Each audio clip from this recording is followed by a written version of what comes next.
Hello, I'm Kev Harris and welcome to Warden Law for round 3 of the 2024 Ultimate Karting Championship. This weekend marks the halfway stage in our 6-round season, and after the opening 2 rounds at Kimbolton and Wilton Mill, we've already seen some great racing from seasoned pros and rookies alike. And looking back at that last round at Wilton, it's easy to see why that circuit is such a firm favourite with all. And even with the addition of that new chicane section ahead of the final pit bend, it wasn't enough to dampen the resolve of those drivers who wanted to take the fastest line, even if that meant it was a little bit rock and roll for both driver and car as they pushed hard for the checkered flag. So let's remind ourselves then of who came out on top at Wilton.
Well, congratulations to all the winners from round 2 there at Wilton Mill. Hopefully the bumps and knocks to both man and machine have had time to recover as we now find ourselves here then at Karting North East, the home of the Warden Law circuit. And don't forget, this is the track that won Track of the Year in 2023 as voted for by you. And those votes were based on everything from the food in the canteen, which I can tell you is great, to the track itself. And to take a look at the track, we put a camera on board kart number 5, Kian Bennett, running in TKM, who won the opening round at Kimbolton. And although he didn't feature on the podium last time out at Wilton, he did get the fastest lap. So he's certainly a man who understands the racing line. So we're on board with Kian then, and you notice the camera angle is on the left because on these TKM karts, the engine's on the right, of course, no radiators here. Crossing the start-finish line then, and it's the right-hander that you'll be greeted with first here at Warden Law, then the left-hander that is Brian's Bend as you make your way up to the top end of the racecourse. Taking a bit of curb through the dog leg, the right then the left on the curbs there. Then it's the left-hander that is St John's. Clip the inside of that and line yourself up nicely for the Senna S's, a nice sweeping infield section then. The left-hander, then the right-hander, now on the far side of the racecourse, and the next feature that you got is the Dunlop chicane, and you'll see that it's the right, the left, and then the right. Take plenty of curb there because you can carry some high speed now as you run yourself down then what is the back straightaway, coming around to the Gasworks bend, which you've just done nicely there with Kian. Into the infield section then, which is known as the horseshoe. It's a big sweeping left-hander. Carry plenty of speed because before you know it, look, we're coming around the last right-hander then, that is the paddock bend, as we are onto the Conrod straight, back across the start-finish line, and that is a lap of Warden Law. Well, big thanks to Kian for sharing one of his practice laps from earlier in the weekend with us there. I'm sure he'll be pushing hard this weekend to put himself back on the top step of the podium where he was at round 1 at Kimbolton. So that's the circuit and an ideal line to take. But don't forget, if a track is going to win Track of the Year, then it's going to take a real team effort across the whole venue. And the man that makes it all possible here at Warden Law is circuit manager Paul Bainbridge, who I caught up with earlier. Well, how about this then? Glorious sunshine up in the northeast, and this is the man that makes it all possible. Well, the track side of things, maybe not the weather. Paul Bainbridge. Paul, great to see you. We're here for another UKC weekend, and oh boy, what a great one we've got. Oh, absolutely fantastic. We couldn't ask for any better weather. The sun's shining up here in Sunderland. We've got some fantastic racing just getting underway now, so it's great fun. And huge congratulations, Track of the Year for the UKC, as voted for by all of our drivers and family and friends. You must have been thrilled with that. Yeah, absolutely. It was a fantastic event last year. We had a great time. We couldn't do it without all of the team here at Karting North East, Warden Law, all the marshals, everybody here, girls in the cafe. Everyone does a fantastic job. And a bit of development going on down there as well. I've seen just on the left a bit of construction taking place. You're always expanding up here at Karting North East. Yeah, we're always trying to improve and sort of make the place better. Certainly from an owner-driver point of view, we've got new workshops going in. We've got a new toilet and shower block. We've got a new sort of what will probably be a bar going in there as well, and all with rooftop viewing. So again, just enhancing the experience every time. Well, the experience, as far as we're concerned, is always great because it looks immaculate. You've spent a busy week or two, I'd imagine, getting everything painted and the grass cut and it looking good for this weekend. Yeah, absolutely. We had a few delays with the rain. We've all had the rain across the country, I think. The last week we've had the weather, so yeah, it's been all hands on deck to get everything painted, everything polished up and get ready for UKC. Yeah, UKC this weekend, British Championships next weekend. But when the pro racing's not happening, there's still karts running around here probably 6 days a week, is there? Yeah, 7 days a week. So we've got the corporate hire carts out literally 7 days a week. They run from sort of 9 o'clock in the morning till 9 o'clock at night. We have the paintball that's on as well. We have archery, we have tomahawks. We have a junior circuit for the kids. So yeah, it's full throttle all the way through it. Well, listen, Paul, huge congratulations once again. Track of the year from the UKC in 2023, and just a great place to come and spend some time over the weekend. Paul, thanks for talking to us, and huge congratulations once again. No problem. Thank you very much. Well, big thanks to Paul for taking the time to talk to me earlier on. And it really is easy to see why the facility here at Karting North East is as successful as it is, and why Warden Law is a circuit that the drivers all love. So without further ado, it's time to go racing, where this morning we have the super heats coming up. And don't forget, these races, along with the earlier heat races this weekend, will determine the positions for this afternoon's super finals. And it really is all to play for, as with only 34 grid positions available in those finals, this really does represent a last chance qualifier for some. So let's go and join your race commentator then, who's going to talk us through the action, Kai Bacchini. Thank you, Kev, and welcome once again to a very sunny Warden Law. An amazing event last year, as we've just said, and we're looking forward to it once again. We're at the halfway stage of the season, round 3 here of the Ultimate Karting Championship. Just 3 more to go, and boy, is it all starting to kick off. It's really starting to get fiery here in the Ultimate Karting Championship. I'm Kai Bacchini, and joining me alongside, he's actually just ran up to the commentary box to join me after a beautiful intro. How are you doing, Kev? Yeah, hiya, Kai. Great to see you. And kind words, beautiful intro. It's only beautiful because of the weather. Look at what we've been blessed with up here in the northeast. This is Sunderland, people, in the sunshine. Blue skies, white fluffy clouds, and a circuit that looks absolutely immaculate. Full credit to Paul Bainbridge and his team, who I was chatting to a little bit earlier on there, telling about all the hard work that's gone into making this weekend possible. It looks first class. The grass has been cut, the tyres have been painted, the curbs have been painted, the white lines have been painted, the staff are all on hand. Full credit to the guys up here at Karting North East and Paul and the team. It looks brilliant, and we're set for a great weekend's racing. I'm really, really excited about this.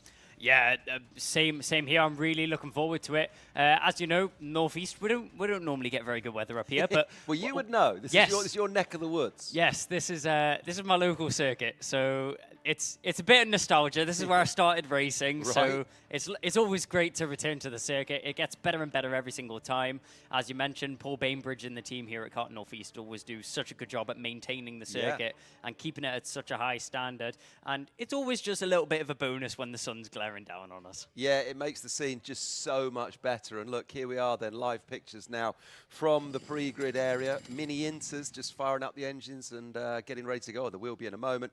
They're out first. A lot of youngsters there, excited on this one. Quite a big grid. And of course, this morning we got the super heats ahead of the super final. Only 34 spots in the super final. So these youngsters in Mini Inter are going to have to fight their way through to the super final if they want to get there. Not every Mini Inter driver lining up in these super heats will make it to the super final. Yeah, and it's going to be rigorous and difficult for the drivers out on the circuit. So there's 2 full grids of Mini Inter this weekend. Yeah. It's great to see the number of entries that we'll have here in the Ultimate Karting Championship. But even with there being so many drivers, it just means it's even closer and even more fierce for these drivers to try and get themselves in a position to get into the super finals later on this afternoon. And I mean, it just pans out for great racing. The stakes are even higher, and it's amazing from a driver's point of view, and especially from a spectator's point of view as well. Yeah, it really is. We've got, like, looking at the top end of the table, Emerson McAndrew Uren here, Riley Murrow, Alex Goodson, Zach Starbuck, Miles Burton. Those are your top 5. That's at the top end of the championship. All of those drivers will be doing their best this weekend. But then just on the bubble behind them, the likes of Jamie Ambrose and Otis Cleary and Dan Minto, Louis Radcliffe, They're all going to be pushing as well. Lots of mini-inter drivers here this weekend who've got something to prove, going to want to put themselves into that super final as they get the green light, and off they go then, Kai, making their way on the first of the practice laps. Yep, so the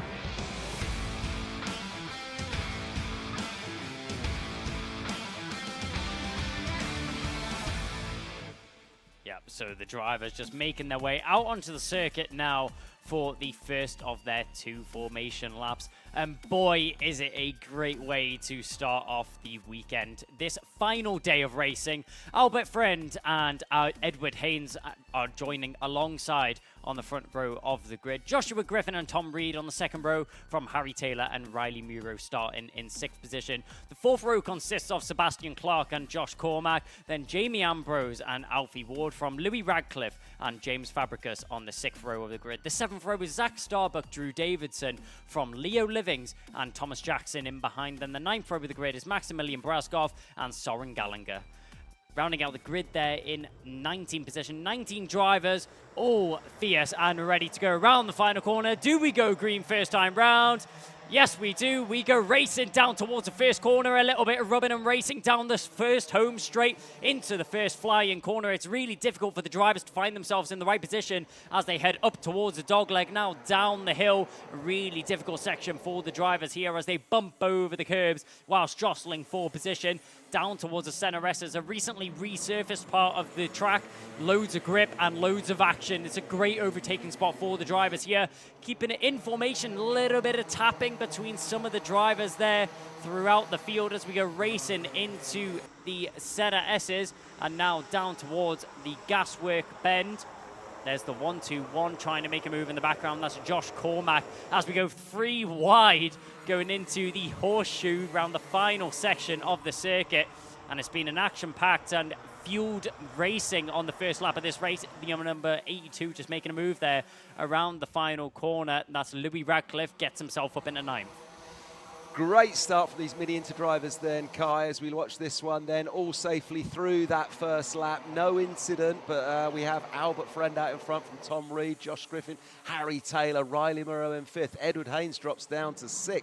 He started on the front row of the grid, didn't he? As we've got the graphics on screen now giving us the information that we need. But great to see, Kai, we're off and racing. No incidents so far on the opening lap of this one. We're going to have 10 minutes plus a lap to try and qualify for the super final that's coming up this afternoon. And out in front then, it's our friend. Out in front, it's Albie Front. There he is, number 19. Good luck to the youngster, stretching out a lead already. Yeah, he's been very strong this weekend so far as Albert Friend, just really getting used to the track, putting down some stellar lap times over the course of the weekend so far. And once again, it's showing off for him. Fastest lap, and he finds himself in the lead of the race. He doesn't have it so easy, though. He has Tom Reed very close in behind him. As you can see, the 2 Strawberry Racing teammates tucked in behind each other as they go down the dogleg and towards the center S's. Joshua Griffin, the odd one out in the LN car in the DHR colours, he's coming to try and break up the fight and throw a spanner in the works. Yeah, he is. I think if we've got a bit of sensible racing going on with these 2 youngsters out front, they'll just keep themselves there and obviously keep Josh Griffin at bay. I can't imagine Tom Reed is going to be pushing Albie Friend too hard in the opening stages of this one. Look, clear air between the 2 of them there, and then clear air back to Josh Griffin. And again, a gap further back to Harry Taylor as we're on course now with a little bit of mid-pack action there. Who we got the 188 of Zach Starbuck, Louis Radcliffe just ahead of him then. Close racing all the way through the field in the opening stages of this one. Great to see, great to see. Now the gap has closed up between our 2 Strawberry Racing carts there. The 1-1-1 of Tom Reed putting the hammer down on his teammate and friend, Albert Friend, who's just a little bit further down the road. Brilliant stuff from the off though, Kai, here. Yeah, it really is. The slipstream is very strong around this circuit due to it being such a fast and flowing circuit. One driver bumping over the grass there. You're just seeing some smoke getting popped up in the background. That'll be the dust from the grass. But yeah, as I was saying before, the slipstream's so strong around the circuit with there being such long straights, drivers are able to gain so much time just down the home straight alone, meaning for closer battles and closer racing. Having a look at the inside line there, just showing his nose and showing his intention is Edward Haynes right now as he goes for it through the horseshoe and manages to get it done. Great move there. That will gain him up one position up into 4th. Edward Haynes is a man on a mission as he pushes forwards. He is a man on the mission. He was fist pumping as he went down past what was probably his mechanic on the pit wall there. It was like he'd won the race, but he was probably just signalling to his mechanic that, yeah, I know, I'm getting the job done. As we stay on board then with the, or stay with the camera angle here then with Edward Haynes on the 46, who got himself ahead of number 53, Harry Taylor. Just behind them then Riley Murray, but pictures still with Edward Haynes. Behind him, the 53, that is Harry Taylor. Settling into the lap now then. And obviously Harry Taylor's going to be trying to get that place back, I'm sure, just keeping Edward in his sights as the rest of the karts make their way through that chicane section. Back out in front then. And we just rejoin the action with number 19, Albert Friend, who looks comfortable out front. And like we say, not being pressured then by his teammate 111, Tom Reed. Can't imagine Tom's going to be putting too much pressure on his teammate in the early stages, Kyle. No, it looks like we're playing a little bit of team games up here at the front end. I can imagine them working together quite a bit until it gets to those closing stages of the race. The last couple of laps is where we're really going to see everything unfold, and that's when it's every man for himself. Team games go out the window, and that's when the action really starts to unfold between the teammates on the last couple of laps. But Edward Haynes, he's really starting to push forwards now. Another fastest lap to go under his belt, and he's starting to catch on to the back of Joshua Griffin, slowly chipping away at that gap that he has to the driver in front. And with it only being around the halfway stage in this race, he's on good pace to catch on to these front three. Yeah, he is, absolutely. We see the fastest lap just coming from Edward Haynes there, a 53.24.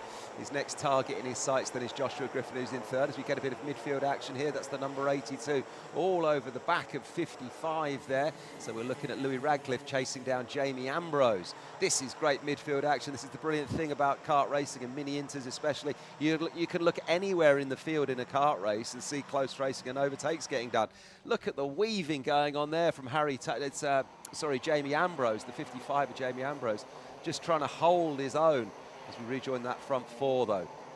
It's going to be a difficult position to hold himself in. Jamie Ambrose already feeling the pressure to have to defend so early on in this race. He's going to have to put a lot of effort into that if he wants to keep that up for the rest of the race. But following through on the inside line, that's Zach Starbuck making a move on Sebastian Clark. So Clark drops down one position. Starbuck gets himself up into the top 10 now.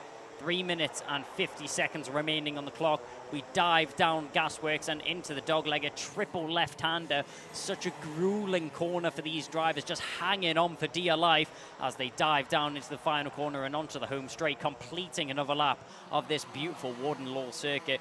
Such a short lap time for a 1.2 kilometer circuit, but it is such a driver circuit. All the drivers love racing around here with all the direction changes, all the camber changes. I mean, there's so much that the drivers have to tackle around this circuit. It just throws a spanner in the mix and makes it even closer than it has to be. Yeah, it does, as we see number 82 just make a move up the inside there. That's, of course, Louis Radcliffe just trying to be involved in that battle with Jamie Ambrose and the other karts that we've got in that midfield there. But yeah, as you're saying, Kai, a really fast-flowing circuit. No very hard braking sections. If you get a good racing line, as 151 goes up the inside of 188. So we've got our man Sebastian Clark going past Zach Starbuck there. This battle's intriguing in the midfield here. Currently, this is the battle for like 8, 9 and 10. So this is the midfield action. But yeah, a really fast-flowing circuit. Carry your speed, get the good racing line, and you will get quick lap times, as you say. Edward Haynes currently still with that fastest lap. He's got a 53.19 now as the fastest lap on that one. Brilliant racing then, with just under 2.5 minutes on the clock. Yeah, up at the front end once again, Jamie Ambrose.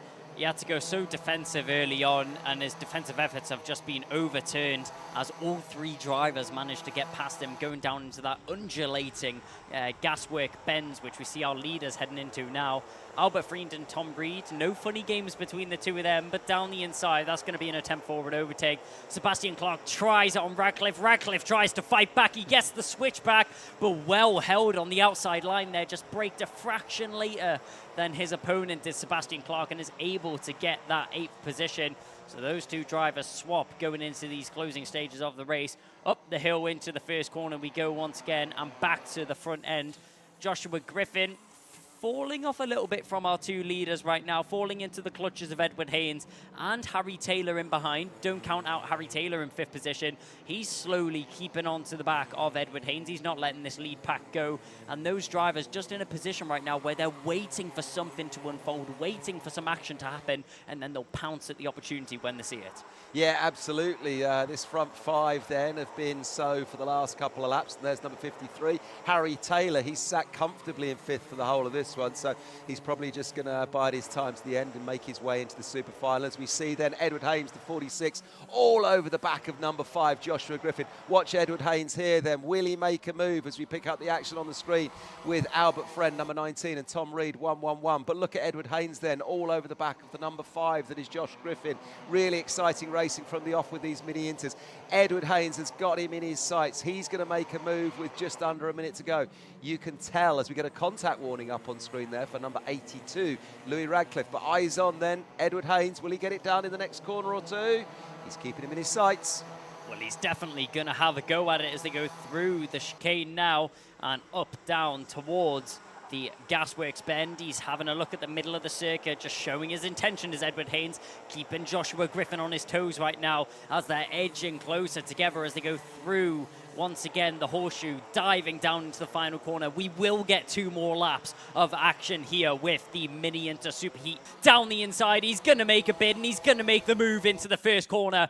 Great overtake there from Edward Haynes. Now Joshua Griffin, he's the one on the attack. He's in the offensive manner as they go down through the dogleg once again towards the center S's. Will we see an attempt on the inside from the LN car? He checks over his shoulder. He sees he's clear and he's in attacking mode right now with the number 5. But Edward Haynes isn't having any of it. He's going to put his foot down. He's going to try and drive away through the Dunlop chicane. We go once again down towards Gaswork Bend, up at the front end. Albert Freen checks over his shoulder and he sees that Tom Reed is nowhere in sight. The two teammates, a little bit of a gap has formed between the two of them now. So those two don't need to worry about racing. They're just very comfortably going to get into the super finals for the race later on today, this afternoon. Down the home straight we go. Now is the last chance. The question is, has Haynes went defensive way too early? As they go down the home straight, he weaves to the right, weaves straight back to the left to get on that racing line.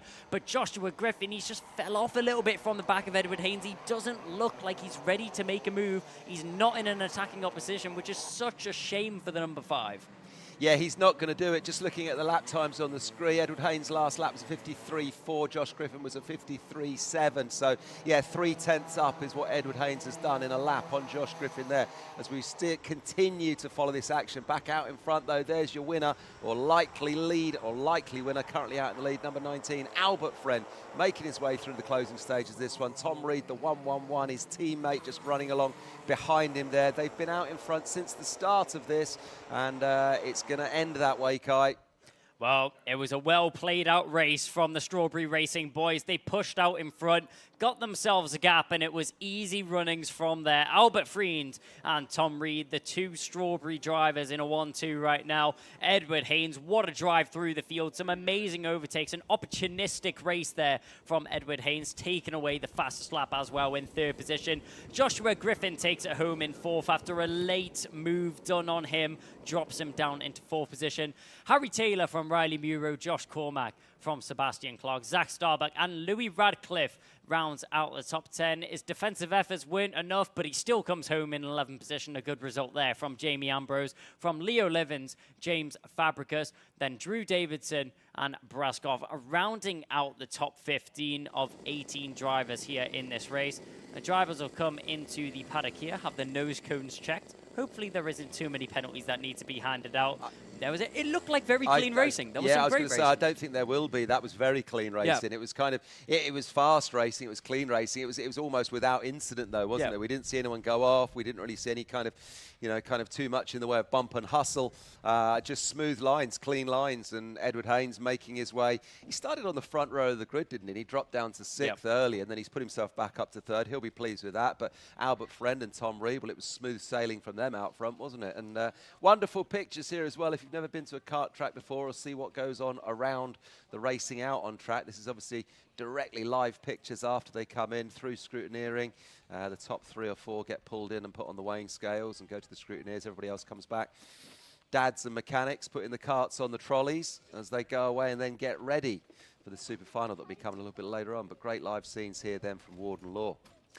Kev, I just want to say, I do love that rooming cam. It gives you Brilliant, such like a personal perspective of everything that's going on. And you're seeing it from the eyes of somebody that's in that holding area, and especially for anybody watching from home, it just makes the broadcast a little bit more personal. So Once good. again, some So great good. pictures from Alpha Live. Yeah, absolutely love it. Full marks to Alpha Live, who are looking after the live stream here today that we're coming to you from. And that was, of course, the first of a few super heats that we have coming up. There's your result, Kai. Yep, so once again, Albert Freen taking it away from Tom Reed, the two Strawberry drivers, front row, and finishing it out in P1 and P2. Edward Haynes recovery back to P3 from Joshua Griffin, Harry Taylor, Riley Muro, Josh Cormack, Sebastian Clark, Zach Starbuck, and Louis Radcliffe rounding out the top 10. Best of the rest was Jamie Ambrose in 11th from Leo Livins at James Fabricus. Drew Davidson coming home in 14th position. Rounding out the grid of drivers, it was Maximilian Braskov from Soren Gallagher, from Loman Wilcox, and Thomas Jackson. One thing I do love to say, out of those 18 drivers, no retirement at all. That's what you love to see. Clean of the drivers. Everyone kept it on the circuit. Everyone kept it on the circuit, which is good to see. And some of those drivers will make it through to the super final as we then come to the Mini Inter B race that's coming up right after this.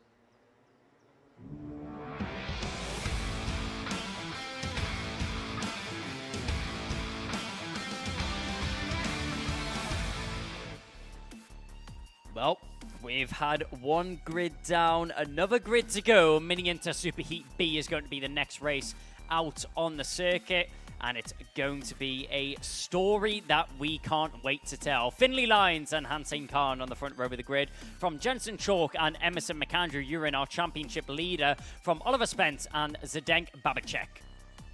Then we've got Alex Goodson, Devon Taylor, they're from Miles Burton, Daniel Minto, Archie Rogers-Tyler from Blair Smith on the 6th row. Then we've got Benjamin Lawn, Jensen White, Ollie Thompson, Thomas Potter, Zach Jennings, and Charlie Stapleton from David Horns rounding out the 19 driver grid that we have here in the Mini Inters. Down the home straight we go, and do we go racing? No, we don't. We'll go round again. We'll go round again. We'll go round again. There we go. Easy for me to say. We'll go round again. The kart racers are wagging their fingers there. Yeah, not a clean start there. So the officials send them round again. Get back in your race order.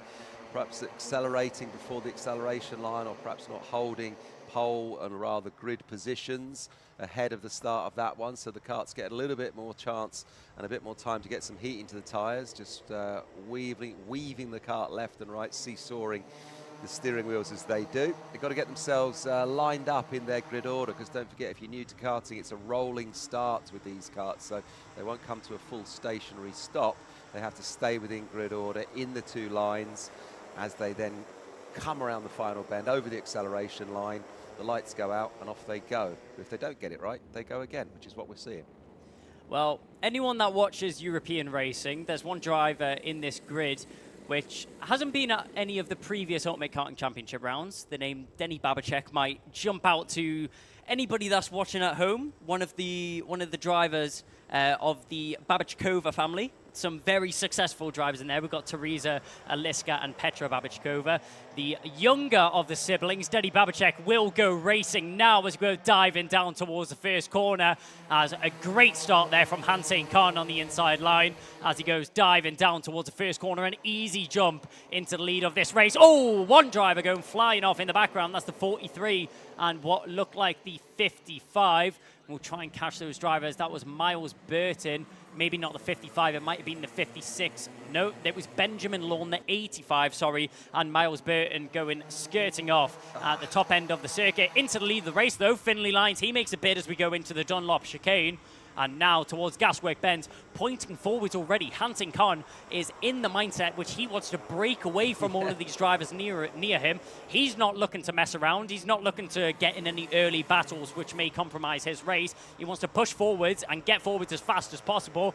But he's got to keep an eye on Jensen Chalk in behind. Chalk showing every intention of getting that second position off him. Yeah, absolutely. Finley Lyons out in front. They're not running with us all season, but here this weekend, sort of guesting with the UKC, as I'm seeing a yellow flag being waved just out on the track there, probably just the aftermath of that incident in the first lap, which, as you say, we think was Miles Burton, wasn't it, who unfortunately I was chatting to yesterday, and he was in great form coming into this weekend. Also as well, Miles Burton, his first year, full season of a championship racing, only started karting a year or two ago, so going to be disappointed with the start to that race, but currently sitting 5th in the championship, so he's been doing well so far. Rejoining the action though out in front is Finley Lyons and Hasnay Khan. Like you say, he was wagging the finger at them all just a few corners ago, saying, come on boys, let's push on, let's get in the game here. Jensen Chalk, Oliver Spencer, Dan Minto, and our championship leader then, Emerson McAndrew-Uren, currently running in 6th as they're all bunched together as we cross the line. This is going to be one of those races, Kai, where it's going to sit like this for quite a few laps, and then it's going to be anyone's, I think, unless Finley Lyons extends the lead, but I don't think he will. No one's going to let him run away with it in this. No, it's not going to be an easy race at all. You can see all these drivers so tight-knit, nose to bumper, all the way through the field. And as soon as one driver goes for an overtake, it's going to be like a domino effect. Everyone's going to dive to that inside line. Talking about diving to the inside line, that was Emerson McAndrew-Uren making a move on Oliver Spencer for 4th position as we were going through the center S's. Now into Dunlop chicane. One driver kicking up a bit of dust, but we seen earlier it was Miles Burton who was involved in that incident on the first lap. Unfortunately, he's going to have to pull into the pits to now retire from the race. A difficult start to the day and treacherous, especially with how big the grid is trying to get into the superfinals later on. That's, well, less than ideal for Miles Burton. Yeah, that might be his weekend over. I'm no mathematician, and I've got myself in trouble many times trying to do maths live on air and work out points and scores, but that could be his weekend over. We'll find out when the grids get published after this of the second Mini Inter Super Heats this morning. Emerson McAndrew-Uren, your championship leader, puts in the fastest lap time with a 53.57, currently running in 4th. As we look at some midfield action here, karts 2 and 3 are wide as we go through there. In fact, that was Emerson McAndrew-Uren, number 33 there, just involved in a little battle. I didn't see who it was with, perhaps Oliver Spencer, the 142, or was it Jensen Chalk, the 118, but battling throughout the field. It's 142 who's just pushing on behind him. That's Oliver Spencer putting the heat then on Emerson McAndrew-Uren. Lots of drivers, bumper to bumper, front to rear on this one. It's how it's going to stay. It's going to be anyone's race. A great race for the neutrals, this one, I think, Kai. Yeah, indeed it is, and we are on the edge of our seats glued to this screen here, watching all the action unfolding right now. We see the 118 there making his way around. That's Jensen Chalk. He's got a lot of pressure on his rear bumper from Denny Babicek in behind. The 130 doing a great job at his first time here at the circuit as we go down towards the center S's once again, keeping an eye on the front battle. That's McAndrew-Uren trying to fend off Oliver Spencer right now through the center S's. He had to go a little bit defensive in the second. Is drifting out wide on the inside. Is it going to be 1? Is it going to be 2? Yes, it is. As down the inside, Alex Goodson and Devin Taylor taking advantage of a mistake there by one of the drivers. Sorry, no, that was the 56. That was Blair Smith and Devin Taylor getting past Alex Goodson after drifting just a little bit wide on the exit of the center S's there. Yeah, that was the 26 of Alex Goodson. He just sort of drifted wide. He didn't come off well out of that one. We now look at Goodson down to 10th then, and ahead of him, Devin Taylor and Blair Smith, the 141 and the 56, as there's that man there, Denny Babicek, just ahead of the pair of them. McAndrew-Uren then still with that fastest lap, now a 53.45. He's getting quicker. Clear air out the front, though, for our man Finley Lyons, who joins us in the championship just for this round ahead of the British Championship that's here next weekend. But look, close racing. Who have we got there? That was probably the 118 of Jensen Chalk being chased down, I think. Brilliant stuff, though, once again from Mini Inters. I am loving this, Kai. Yeah, it's so close up at the front end. It's down the inside. There's never a dull moment here in Mini Inter as diving down the inside into Gasworks. Jensen Chalk will get that move done on Daniel Minto, getting himself up into 5th position. But that move has now brought Babicek into the battle. Denny Babicek checks over his shoulders, head to the steering wheel, trying to get the aerodynamical advantage as they go down towards the first bend. He's now arrived onto this front battle, doing a great job to try and keep on the back of them out in front. Finley Lyons has got a world of pressure on his shoulders right now. Hasnain Khan and Emerson McAndrew-Uren, our championship leader with the fastest lap in this race right now, just breathing down his neck at every moment. Oliver Spencer keeping an eye on everything happening out in front of him as well, as he's just waiting for a battle to unfold so he can pick up the pieces of what happens Finley Lines. Great exit there out of the Dunlop chicane as he goes down towards Gaswork Bends, manages to pull himself a little bit of a gap over Hasnain Khan in behind. A little bit of breathing room never hurt anyone. Yeah, exactly. That breathing room has just opened up because Emerson McAndrew is now all over the back of Hasnain Khan, so Hasnain Khan's gone defensive. I mean, we did see them all close up a moment or two ago, but now it seems Finley Lines is getting some clear air. The gap back to Hasnain Khan then 0.35 of a second as Emerson McAndrew is the number 33 kart there, Dan Holland Racing on that Lando Norris chassis, pushing all over the back of number 7 then, that is Hasnain Khan. That's the battle out in front. And behind them, Oliver Spencer, Jensen Chalk and Dan Minto, lost a place or two a moment ago. Looking fantastic in the sunshine there, the number 7 of Hasnain Khan. Really, really great pictures and really, really great racing in the early stages of this one today here at Warden Law, Kai. Look, well, we can see a gap now to Finley Lines. Finley Lines out front, making the gap extend. Yep. Well, with that fastest lap under his belt now, he's just proving that he's one of the top drivers out on the circuit right now. He's proven that in his position and the lap times that he's throwing down on the circuit as well, and so consistent is he. Only 3,000ths off his previous lap. It's so close, the times that he's doing out on the circuit right now. Yeah, and I'm just sorry to interrupt you, but I'm just seeing the battle here. I'm looking at Oliver Spencer all over the back of Emerson McAndrew. It's like Oliver Spencer is on the charge. The number 142 there. He's really giving Emerson McAndrew a run for his money here. Another DHR driver, Oliver Spencer. Look at this, the 142. Yeah, the 142, Oliver Spencer in the Great Britain suit. He's represented Great Britain in the Rotax Euro Series before, but he's now representing them in the Ultimate Karting Championship. He's all over the back of Emerson McAndrew right now. Urin has his work cut out for him if he wants to keep in this third position right now. Yeah. On the edge of a podium, this is always going to be the most difficult position for a driver. You're edging closer to a podium. You know you want to get that overtake done to get yourself up on that podium spot, but he has to remember this is only the superheat. He doesn't want to do anything silly, which is going to compromise his racing later on this afternoon. But he's not going to wait around. He's going to go for it, and that's such a late move down there in the dogleg. You don't see that very often, but it's a brave move there from Oliver Spencer. McAndrew was caught off guard there. He wasn't expecting the overtake. We weren't expecting the overtake. I don't even know if Oliver Spencer was expecting the overtake. No, I think that was coming for a couple of corners there. You could just sense it. Oliver Spencer had the bit between his teeth. KR Sport driver, by the way, my mistake a moment or two ago. But yeah, I just sensed that one was coming. Emerson McAndrew was sort of like fighting him off for a few corners there with 1 minute left on the clock. 1 minute plus a lap, of course. So it looks like then Oliver Spencer now sitting in third. McAndrew Uren's superheat that will determine partly where you're going to sit in that super final, sitting alongside those results that you got in the earlier heats yesterday, of course. So this really is, you know, it is all to play for. It's the superheat. We still have the super final, but the better you can do here, the better it will be for you when you come to that super final. Oh, as we see number 20, we have somebody who has just retired. Thomas Potter. Yeah, so Thomas Potter hasn't had the best of luck this season. Unfortunately, had a couple issues with the mechanical side of his racing, nothing that he can control. But something that the drivers can control right now is the battle for 6th position on the circuit. As Daniel Minto checking over his shoulder, as Denny Babacek is breathing down his neck as they go down the home straight right now. He's going to tuck his head to the steering wheel. Minto is on limbs here. He's against the ropes, having to go defensive into the first corner. It's the penultimate lap of the race. It's all to play for. Babacek, will he go for the move down through the dogleg? He's going to think about it. He gets ever so closer to the back of that 28. These two drivers toing and throwing as they go down towards the center S's. To the inside goes Minto. Will we see a switch back here from Denny Babacek? He's going to have a look at it, but no, he's going to think better. He goes for the racing line. He's going to wait for a better opportunity, and he's playing the smart game here. But Daniel Minto, defensive and pinned to that inside white line. He doesn't want to give up an opportunity for an attack. Another opportunity for an attack, though. Devin Taylor's arrived onto the back of this battle. With these two drivers scrapping for so long, they've lost so much time that the 141 has now been invited to come and play. We go down the home straight. Last lap board is upon us, checking over his shoulder. Babacek now knows he's under pressure.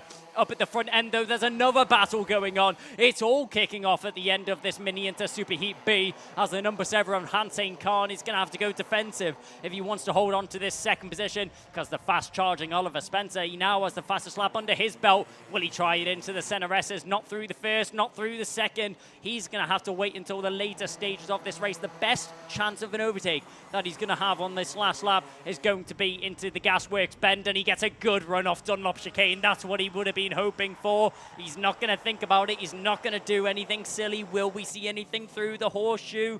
I highly doubt it. He looks to the inside.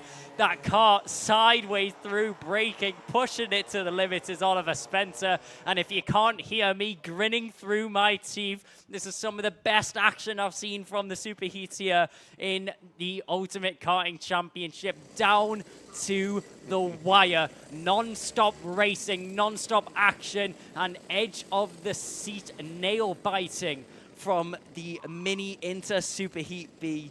Now we can breathe. Now we can take a moment to catch our breath, because what a race we've just had unfold in front of us. All the drivers, so many drivers battling all the way to the end of that race. You didn't know who was going to finish where until that checker flag flied. You really didn't. I mean, the closing stages of that one were just awesome, Kai. That's what it means to these youngsters to make it through to the super final. They are pushing hard in the superheats this morning. And the man that crossed the line first, Finney Lines, there was a brilliant shot from the reverse angle as they crossed the line. You saw him sort of chuck his helmet back and look to the sky. And he was breathing out as he crossed the line, because Finney Lines was like taking a big out with, oh, thank goodness that's over. And I've done it and I'm first. Because behind him, it was all going on. Finney Lines was under pressure for all of that, and full credit to Hansane Khan as well, holding his own, because Oliver Spencer was the quicker driver in those last few laps, but he just couldn't quite make it work, could he? Well, yeah, Finney Lines, a breath of relief as he crosses the line. Hansane Khan was keeping the pressure on for that whole race. Oliver Spencer comes home in third from Emerson McAndrew. Urin Jensen Scholl just wasn't able to get that move done for fourth position there. Daniel Minto, not sure how, but he's managed to fend him off with some great defensive maneuvers. Denny Babachek will come home in 7th position. Devin Taylor from Alex Goodson, then Blair Smith and Archie Rogers Taylor in 11th. 12th place was Ollie Thompson from Charlie Stapleton. Benjamin Lawn, Jensen White, Zach Jennings. Thomas Potter unfortunately retiring towards the end of that race from Miles Burton and David Hjorns, which we've seen come together at the end of that race. That was so close. The top 11 only separated by 10 seconds. That's amazing to see how close the racing was between the Mini Inter Superheat B. But as if you weren't warmed up and ready enough, that was only the first class of the day. And coming up next, we've got some extreme racing from an extreme class. It's TKM Extreme Superheat coming up next. So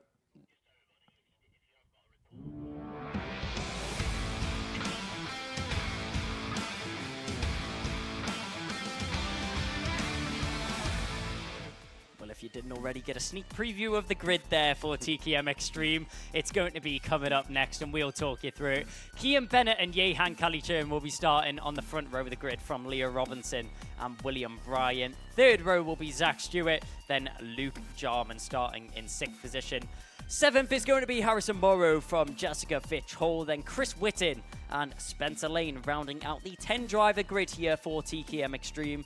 Now, you may be sitting at home looking at this grid thinking, why is there so many little drivers? Well, when you watch this racing unfold, it really doesn't matter. There may only be 10 cars on the circuit, but 10 cars that will be battling non-stop until it is the end of this race. I mean, it's always so close between TKM Extreme. There's always something going on. And, I mean, I've even got Kev here to vouch for me on that one. Yeah, TKM Extreme, I'm a huge fan of this, because the whole atmosphere around the class is just brilliant. They're kind of like a family of racers. They are obviously highly competitive when they get out on track, but the vibe is always good amongst the TKM class. 10 of them lining up for this one then, 2, 4, 6, 8, 10, there they go, just making their way through. And don't forget, as always, like the other classes, with the exception of Honda Cadet, it is a rolling start, so that's what they'll be doing, keeping themselves in grid order as they roll around. Looking at the championship, though, Chris Whitten is leading it from Adam Sparrow and Kian Bennett and Ian Kalichern. And it's Kian Bennett and Ian Kalichern then who line up on the front row of the grid for this one. Chris Whitten a little bit further back down the order. Hasn't obviously had a great weekend thus far. As we go across the line then, Kai, and we are off and racing we are. Yep, Chris Whitten, championship leader, has a lot of work to do here from 9th on the grid as we dive through the first corner for the first time of this race up into the dogleg section. Everyone just keeping it very neat. We see some battling in the midsection. He's already getting his work done early. Chris Whitten on the inside. He'll get the move done on Harrison Morrow up there at the dogleg on the inside line. Squeezing, trying to make his way through was Jack Stewart. He's had a brilliant jump off the line to find himself up at the front end of the grid. Diving on that inside line, using the curb to his advantage, was the number 28 of Yehan Kalichern, trying to gain back some of the track, which he lost earlier on in this race. Leah Robinson looks to the inside of Gasworks. They'll go side by side, even on the exit, still fighting it. How was there no contact between those two drivers? Kian Bennett just left enough room there for Leah Robinson on the inside line, and Robinson said, thank you very much. If you're going to leave a cart whip, I'll take it and I'll run with it. He tried that move on the inside line. He'll try it again on the first corner. This time he'll get it done. Leah Robinson into the lead of the race. Kian Bennett now dropped down into second position. But if we know Kian Bennett, the winner of round one, he's not going to let that one fall down very easily. A mistake there from Robinson, and Bennett will recognize that. But he's going to be caught lacking there going into the first of the Senna S's. Yehan Kalichern started second. He finds himself back there once again. Yeah, absolutely. Kian Bennett going backwards in this one from the off. I think what happened here, then obviously Leo Robinson out in front at the moment. There he is, the number 36. He's really started with a bit between his teeth. He had it in his head that he's going to make a move and make it early and then try and get some clear air off the way down the road, and that's exactly what he's done. So as we look at it, it's Kian Bennett from Leo Robinson from Yeo Kalichern then. On the graphics, when the graphics change, Robinson, Kalichern, Bennett. That's how it is after the first lap. So a really exciting start to this one then in TKM Extreme. And there's your leaders then out in front. Leo Robinson from Ian Kalichern, from Kian Bennett.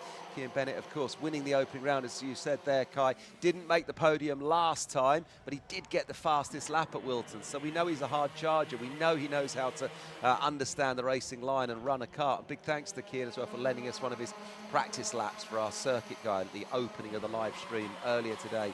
As part of the Alpha Live coverage. But here we are then, out in front. Look at Ian Kalichern, having a look up the inside. Goes wide, gets it done. Lovely pass from him then, the number 28, going past Leo Robinson, now putting himself in second. Kian Bennett then stays in third. That was a textbook overtake there, Kai. Well, yeah, Leo Robinson taking the racing line, but leaving a wide, inviting open door on that inside line. And Yehan Kalichern snatched up the opportunity to now get himself into the lead of the race and also get himself the fastest lap whilst he's at it. You may as well do the double if you're going to get yourself into the lead of this race. But look at this train of karts, which we have 5 karts all the way down from Chris Whitten down into 8th position. That's Luke Jarman at the back of that field. Chris Whitten, he may have started down in 9th position, but he now finds himself up into 4th, and he's fighting ever so far forwards towards the front end of this grid. And I'm sure it won't be long before we see him up at the front end, but up at the front end down the inside, that's going to be a move. And that's going to be a good one there from Kian Bennett as he gets that move done. It was done to him earlier on by Leo Robinson. He gets his own back, and he now finds himself in a second position once again. So Kian Bennett up in a second. Leo Robinson was in the lead just a few laps ago, now finds himself down in third. Yeah, and I think Kian had his eyes on that one, as are all the drivers there. Looking at the corner going into the gasworks, this is where they're getting the overtake done there, I think. Seems to be the spot to get it done. Just leave the braking late, come up the inside, and then use that little bit of extra road that's out on the left-hand side to give yourself a bit more room. Kian Bennett's going to be fighting hard now to get himself back out in front. As we're following your leaders on screen, Ian Kalichern, Kian Bennett and Leo Robinson. Behind them then, it is your championship leader, Chris Whitten, who I've seen every time he comes on the Conrad straight, the start-finish straight, then tucking his head down, trying to make himself as aerodynamic as possible, get as much speed on the straight. There's the little bit of road that you can use to run wide, then through the gasworks before you then come round through into the horseshoe, and then you're off and away. Off and away indeed, and completing another lap here of the circuit in Warden Law Karting Northeast. A very sunny circuit, so it's going to be high. It's going to be high temperatures here. And number 6 picking up a warning there. Luke Jarman picking up a contact warning. And words coming into my ear that there's a problem for the driver number 11 in P5. And we're going to get a picture of it here. A broken rear bumper, just looks a little bit bent, maybe been knocked off by another cart there.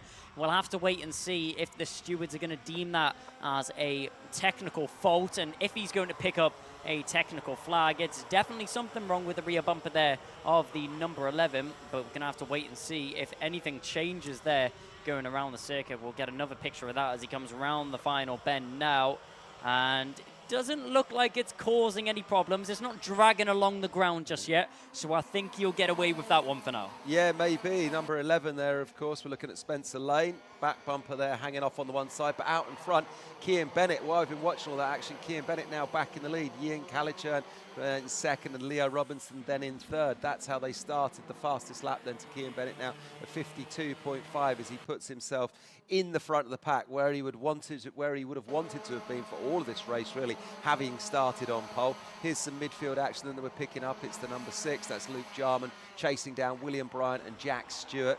Shout out as well to cart number 14, Jess Fitch Hall. It's her birthday yesterday, says happy birthday to her. I don't think the present is going to be a podium position in this one though, but I know she's having a great weekend all the same. As we rejoin the action then with the number 57 of Jack Stewart, and there's number 6 we're looking at there, just moving up.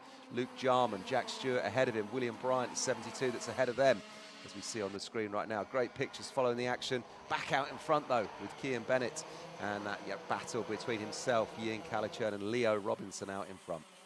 Yeah, it's going to be tough to call this one indeed. Cian Bennett out in front right now. 2/10 he has back to Yehan Calichurn in second position right now, but I'm telling you what, that number 28 isn't going to give up on this race just yet. He has a lot of pace behind him in that kart, and I'm sure he'll be feeling like he has that pace to be in the lead of the race. He still has 3 minutes remaining on the clock plus a lap, so plenty of time for him to get himself in an offensive position if he wants to challenge for the lead of this race. Leo Robinson was previously in the lead, now finds himself in third. He's looking quite comfortable in the top 3 right now. Hasn't been able to catch on to the back of Yehan Calichurn, as so to say, but also has quite a bit of breathing room back to Chris Whitten, so doesn't need to worry about any pressure from behind. Yeah, not too much. We just saw Chris Whitten there, look, in the all-black kart there, number 33. With a sort of red and orange on his helmet and then his overalls. You'll see him when he goes down that straightaway, the front straight, the Conrad straight over the start-finish line. He seems to be one of the only drivers that's sort of ducking his head down, trying to make himself more aerodynamic to close that gap up to Leo Robinson, who's the next driver away down the road in 4th, ahead of him.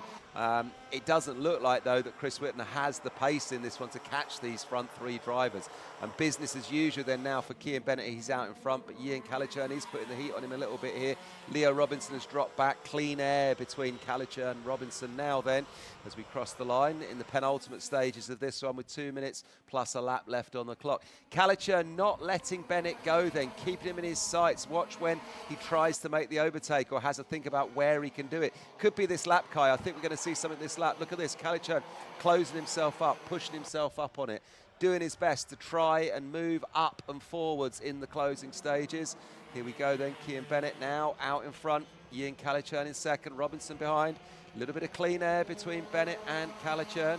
Calichurn now then over the back of him, just keeping his eyes on him. Will we see something going down into Gasworks around the back straight away here then? And no, it's not close enough. He can't do anything on this lap. Nope, not close enough just yet as we go around the final couple of corners once again. Gosh, has the time went quickly. Now only a minute remaining on the timing board. 52-second lap times, so we will get around 3 more laps out of these drivers. Cian Bennett out in front. If he wasn't under pressure before, he is now. Yehan Calichurn has not came to play around. He's came for the lead of this race, and he's showing his intentions by the force. His hand is on full show as they go into the ZRSs once again. The number 28 followed by the number 36, Leo Robinson, the bystander in this battle right now, waiting for this battle to start to unfold, and that's when he's going to be able to close down the gap to the leading drivers, and that's when he's going to be able to get involved in this fight. Callie Churn thinking of that inside line, talking about thinking of the inside line. Chris Whitten going so defensive, couldn't get any closer to the inside white line if he was even going to think about it. Number 72, William Bryant, is having to make a move on Jack Stewart. Those two drivers battling it out on the circuit right now. No changes in the order, but it's all starting to kick off. These four drivers are going to go at it until the final stages. Chris Whitten has so much work to do if he wants to keep it out in front. The number 11 of Spencer Lanes all over the rear bumper of the number 33. Our championship leader went from 9th to 4th so far this race, and he's not looking to lose any more positions if he doesn't have to. Yeah, he's not. And my eyes were on cart number 72 there, which is William Bryant. He was looking like he's going to make a move on Spencer Lane. Chris Whitten is the man under pressure here, and the guy that's sort of watching it all unfold just behind them, then Jack Stewart, number 57. He's thinking, what can I do? But look at this, the number 11. We've got Spencer Lane all over the back of Chris Whitten as they go into Gasworks. Back out in front, though. Calichurn is all over the back of Bennett. It's racing everywhere you look in the field of this TKM Extreme. Rejoining the action again with Chris Whitten as number 11 is pushing on behind him. We can see Spencer Lane making a name for himself. Back out in front, though. Here we are then with Cian Bennett and Ian Calichurn on the final lap. Cian Bennett still has the fastest lap. Number 28 chasing down number 5. Calichurn chasing down Bennett then.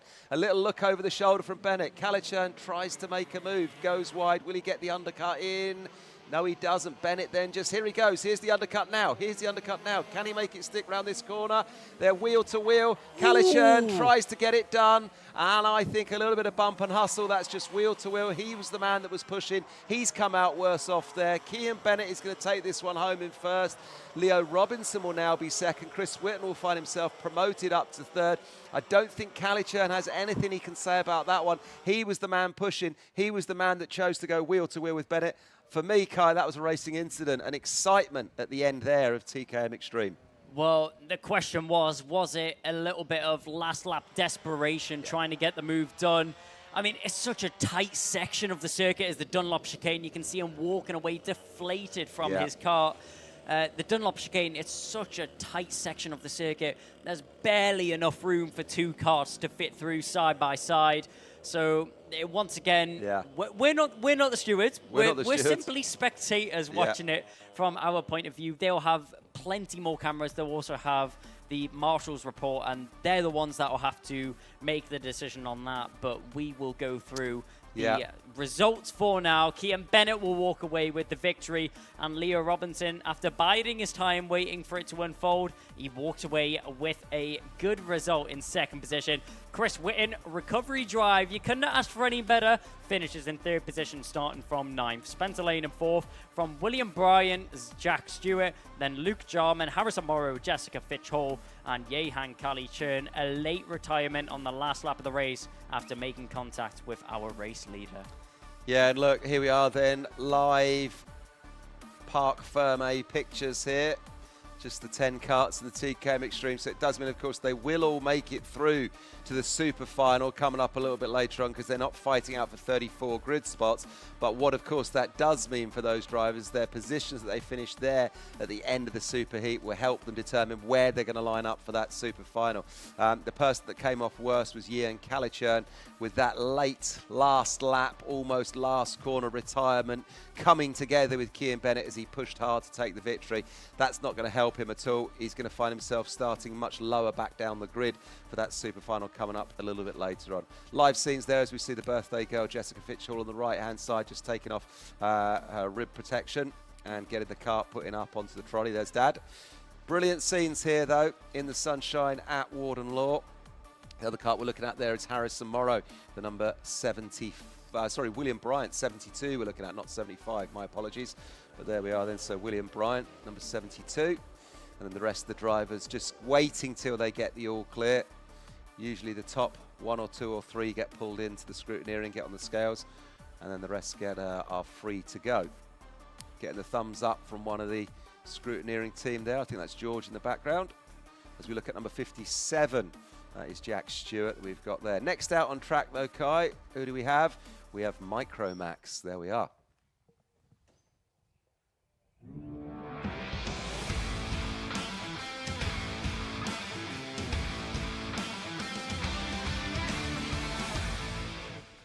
Well, Micromax, some of our youngest drivers to be competing this weekend are going to be next out onto the circuit. They may be young, but they definitely are fast. Austin Oman starts on pole position with the O-plate of Josh Cook alongside him. Josh Husker is then going to follow us from Arthur Farrow. Then it's going to be Maximilian Eberhardt and Dean Sinch-Fahal on the third row of the grid.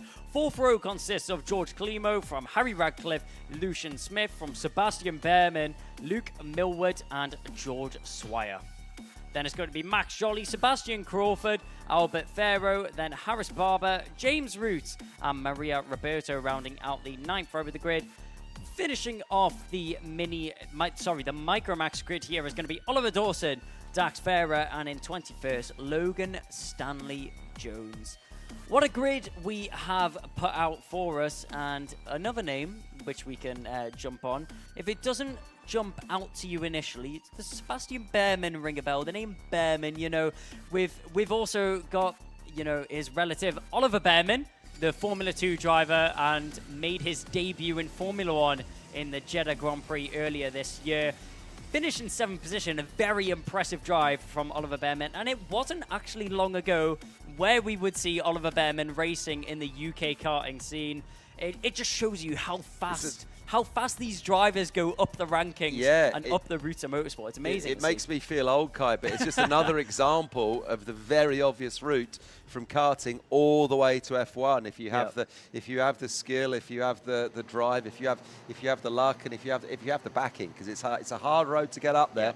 But we have seen, like you say, with Oliver Behrman there, if you get yourself all the way up there, you can make a show yourself. You know, he did fantastically well in that Formula 1 drive. So it's very possible that one of these drivers one day, extremely possible, one of these drivers in the future, we could be talking about him, you could be commentating on them, Kai, on the F1. Well, yep, it's something that we very much look forward to, but for the time being, all our attention is posed on the Micromax Superheat. They round the final corner. We've only had one false start. Will we go green this time? The lights are on. Do they go off? No, they don't. So we'll go around once again. We're going again. All the drivers wagging their fingers, letting the other drivers behind them know. I've seen it. Have you seen it? Look, we got to go again. We got to reform. Let's get ourselves back around. Sometimes with these younger drivers, obviously Micromax here, we're talking about sort of like 10, 11-year-olds in the mix here. Sometimes these sort of go-arounds can take 2 or 3 goes. I've seen it before. After 3 goes, the marshals all pull them to a stop and line them up and try and remind them of how they're supposed to do it. But they've got to learn, I suppose. But I don't think with the likes of Josh Cook out front and Austin Oman leading the train in this one, we'll see that today. I think they'll get themselves in order and ready to go second time away. Of course, Josh Cook, the O-plate holder here then of KL Sport out in front. Not with us for the whole of the championship, I don't think, Kai, but obviously joining us this weekend. Yeah, some very quick drivers out in front. I'll take the blame for that one. I'm the one that jinxed it, saying we've only had one false start. And then, of course, as soon as I say that, we get another false start. We get another one. So let's try not to mention that this time on this start, and hopefully we go racing this time round. Do we go green for the second time here with Micromax? Yes, we do. The second time is nice, and we won't have to do it twice. Down to the first bend we go. It's all fighting up at the front end. Josh Cook gets a great run down to that first bend as he now goes through the dogleg once again and down towards what is going to be St. John's. We've seen a couple moves down the hill, dust being kicked off as drivers are going to have to take evasive action, going straight over the corner, and now into the center S's once again up at the front end. Josh Cook followed by Austin Oman. Those two drivers still nose and tail. They started on the front row and they'll keep it that way as well. Some fighting in the mid pack. That's the number 16 trying to get involved in the battle. That's Sebastian Crawford trying to gain a few positions. He started further down the field and now trying to fight his way through. Yeah, action from the off here with these Micromax drivers as we join the midfield, going through Gasworks then, 2, 3 wide, settling in. What they've got to try to do in the opening lap is just keep the car on the tarmac. Don't get too involved. Just try and get yourself settled for a lap or two and then start making up the positions as we go across the line for the first time. Then Austin Oman, then now out in front, number 11. There he is from Josh Cook, the O-plate holder there, and Josh Hushka. We've got a Josh and we've got a Joss side by side. Not going to be easy easy for us, this one, Kai, as Harry Radcliffe from Sam Pollitt Racing there is in 4th, and Max Abrahart, there he is in 5th. Max had a fantastic round last time. As we see him move up the inside then, it's from the O-plate of Josh Cook, just overtaking Austin Oman, putting himself back out in front. This is going to be a great battle for all of this one, Kai. Well, the O-plate and the double one are going at it once again up at the front end. We've seen this battle before, and we will see it again. Austin Oman and Josh Cook fighting up at the front end right now. Cook, the O-plate, in first position right now. He's going to go middle of the circuit, not going to give the inside line to the number 11 of Austin Oman. He's not going to let him run on the inside just yet. Jos Husker in behind, though. He's going to have to tag along with this fight as well. A warning flag going out to the number 16 further down in the pack. That is going to be one of the drivers in a little bit of trouble. That's Sebastian Crawford down in 14th position right now. But up at the front end, nothing changing just yet. I'm sure we'll wait till the center S's, and we may see an opportunity for an overtake from one of these drivers. They're going to keep it in sync, keep it in order for the time being. No desperate overtakes, no silly overtakes or moves being made by these drivers. They may be young, maybe some of the youngest in the field, but they're wise beyond their age around the circuit. Yeah, they really are. We're seeing some fantastic racing from the off with Micromax as Austin Oman looks up the inside of Josh Cook, gets it done at the gasworks there. Number 55, Jos Husker, staying there in 3rd, Harry Radcliffe in 4th, and full credit to Dian Singh Pahal with the fastest lap at the moment, doing a 57.38. Dian got himself on the podium last time out, don't forget, at Wilton Mill, currently sitting in 5th. That's your number 23 car. Keep your eyes on him. But look at this battle out in front. This is brilliant. I'm loving the fact that Austin Oman has got a little bit of a challenger this weekend from Josh Cook. And just behind them, then Jos Husker and Harry Radcliffe. Right, come on. Get me somebody else that isn't a Josh or a Joss, Kai. Well, that's what I'm going to be tripping over all day. I'll let you off. It's an easy mistake to make, Kev. I'll let you off. You're not the commentator. No, Don't exactly. worry about it. This is your domain for the rest of the day, so I'll leave you. You can have this one. So you'll leave me with the trouble of mixing up the names. Well, I'm going to have to figure it out over the day because both the drivers are fast and raring to go up at the front end of the field. But Austin Oman, he's going to be the fastest man. Not the fastest man out on the circuit, but he's going to be the one leading the charge. Down the field, though, Sebastian Crawford, he's already had a contact warning. He's going to have to be careful there. He doesn't want to pick up another one. He doesn't want to attract the attention of the stewards. Now, as in behind him, number 52 is going to have to tuck in, and he'll follow through to make the overtake as well. Further down the field, Maria Roberto manages to follow through for the move on Sebastian Behrman. That was an unfortunate move for him. Austin Oman, well, once again, I jinxed it. I said he wasn't the fastest man on the circuit because he didn't have the fastest lap. He proves me wrong. He must be listening to me in his helmet. He crosses the line. He says, well, you know what? Take that, Kai. I'll take the fastest lap. Thank you very much. Well, he's being forced to take the fastest lap because he's got Josh Cook all over him. So the battle is out in front. Josh Cook, Austin Oman and Jos Husker just behind. So those three drivers out in front, they're being forced to run fast. And as we've seen, Austin Oman getting that fastest lap now then with a 56.8 as we look at a midfield battle there, picking it up with the number 26 of Harry Radcliffe, rather not midfield. That's the battle for 4th and 5th. Dian Singh Pahal, the number 23, the RCE driver, is all over the rear bumper of him. He's going to be trying to get himself from 5th up to 4th and then probably up to 3rd as we see a move go up the inside here. Can't quite see it is. Kart number 23. That is Dian Singh Pahal. Full credit to him. Great overtake there, young man. What a move. And he's going to hang on to that position, I think, as number 26, Harry Radcliffe, has to settle just to hang on to the back of his bumper if he can. Back out in front, though, Austin Oman being chased down by that O-plate holder of Josh Cook. Look at this, though. Dian Singh Pahal, number 23, pushing hard up on the back of them, trying to get himself from what will be 4th up to 3rd if he can. Well, Dian Singh Pahal picking up a warning flag for contact from the stewards. So maybe a little bit too close to the rear bumpers as he picks up a contact warning there. You'll see that when he crosses the line.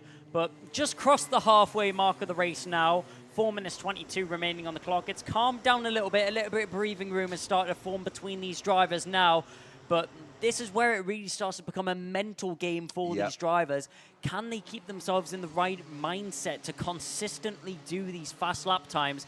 Because even if they just slip up for a moment of a second, that's when it all congests together, and that's when it all starts to become chaos for these drivers. Yeah, absolutely, of course. We're looking at 10 minutes plus a lap for these superheats, so it's a long time to stay focused, and it's a long time to be under pressure. And under pressure is what Austin Oman is right now, because on the back of him is Josh Cook. He's not going to let him out of his sights, the KR Sport driver, one of the drivers being looked after by the likes of Sean Butcher in KR Sport this weekend. Highly experienced older driver looking after these youngsters and giving them the right coaching they need, and it shows when you see someone like Josh Cook doing a great job hustling Austin Oman from Sam Pollitt Racing. Always a great atmosphere when you go in the SPR awning, like many of these ones, but we've got Josh Hushka there sitting in third, and his teammate Austin Oman just ahead down the road in first, and Harry Radcliffe in fifth. Sam Pollitt Racing making a great name for themselves once again here then at Warden Law, as Austin Oman still out in front in the sunshine, with Josh Cook just behind him. Great pictures, Kai. And look at 23. There's our man Dian Singh Pahal pushing up, just linking up the front three, making it a front four now out in front. Yeah, look, you could throw a blanket over the front four. Well, the KR Sport colours are being repped in second position right now. So from Josh Cook's perspective, surely you've got to start getting a little bit frustrated now. You know you have the pace, you're getting ever so closer to that rear bumper, but down the inside, that's a late move. We weren't expecting that one. Dian Singh Pahal, he was in a nice order, he was just linking them together. Now he's going to throw a bit extra. He's going to throw some fireworks in the can, and he's going to get himself into third position. He's going to break up the battle, and now going to be the one to charge onto the front two. This is where it all starts to kick off. Closing stages of the race, and now we have a new leader. Josh Cook finds himself in the lead of the race. We were saying he may be getting a little bit frustrated, runs a bit wide over the rumble strips, manages to keep it under control through the dogleg, and now through St. John's we go towards the center S's. Has a quick check over his shoulder. He's not going to worry about the drivers in behind too much. Austin Oman now in second position. He's the driver in a sandwich. This is where he needs to be careful. He wants to attack. He doesn't want to attack too much, though. He doesn't want to lose too much time, because he's got the fast charging Dian Singh Pahal in behind him. Anything that happens here, Pahal is going to he's going to pick up, and he's going to pick up the crumbs as well. No, he's not a Hoover, but he is going to pick up the crumbs. He's the driver out on the circuit right now, the one to watch up at the front end of this battle. As we go around the final couple of bends and down the home straight, a minute 30 has just ticked over on the clock, and it's all starting to heat up. Yeah, it really is. As we rejoin the action out in front, then look at this, number 11, Austin Oman making a move on Josh Cook, gets himself back in first. Singh Pahal, Dian Singh Pahal then in third. He's staying with him. He's obviously got the speed. He's come up through the field in this one, and now it's a front three that are charging. I think we should keep our eyes on that number 23 kart from RCE. That is Singh Pahal, as we see Josh Cook make another move. Austin Oman losing a space. Will Singh Pahal come up through there? He might do. This is just great racing. Josh Cook then now in front from Austin Oman, and Dian Singh Pahal behind them then Josh Hushka. This is great. This is really good. Any one of these three can take this one, Kai. Well, patience obviously isn't a word in Josh Cook's vocabulary. As soon as he sees a gap open up on that inside line, he's going to pounce at it. He's going to dive down the inside, and he's not going to go for a half-committed move. He'll get that move done, and he will make sure of it. Hits the front once again, but he's going to have to start going defensive, because Austin Oman is breathing in behind him, peering over his shoulder, waiting for a chance to try and get into the lead of this race. These drivers have been going at it for the whole race right now. Singh Pahal ran a little bit wide there, bumping over the curbs, and you can see it's left a little bit of breathing room in behind to Austin Oman, going defensive in the middle of the circuit. He's going to cover off that inside line, but does he cover it off well enough? A little look on the inside. He poses his front bumper there, and now trying to challenge as well as Dian Singh Pahal. That Dunlop chicane is so tight, though. He's going to get a good exit. He's squeezed over the curb on the inside. Will he be able to get it done down in at Gasworks? It's so tight, and oh, they all run wide. 3 wide, and picking it up, trying to go past both of them is Josh Hushka. It's not going to work out for him, but it'll work out for the number 11 of Austin Oman. After all the trouble that he went through in those final couple of corners, he would have been holding onto that wheel for dear life as they went through that dogleg section. It was so close between those three as they went 3 wide at one point, going through the horseshoe, down the inside. Here's another move. Jos Huska's wanting to get involved. He's seen all this fighting in front of him, and he's thinking, now it's my chance to go for a couple of overtakes on the number 23 of Dian Sinjbahal. Will he be able to hold him off? No, he's not, because the 26 of Harry Radcliffe is going to get himself in the mixer as well. The SBR drivers all going at it on this final lap, but all this battling and all this commotion means Josh Cook has driven away with the race lead and given him enough room that he doesn't have to worry about losing out in these final stages. Yeah, he really does. It's super stuff in the closing stages of this one, Kai. Josh Cook out in the lead, Austin Oman in second, and the battle between Pahal, Huska and Radcliffe behind was just intriguing. But it looks like Pahal's going to settle for third, but well done to him, because it could have so easily gone awry for him. So it's Cook from Oman, from Pahal, from Radcliffe and from Huska. Full credit to all of those youngsters. Thanks for entertaining us. What a race that was. They learnt so much in just like the last few laps of that, Kai. There was all manner of attacking and defending going on, looking at when they're going to overtake, trying to make an undercut, trying to make it stick, trying to go quick, trying to defend. It all happened in the closing stages of that. Brilliant, brilliant, brilliant. And that, of course, don't forget, is Micromax. They're only little ones. Well, do you think these drivers in the Ultimate Karting Championship know that we need to save some racing for the finals later on? I mean, yeah, this isn't the super final. No, this exactly. is the super heats. They're completely gunning it in these super heats, and I'm grinning from ear to ear because the action out on this circuit is so good. Maybe it's because it's sunny. Maybe it's finally sunny for once, so we're getting some better action out there on the circuit. And we're not going to complain at all with Josh Cook taking it home in first position from Austin Oman and Dian Sinjbahal. Then Harry Radcliffe, Jos Huska from Arthur Faro. Then Maximilian Eberhardt, George Klimo, Max Jolly, and James Root rounding out the top 10. Then it's going to be Lucian Smith from George Swire, Luke Millward, and Harris Barber rounding out the top 14. Following in behind is Maria Roberto from Sebastian Crawford, Sebastian Behrman, Logan Stanley Jones, Albert Farrow, Oliver Dawson, and Dax Farrow rounding out the 21 driver grid in the Micro Max Superheat. Not a single dull moment, not just in this race, but all morning. I feel like my voice is going to be gone by this afternoon. I mean, yeah, I think you need to keep your powder dry, Kai, because it's a long day ahead of us, a long day for the drivers, and a long day for you up here in the commentary box. But we're being treated to action from the off. It is brilliant. Maybe it is because the sunshine is the sun's gone to their heads a bit, and they're all really fighting, and they all really, really want it, don't they? Super, super stuff. Great to see. Means the action for us watching, if you are a neutral, is brilliant. Just got a great shot there from Coles Racing of George Klimo, number 83. Made himself finish in 8th place. And just to his left there's Max Abrahart from RCE. Won last time out, top step of the podium, don't forget, at Warden Law. The best he could do in that superheat then was 7th. Ahead of him, Arthur Farrow. And then we had that intriguing battle, didn't we, with our top 5 from Huska, Radcliffe, Pahal, Oman and Cook. What a race it was. Well, if it wasn't obvious why this was voted track of the year by the drivers, I think it's pretty obvious now. I mean, what a morning we've had so far, and it's not even done yet, as Honda Cadet Superheat is coming up next.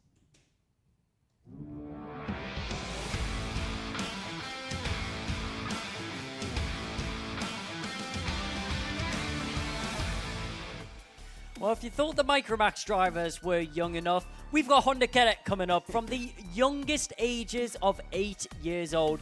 These drivers are still in primary school, but they're taking it, blasting at 60 miles an hour around the circuits here in the Ultimate Karting Championship, with Ralphie Branscombe starting on pole position from Marie Jaskovicius. Then we've got Ricky Jr. McIntosh from Elliot Bork. Then Esme Rosie and Ashton Horspool in 6th position. The 4th row consists of Jack Fulbrook-Harmer, then Jackson Heath, Theo Hamilton, Toby Turner, Harry Grant, then Morgan Cooney in 12th position.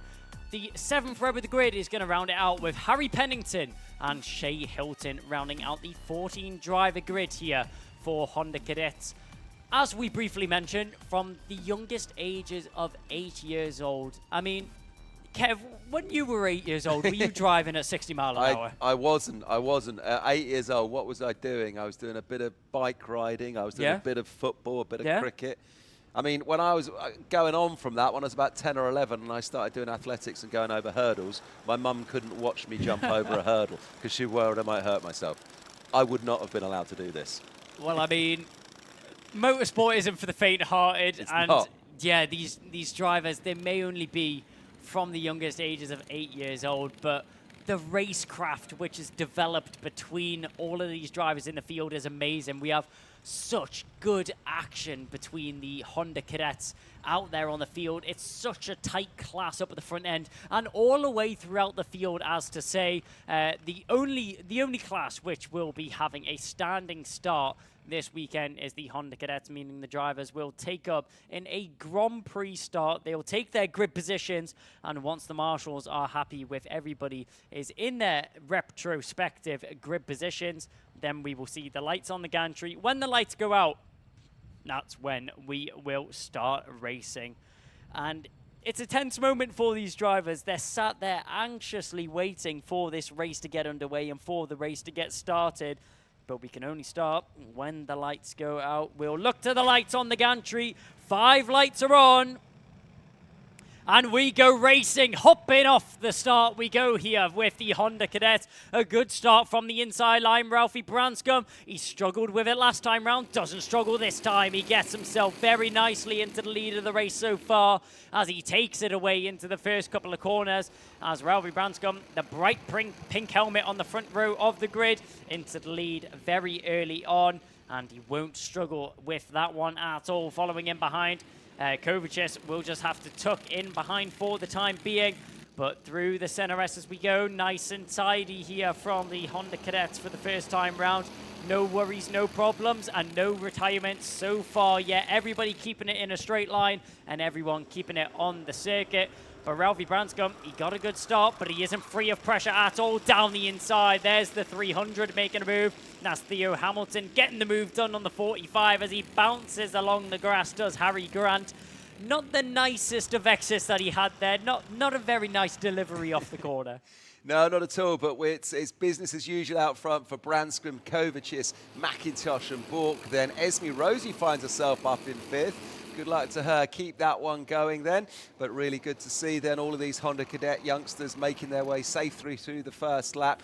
Full credit as well to Theo Hamilton, kart number 300, who I had chat with yesterday. Again, another one of these youngsters. It's his first full season of doing a whole championship season. Previous to that, running at the likes of club meets at Kimbolton, where we were just a couple of rounds a few weekends ago. So good luck to kart number 13.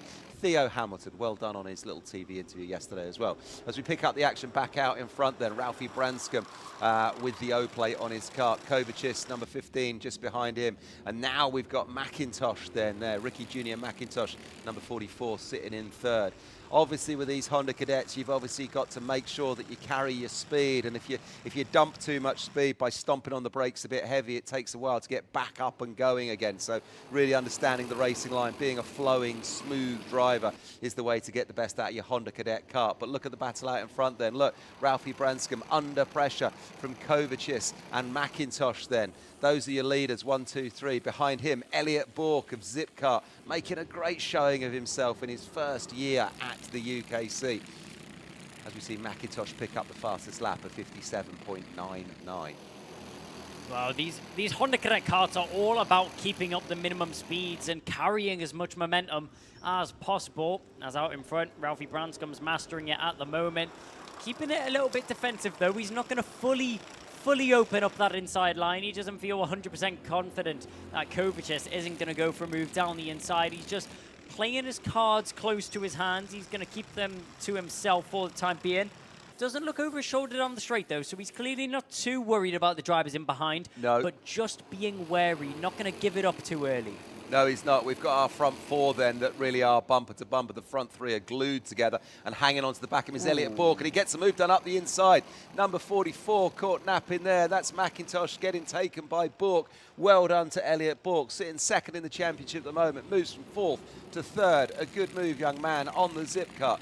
Now he has the two drivers ahead of him in his sights. That's Kovacic and Branscombe, of course. Branscombe, business as usual, out in front, leading the championship. Won the championship last year, and this weekend he won Heat 1, he won Heat 2. Will he win the Super Heat? Well, there's 6.5 minutes to go. We'll find out. But look, there's that man that just made a great move. Elliot Bourke in the zip car. Good work, fella, as we go up the inside then. Look, he's got number 15 in his sights. He wants another place early in this one. He's all over the back of number 15, Kovacic. Watch this one, Kai. I think we're going to see Elliot Bourke make a move on this lap. Well, he made one last lap when he got the fastest lap, and I wouldn't be surprised he has a look to the inside. That one a little bit too late. That was a little bit too close for comfort there from Elliot Bourke. He's just making his intentions clear to the drivers in front. He's putting the other drivers on edge, making them know that he's not playing around. He's ready to make an overtake when the gap opens up, and it opens up now into the first of the center S as he squeezes his opponent wide. Kovacic did very well to hang on to the position there with the amount of pressure that Bourke's putting onto the back of him. But we've got to take into account all of this battling between these two drivers. Branscombe's just getting away. He's delivering. He's racing away. With Bourke going down the inside, he'll get the move done. Kovacic is now down into third position as Elliot Bourke hits second position. But will he now be able to close down the gap which he has created between this pack and Ralphie Branscombe out in front? Well, I don't know, but I could see that overtake coming. Elliot Bourke had the bit between his teeth there. He really did. I said he was going to get a move done on this lap, and he did, and he waited all the way to the gasworks, but there was that bit of excitement in the middle in the center S's where he was trying it there, which was just brilliant to see.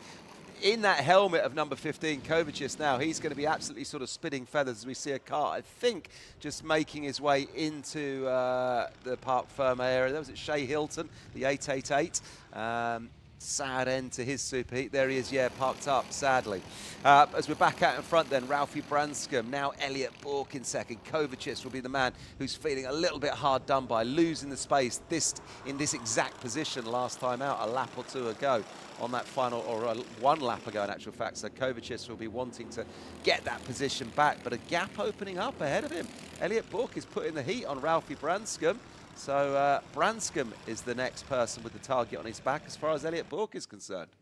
Well, a delivery driver in terms of lap times right now is Elliot Bourke. He's putting down some blistering times out on the circuit. He's pulling down that gap which he made between him and Ralphie Branscombe. Branscombe, he might want to have a little look over his shoulder because he's going to have a surprise in behind him. Yeah, he is. He's a great driver and he's comfortable out in front. And we've seen Ralphie Branscombe lead so many laps over the last couple of seasons, well, last season and this for sure. But he's going to have to start thinking about what's going on behind him in this race because the others aren't letting him get away with it. They're not going to let him go. Elliot Bourke is just going to sit there. But look, now Kovacic on the back of Elliot Bourke here as they come into the gasworks. This is where he got the overtake done last time. And they stay there. But look, yes, look at this. These front four then. Elliot Bourke now up on the back of Ralphie Branscombe. Behind him, Kovacic's pushing. Bourke has closed that gap on Branscombe that lap. The gap now just, what, 1/10, 0.13. As Bourke makes the move up the inside of Branscombe. Wow! He's put the afterburners on, Kai. Where did that come from? He must have carried some serious speed down the Conrod Straight. Yeah, so much momentum there from Elliot Bourke. It'll be that great run he got off the final corner, combined with the slipstream he had down the home straight, was just able to slingshot past into the first corner. It looked effortless there. It was like DRS was enabled, and then Branscombe was like powerless. Well, DRS in karting, oh my! I can imagine that being an interesting feat. Maybe we should propose that as an addition to the Ultimate Karting Championship next year. DRS down the home straight was definitely enabled for Elliot Bourke that time round as he slingshots past into the lead. Ralphie Branscombe pointing forwards to Kovacic saying we need to work together. We need to work together and push forwards if we want to get past Elliot Bourke, because Bourke is so fast and so comfortable on this circuit at the moment. He's just looking unstoppable out in front. Yeah, he is. But one thing I'm looking at, full credit to kart number 153, which is Ashton Horspool, who has the fastest lap at a 57.81. He's down in 7th, so the guy that's running in 7th is putting in the fastest lap. We would expect to see Elliot Bourke get the fastest lap in the coming moments, but at the moment, it's the driver in 7th who's got it. Well, I think that's just a great display of how close this field is. If the fastest driver is down in 7th position, that just shows you how close the lap times are between these drivers and how competitive the field here is in the Ultimate Karting Championship, especially in the Honda Cadets right now, as this front four still glued nose to tail, still fighting onwards and onwards. The freight train of Elliot Bourke out in front, he's fought his way through the field and he's now reaping the rewards as he finds himself out in the lead of the race right now. With 1 minute and 10 seconds remaining on the clock, we'll have 3 more laps of racing here around the Warden Law circuit. And Elliot Bourke, he has to keep it in a straight line, has to keep it in tight order. Made a little bit of a mistake running up the hill there through Brian's Bend as his kart snatched a little bit away from him. Ralphie Branscombe will now eke closer and closer to the back of the number 14, just waiting for that gap to open up now. The O-plate, he didn't let him run away at all, and now Elliot Bourke is going to feel the wrath of the pink helmet driver. That's Ralphie Branscombe in 2nd position right now. Bourke is used to being on the attack, but can he run the same in defense? Maybe. He glances over his right shoulder there, looking behind him, seeing where those other drivers are. Has he got a lead? Well, not really. 0.3 of a second at the moment as well. Look, Ralphie Branscombe's going to be thinking, come on, I know this game. I'm going to get this place back off you. But at the moment, the only drivers are running in the 57s. Our quickest drivers are Elliot Bourke with a 57.93. Then we've got McIntosh with a 57.91. And then that man, Horspool, with the fastest lap, still a 57.81. So just the 3 of them running 57s. Everyone else 58 and change. But out in front, Elliot Bourke fighting off the battle that's going on behind him. The pressure from Ralphie Branscombe. Ralphie Branscombe running in 2nd, pushing it onto Bourke. Looks wide, goes around the outside, does Branscombe. Will he get the undercut on this next one as we come through the infield? I don't think so. Bourke now running wide, using all the curb, and that gives Branscombe a chance to close up on his rear bumper. We've got the right, the left, and then the right as they come now around the back straight away, then through the Dunlop chicane onto the back straight. Here's the gasworks. Look at Kovacic. What's Kovacic doing as Branscombe runs wide? Oh, I thought something was going to happen there, Kai. Well, Bourke picks up a track limit warning there for running wide out of the Dunlop chicane. Although it may not have went to his advantage, he still picks up a track limit warning. You'll have to keep an eye on that coming into the final lap. Intermittent checks over his shoulders. Bourke is not comfortable in his seat right now as he's checking left and right. Branscombe's fast and charging onto the rear bumper of this zip cart right now. They go down through the dogleg into St. John's we go. We've seen a move before. We won't see it again.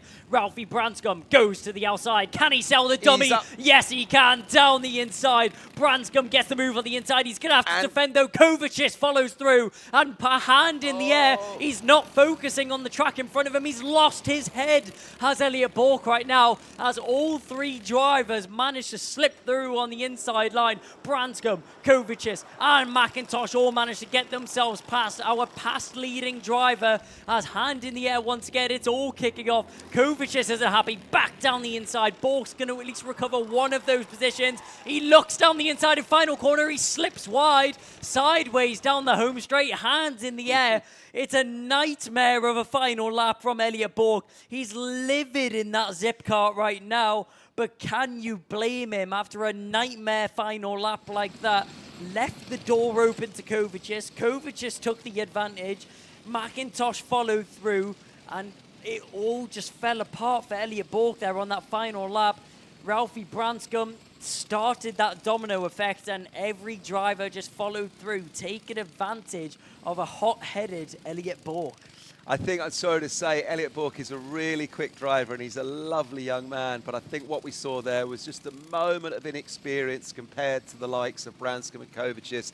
It didn't quite go his way. He lost his head for a second. He went from 1st to 4th in 2 corners. We see it a lot in karting. It does happen. He'll learn from it. He's a quick driver. He's a good driver. He recovers to 3rd, but ahead of him, Kovacic and Branscombe. As we come back down then through 4th, 5th, 6th, 7th and 8th, we've got McIntosh, Fulbrook Harmer, Horspool Dalton Turner. Full credit as well to Jackson Heath, another great young man, brilliant talker on camera, really enjoying his karting journey. That's Jackson Heath, number 64, well done to him. Great teammates alongside Theo Hamilton as well, so well done to Theo Hamilton, 300. Both of those youngsters, Heath and Hamilton, running their first full season of competitive karting. Esme Rosie, well done to her, kart number 42 in 10th. Then we had Harry Grant in 11th, Morgan Cooney, Harry Pennington, and commiserations to Shay Hilton, who was the driver that we saw retire early in that one. But a lot of learning and a lot of excitement from those young Honda cadets. And in the finish, though, Ralphie Branson coming out on top, as we see Jack Fulbrook-Harmer there just getting the fist bump from his dad and the pat on the helmet. That's what it's all about, folks. Don't forget, this is motorsport, but it is also, it's a fun Sunday in the sunshine for these youngsters. Don't forget that. Yeah, it's lovely to see the dad and lad racing, the classic combination, the kid racing and the parent mechanicking. I mean, how often do you see it in the motorsport paddock? And it's lovely to see that family connection being taken into a race day. You may think it's such an isolated sport, but motorsport, it's such a tight-knit community. I mean, it is. The paddock's like a family here in the Ultimate Karting Championship. Everyone's so lovely, everyone's so nice to each other, so welcoming. Always open to helping each other, and I think that's the great thing to see here from UK motorsport as a general. Yep, but from the sort of youngsters finding their way and just having fun in the sunshine, things will now get serious. Fireworks on course next, because Senior Rotax A are coming up.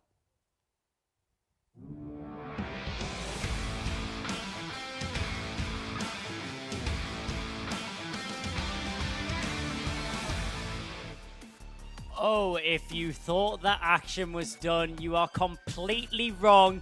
Some of the biggest racing is to come up this afternoon and the early of this morning. Kai Hunter's going to kick it off on the front row with Teddy Pritchard-Williams alongside him. Jamie Perrelly from Lewis Gilbert, Alexander Cole and Ewan Charman on the third row of the grid.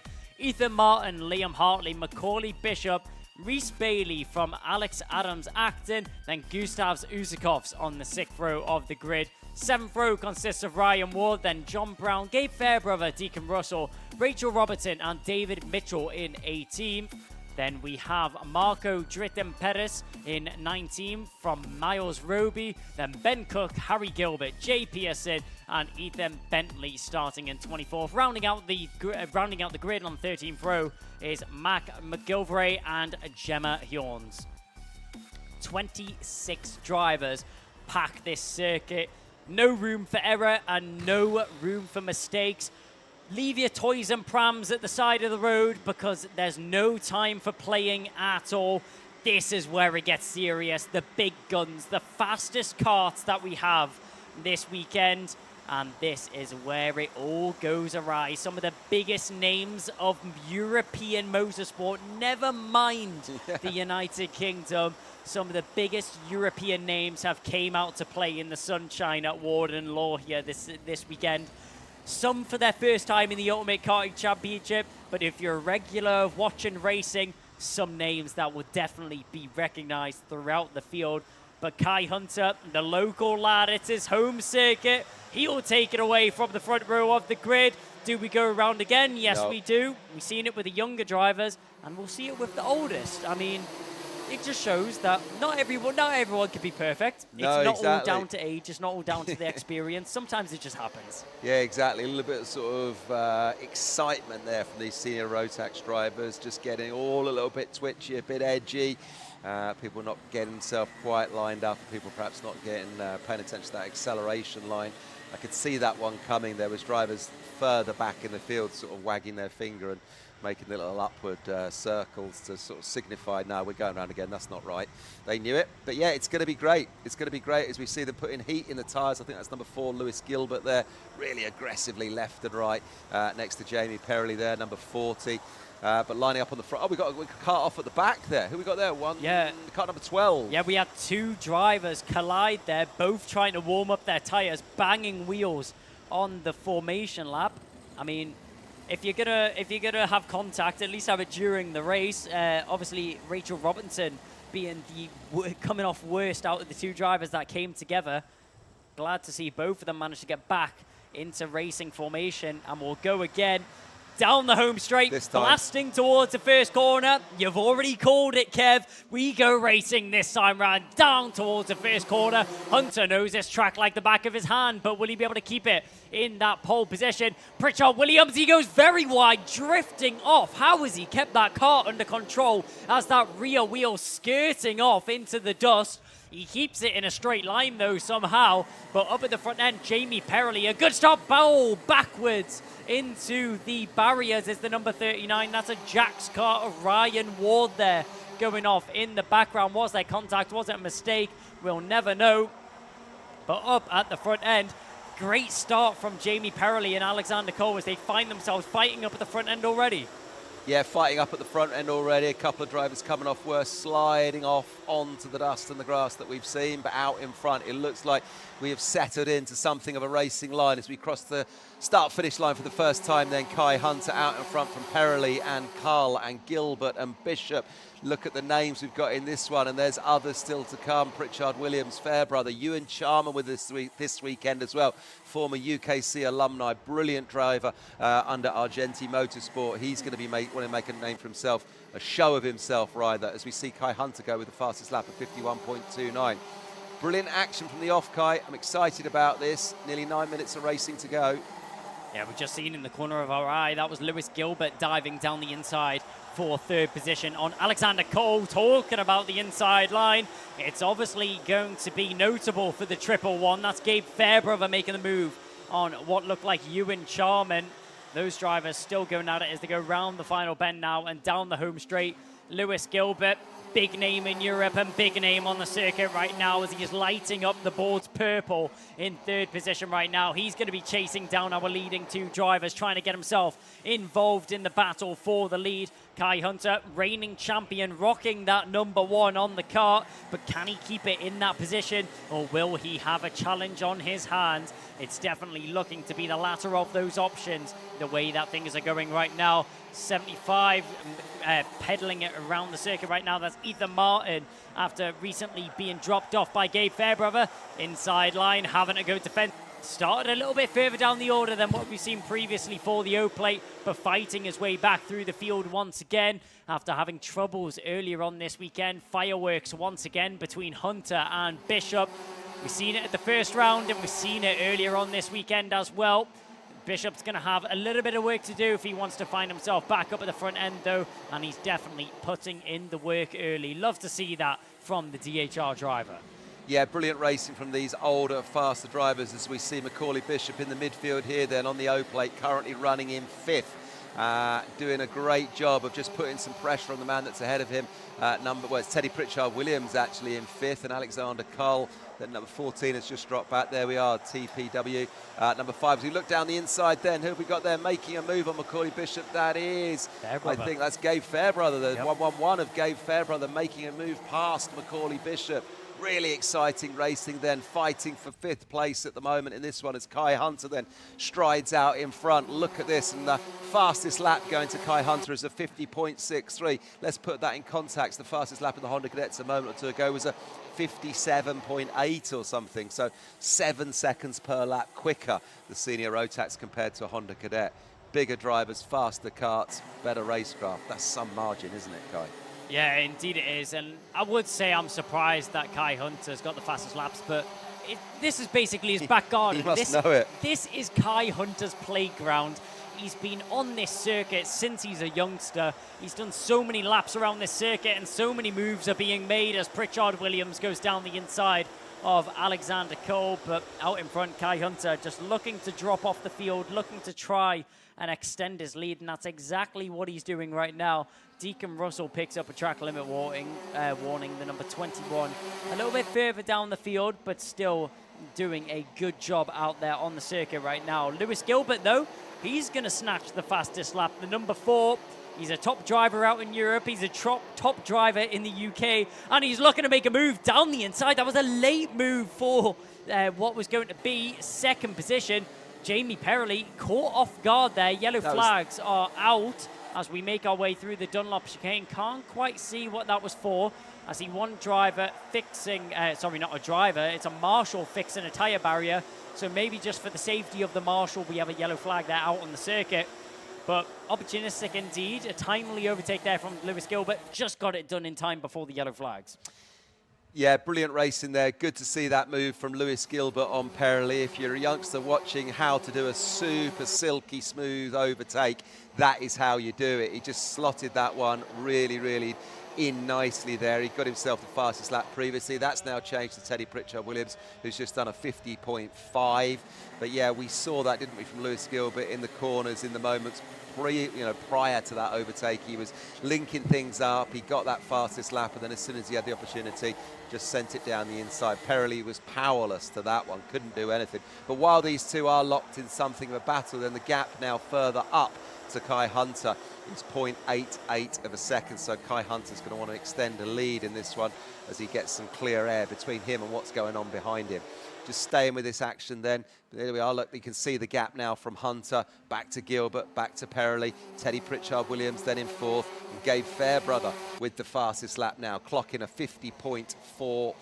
Of course, Fairbrother we've seen in the UKC before, then go off on racing cars, and now he's back with us for the season, full season in the karts, which is great. Another experienced driver, adding to the excitement this weekend here at Warden Law for Senior Rotax. Another thing that's amazing to see is a multitude of drivers all trading fastest lap after fastest lap. Everybody improving lap upon lap, and not just the same driver putting in the lap times on each other. The fastest driver in front of him, Macaulay Bishop, is in behind the driver with the fastest lap. That's Gabe Fairbrother just fending off Macaulay Bishop for now. It was a couple laps ago where we seen the 111 get that overtake done. He has a long look over his shoulder, and that invites Macaulay Bishop to the inside line. He'll go down the inside, get that move done with no troubles.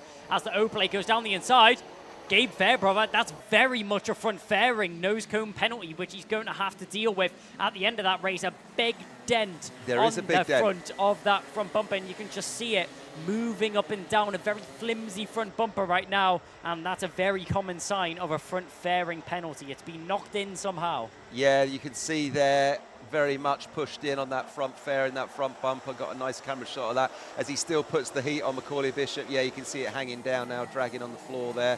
So he's not going to be happy with that when he comes back into scrutineering, but he's got to stay in the race and hang on in there for now. As you now see Ewan Charman clocking a fastest lap of 50.4. No, that's changed again. Pritchard-Williams gets a 50.42. Charman had a 50.44. And Ewan Charman racing with racing perfection on his Birolart chassis, no longer with Argenti. So apologies to that one earlier there, Ewan. As we see him there, number 42, running on the infield. But out in front, the man that's not troubled by any of this, Kai Hunter. As we pick up the action, though, on the screen, there we are. You can see Ewan Charman all over the back of Gabe Fairbrother. Charman then on Fairbrother, going to just bide his time. He's going to have a look through this section here. The right, the left, the right of the chicane, then come around the back straight. Gabe just glancing over his right shoulder. He knows Charman's there, into Gasworks.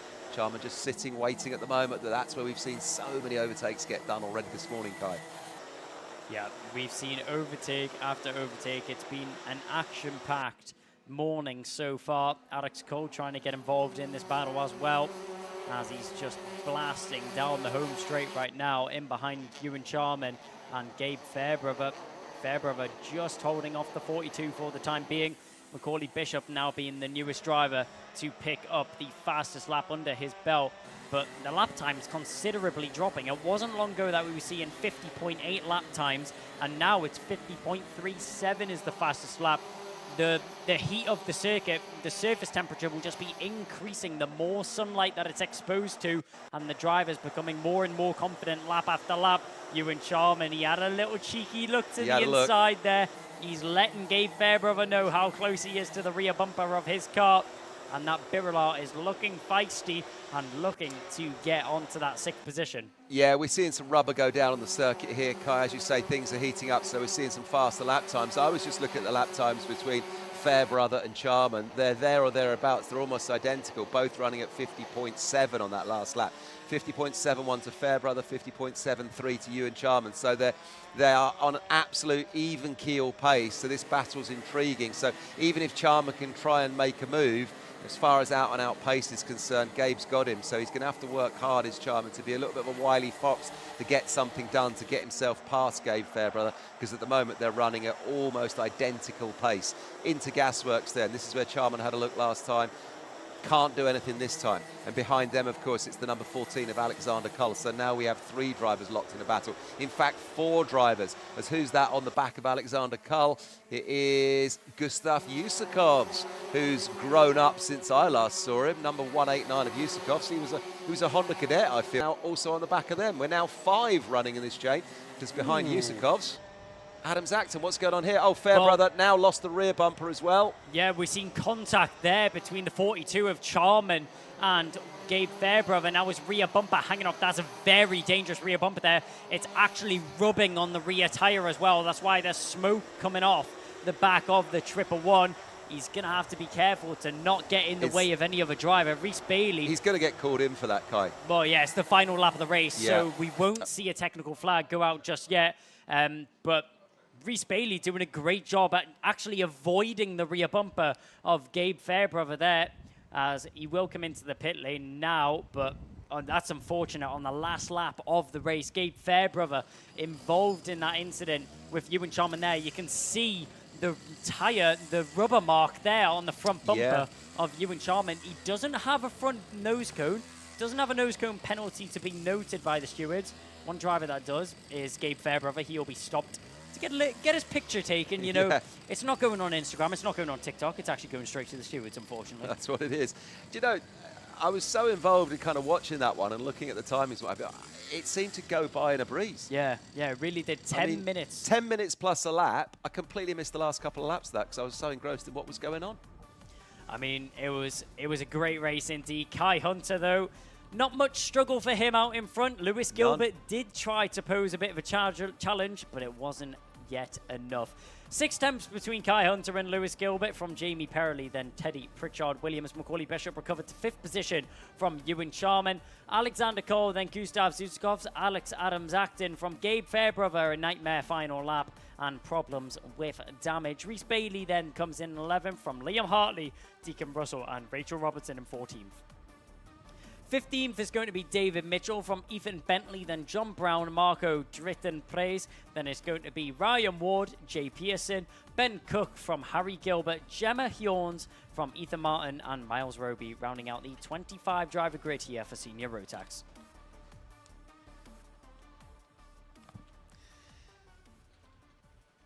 So we got the pictures then live, 1, 2, 3 in the Parc Fermé. Kai Hunter there, just sitting, enjoying the sunshine. Well done to him. As we see the 101 just getting moved back, wheeled back. Who are we on there? 101, just one of the drivers that didn't make it home in that one. Miles Roby, privateer on his Tony kart there. But number 4, Lewis Gilbert, came home in 2nd, of course. And then in 3rd place behind them. Who did we have? As we just wait for the next one, of course. The next one then is Senior Rotax about to go out. That was Senior Rotax A. Next up then, Senior Rotax B.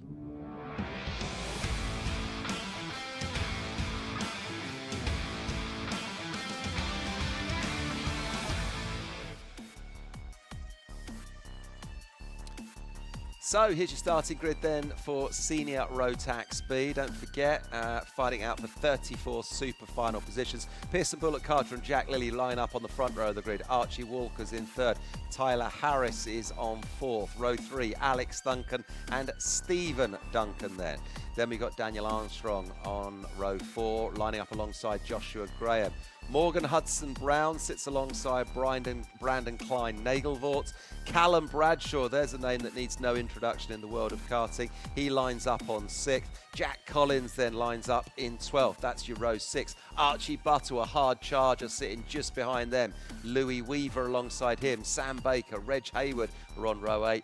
Louis Merica on row 9 and Callum Kinder alongside him. Then we come to row 10, back end of the grid here. Then Ben Southgate and Jack Gilliam just ahead of Ethan Critchley, Caitlin Seabrook, Stephanie Hobika and Aaron Mackay. And then the final row of the grid, row 13, Harry Lamond and James Dunbar. So here we are then, glorious sunshine as we see Pearson Bullock Carter sitting up front. And then we have the 05 of Jack Lilly just sitting alongside him. Great pictures here, nervously waiting. All of these senior rotax drivers just getting ready for what is going to be a battle royale as they fight their way into, hopefully, the super final. 34 grid positions. And I forget exactly how many entries we've got in senior rotax, but probably a good sort of 60 or so, I think. So 60 into 34 won't go. So some of these drivers, their day will end after this race. And we'll find out who that will be in just a moment or two. Looking back down the order there, then we see number A on his cart. That's Stephen Duncan. And then we have 84, Tyler Harris, just on the second row of the grid. Sitting alongside number 7, Archie Walker. Kai, it's going to be another exciting one.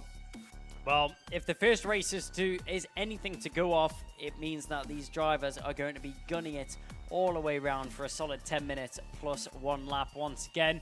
As you mentioned, the second of these senior rotax races. Kai Hunter walked away with the victory in the last one. Kai Hunter won't be taking to the circuit this time, but it'll be interesting to see who else is able to take the challenge up at the front end. Pearson Bullock Carter and Jack Lilly, obviously big names we need to keep an eye on. Both drivers leading the championship. P1 and P2 in the championship right now, and P1 and P2 on the road. 2 doesn't go into 1 though, so where are we going to see it happen?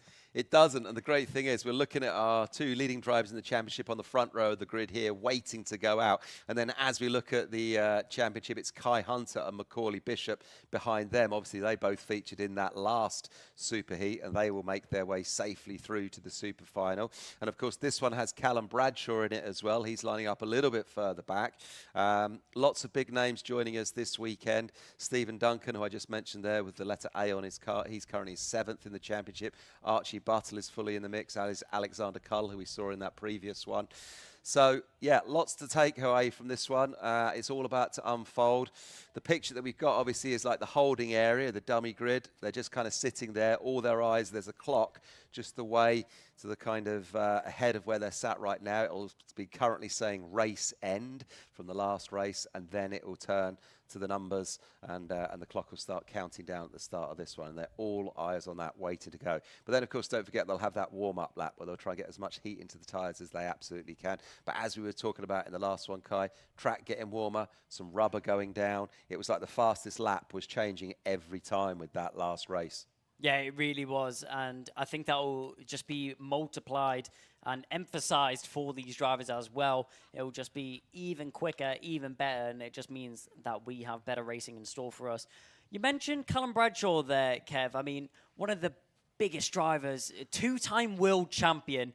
He's massive in the world of karting, not just in rotax, but IAME as well. He's raced pretty much anywhere you can think of. Callum Bradshaw has probably raced there. And you actually spoke to him earlier, didn't you, Kevin? Yeah, I spoke to him yesterday. And UKC Statos will note that when we had our first UKC round in 2020 at Rowra, he was running X30 seniors, and he won that opening round in 2020. And then that was also the same season when he won his first world championship. So, I mean, no stranger to karting, no stranger to the top step of the podium. When he won with us first in 2020 at the UKC, he'd already been karting for a number of years at that point. Although he did say he started late, started racing when he was about 12 or 13 years old. Yep. But he was already putting it on the podium, you know, in his sort of early teens. So, yeah, a great driver. I did say to him as well, I thought I read, Callum, that you were hanging up the race gloves at the end of 2023, having sort of done it all.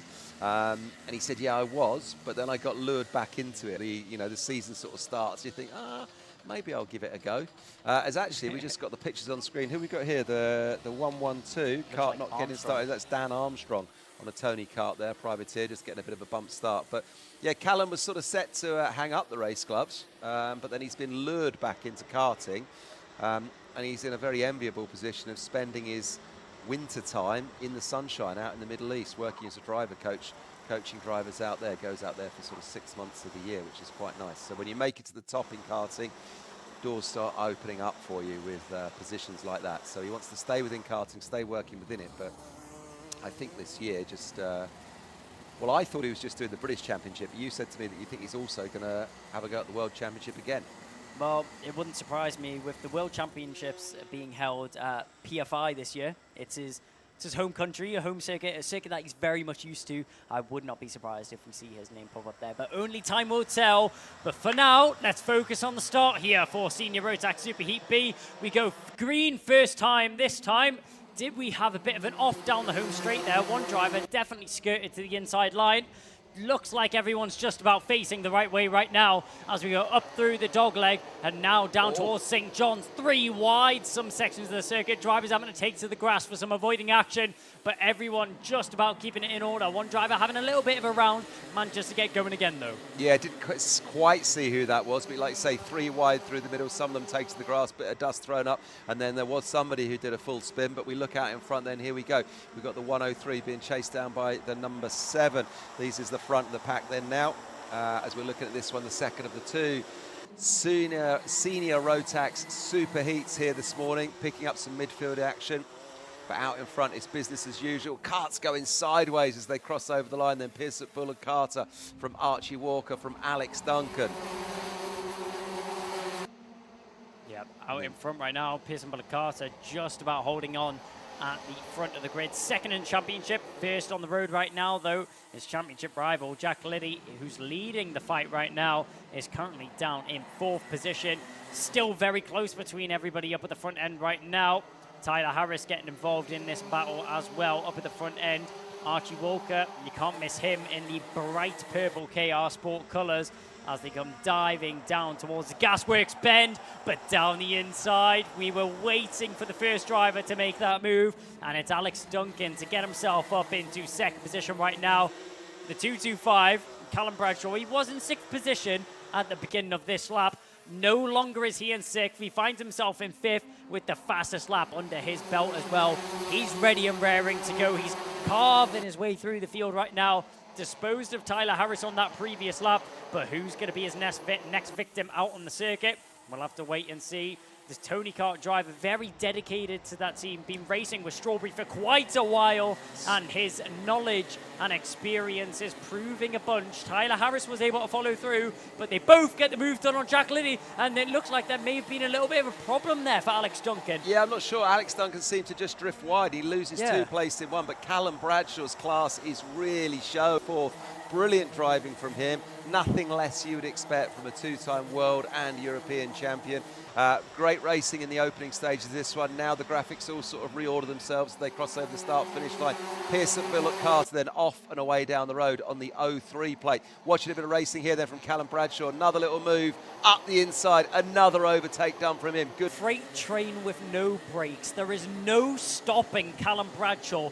When he has his mind set on a mission, he will complete it. Yeah, no and question just about it. Smooth as you like as well. Yeah. No aggression, just smooth, fast racing. Brilliant to see.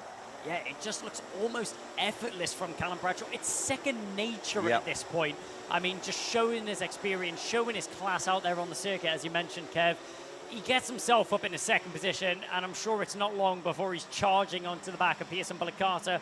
He does have a 1-second gap, which he has to break down. He'll have some work to do, but he's not afraid of it. An attempt of an overtake down the inside there from the number 37. That's Reg Haywood trying to get the move done on Klein Nagelvoort. Nagelvoort was just able to fend that off into the first corner, though. But back up at the front end, Tyler Harris, a lot of pressure on his rear bumper. But down the inside, that's Jack Lilly, our championship leader, getting the move done on Alex Duncan. But Duncan's race is just falling apart. It's falling apart. He's all over the place, Alex Duncan, in this one. He's just lost another couple of places there. Not quite got this. Into Gasworks. This is where we've seen so much action already. Lots of drivers getting involved here then. Can't quite pick them out with the speed of this one, but we're looking at what is a DHR kart there with a KR Sport chassis in front of him. This is really exciting stuff as they cross the start-finish line again. Another lap done, and Callum Bradshaw showing his speed, 50.37. He's the new fastest lap holder there. And he's closed that gap to Pearson Bullock Carter, now 0.68 on this one. It was a full second last time by. Yeah, Callum Bradshaw, I mean, blistering pace around this circuit. I don't think this is one of the circuits that Callum Bradshaw's done a lot of laps around, but it looks like he's a seasoned professional around this circuit alone.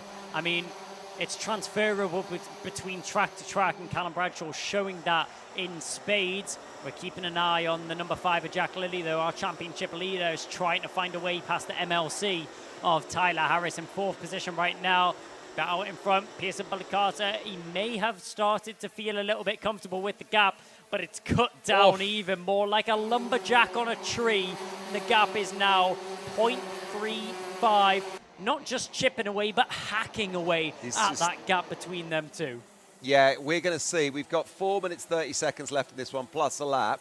We're going to see Bradshaw all over the back of Pearson Carter in a couple of laps' time. Then that will be the battle for the checkered flag come the end. I can tell you that much already. As we see it here then unfold, watching out in front then. There's the 03 of Pearson Carter. You can now fix. Oh, we've got a DHR driver off on the grass. Look, we haven't had to wait long. We haven't had to wait long. Callum Bradshaw getting Carter just in the very next lap. That is class showing there, Kai. That's brilliant driving from Callum Bradshaw. Question is now, can he stretch his legs and get off and away down the road, or will Pearson Carter stay with him? No hesitation behind that, no thought behind that overtake. I thought it was going to take a couple of laps. It took a couple of corners. No, not at all. Bradshaw arrives onto the back of Carter, and Carter is a top-class driver, but Callum Bradshaw just his experience showing once again, just dives that inside line straight away, doesn't mess around with it, gets the move done straight away. Mechanical flag goes the way of Harry Lamond, so the number 63 will have to pull into the pit lane, unfortunately.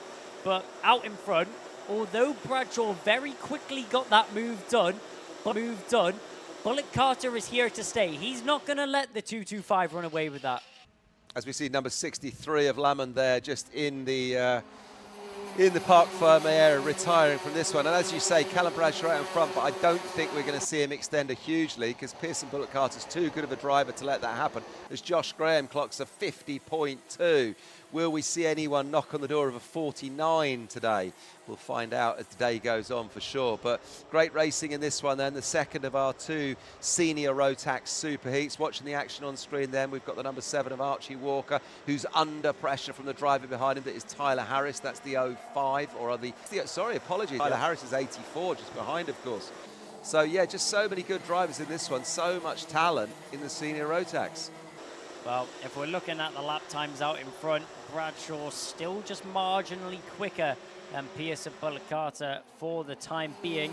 But with that slipstream to the aid of Carter, any small or miniature mistakes from Callum Bradshaw will be amplified. Mistake is crucial and will come back to bite you around this Warden Law circuit.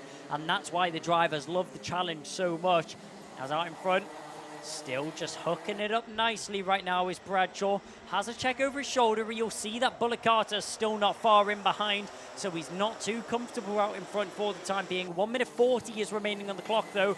Time is ticking down, but the question I'm going to ask you, Kev, is do you feel like Carter will be able to get back in front? I'm sorry to say, I don't think he will. I think Callum Bradshaw has this one wrapped up. Yes, he's under pressure, but it's pressure that he's seen before. He knows what this is all about. He knows the game. He can keep his head. He's a fast driver. He's a smooth driver. That kart will be mechanicked within an inch of its life. It will be running sweet. So I think we're not going to see Carter get past Callum Bradshaw. I think this is how it's going to stay. They're both too good. They're both too good. Unless there's some glaring error, I think your 1-2 is going to stay as it is. I think both drivers are smart enough to also not go for any dumb or silly overtakes, which will actually, as we still see fighting along Archie Walker. Jack Lilly is closer than ever, though. This is where the action's going to be in the next couple of laps. Look at this, number 5 of Jack Lilly all over the back of Archie Walker. They're pushing for third, don't forget. And look, here we can see a move now.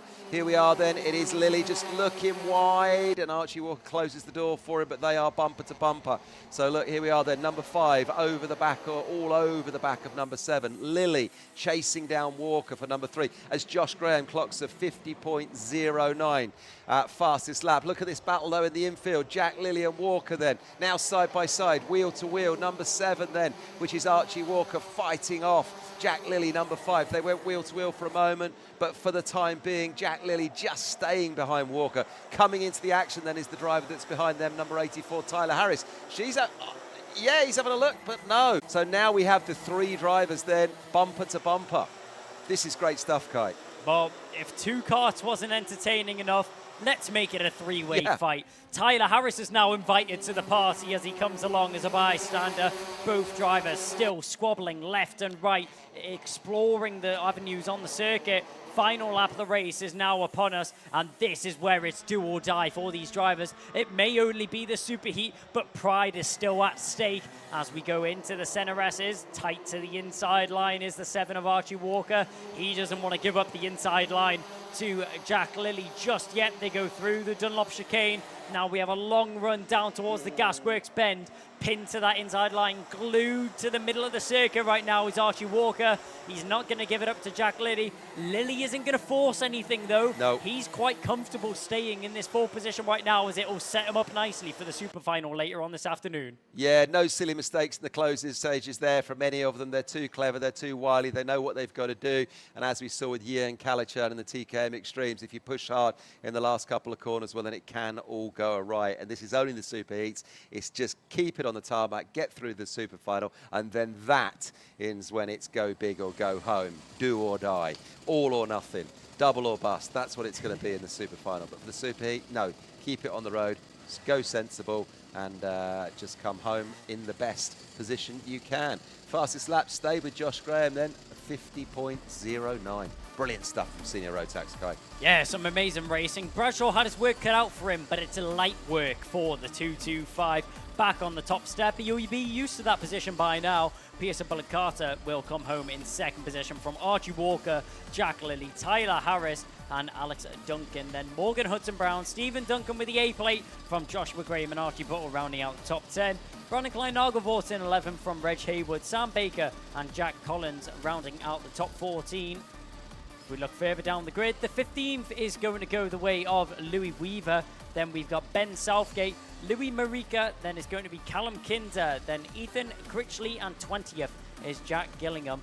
21st is Daniel Armstrong from Caitlin Seabrook, Aaron McKay, James Dunbar, Harry Lambert, and is going to be Stephanie Hobecker rounding out the 26 driver grid. Now, that is going to round out the racing here for Senior Rotax Superheat B. But a red flag there out on the circuit and a ambulance out on the circuit as well. So there will be a brief pause in proceedings while any injured driver or any driver in trouble is given the medical attention that they need. Obviously, the ambulance going out on circuit doesn't mean there's anything major. It's just precautionary. The medicals will have a check over the driver, make sure everything's okay. And as soon as that ambulance is off the circuit and as soon as it's green flags once again, we will be ready for racing action. Yep, I can't quite see who it is, but there's a driver just walking over to get it checked over by the medical team here, sat up on his feet and walking away. So no dramas there, hopefully. But great racing in Senior Rotax, waiting for the next Senior Rotax heat to come up after this one. We've had Senior Rotax A and B. In fact, that was both of our Senior Rotax. So our next one then, of course, will be Junior Rotax, the first of...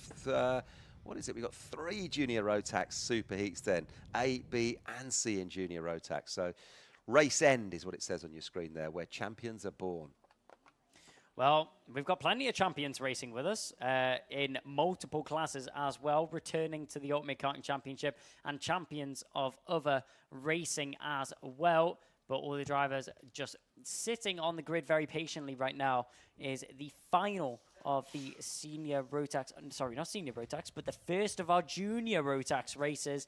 Junior Rotax, the biggest class which we have here with us this weekend. Not 1, not 2, but 3 grids of Junior Rotax drivers here.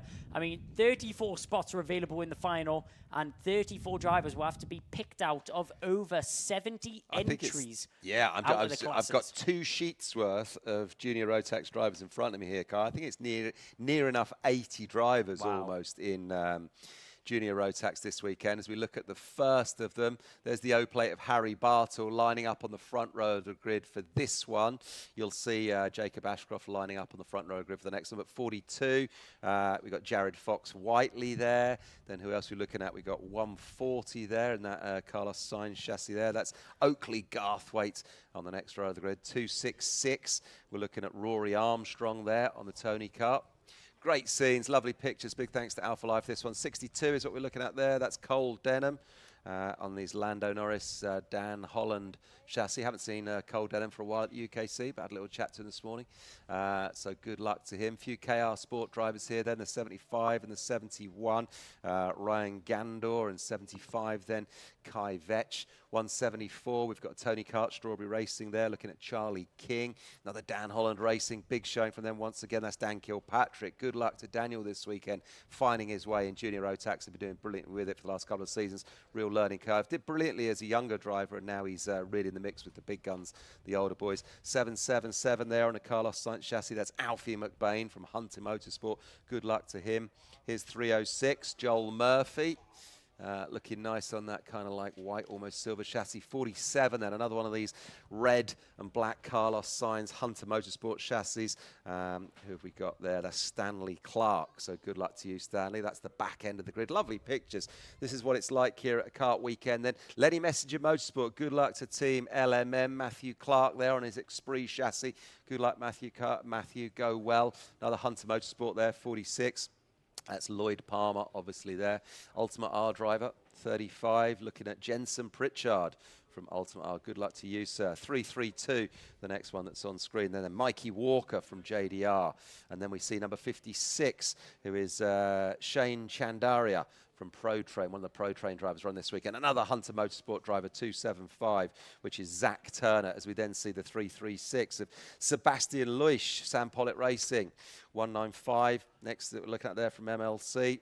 We're looking at Charlie Wolfett, so good luck to Charlie. Seen Charlie locked in many battles in the UKC before. 66, we've got then Elliot Powell from Hunter Motorsport, 261, another Carlos Sainz chassis there, which is Will Archer, a 266 next to him. Rory Armstrong, another Dan Holland Racing driver. Cameron Nelson, there's number 42.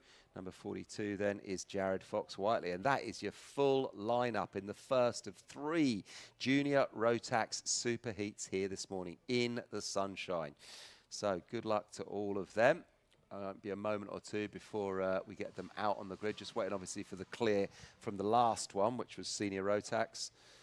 The ambulance is still out there, but like I say, when we saw the driver involved in being picked up at the end of the senior Rotax, I could see that driver just walking towards the ambulance. So I can't quite remember who it was that had gone off or who'd been involved in the incident, but I can see the ambulance moving away off the track now. So this one will start in due course, I'm sure. And the sun is shining. The flags are still flapping, though, here at Warden Law. So we've got beautiful weather, beautiful conditions. The rubber going down the track sets us up nicely after these super heats for the super finals that will take place shortly. We're going to see some fast lap times under blue skies here in Sunderland for sure. The fastest we've seen so far is a 50.90 in that last senior Rotax, and that was Joshua Graham, Chaos Sport Joshua Graham, 50.09.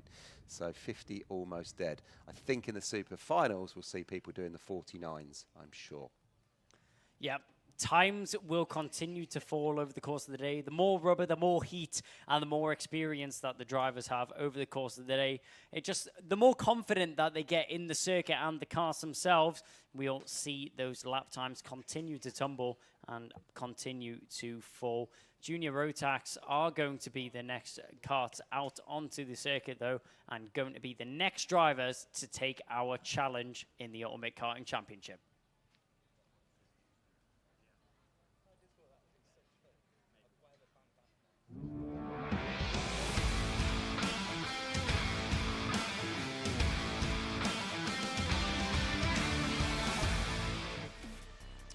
So, with the incident cleared on the circuit and ourselves and the marshals also getting ready for racing once again, it's going to be Junior Rotax Super Heat A that kicks it off for us, with Harry Bartle and Jared Fox-Whiteley alongside on the front row. From Oakley, Garthwaite, then Cameron Nelson, Lewis Goff and Rory Armstrong starting 6th.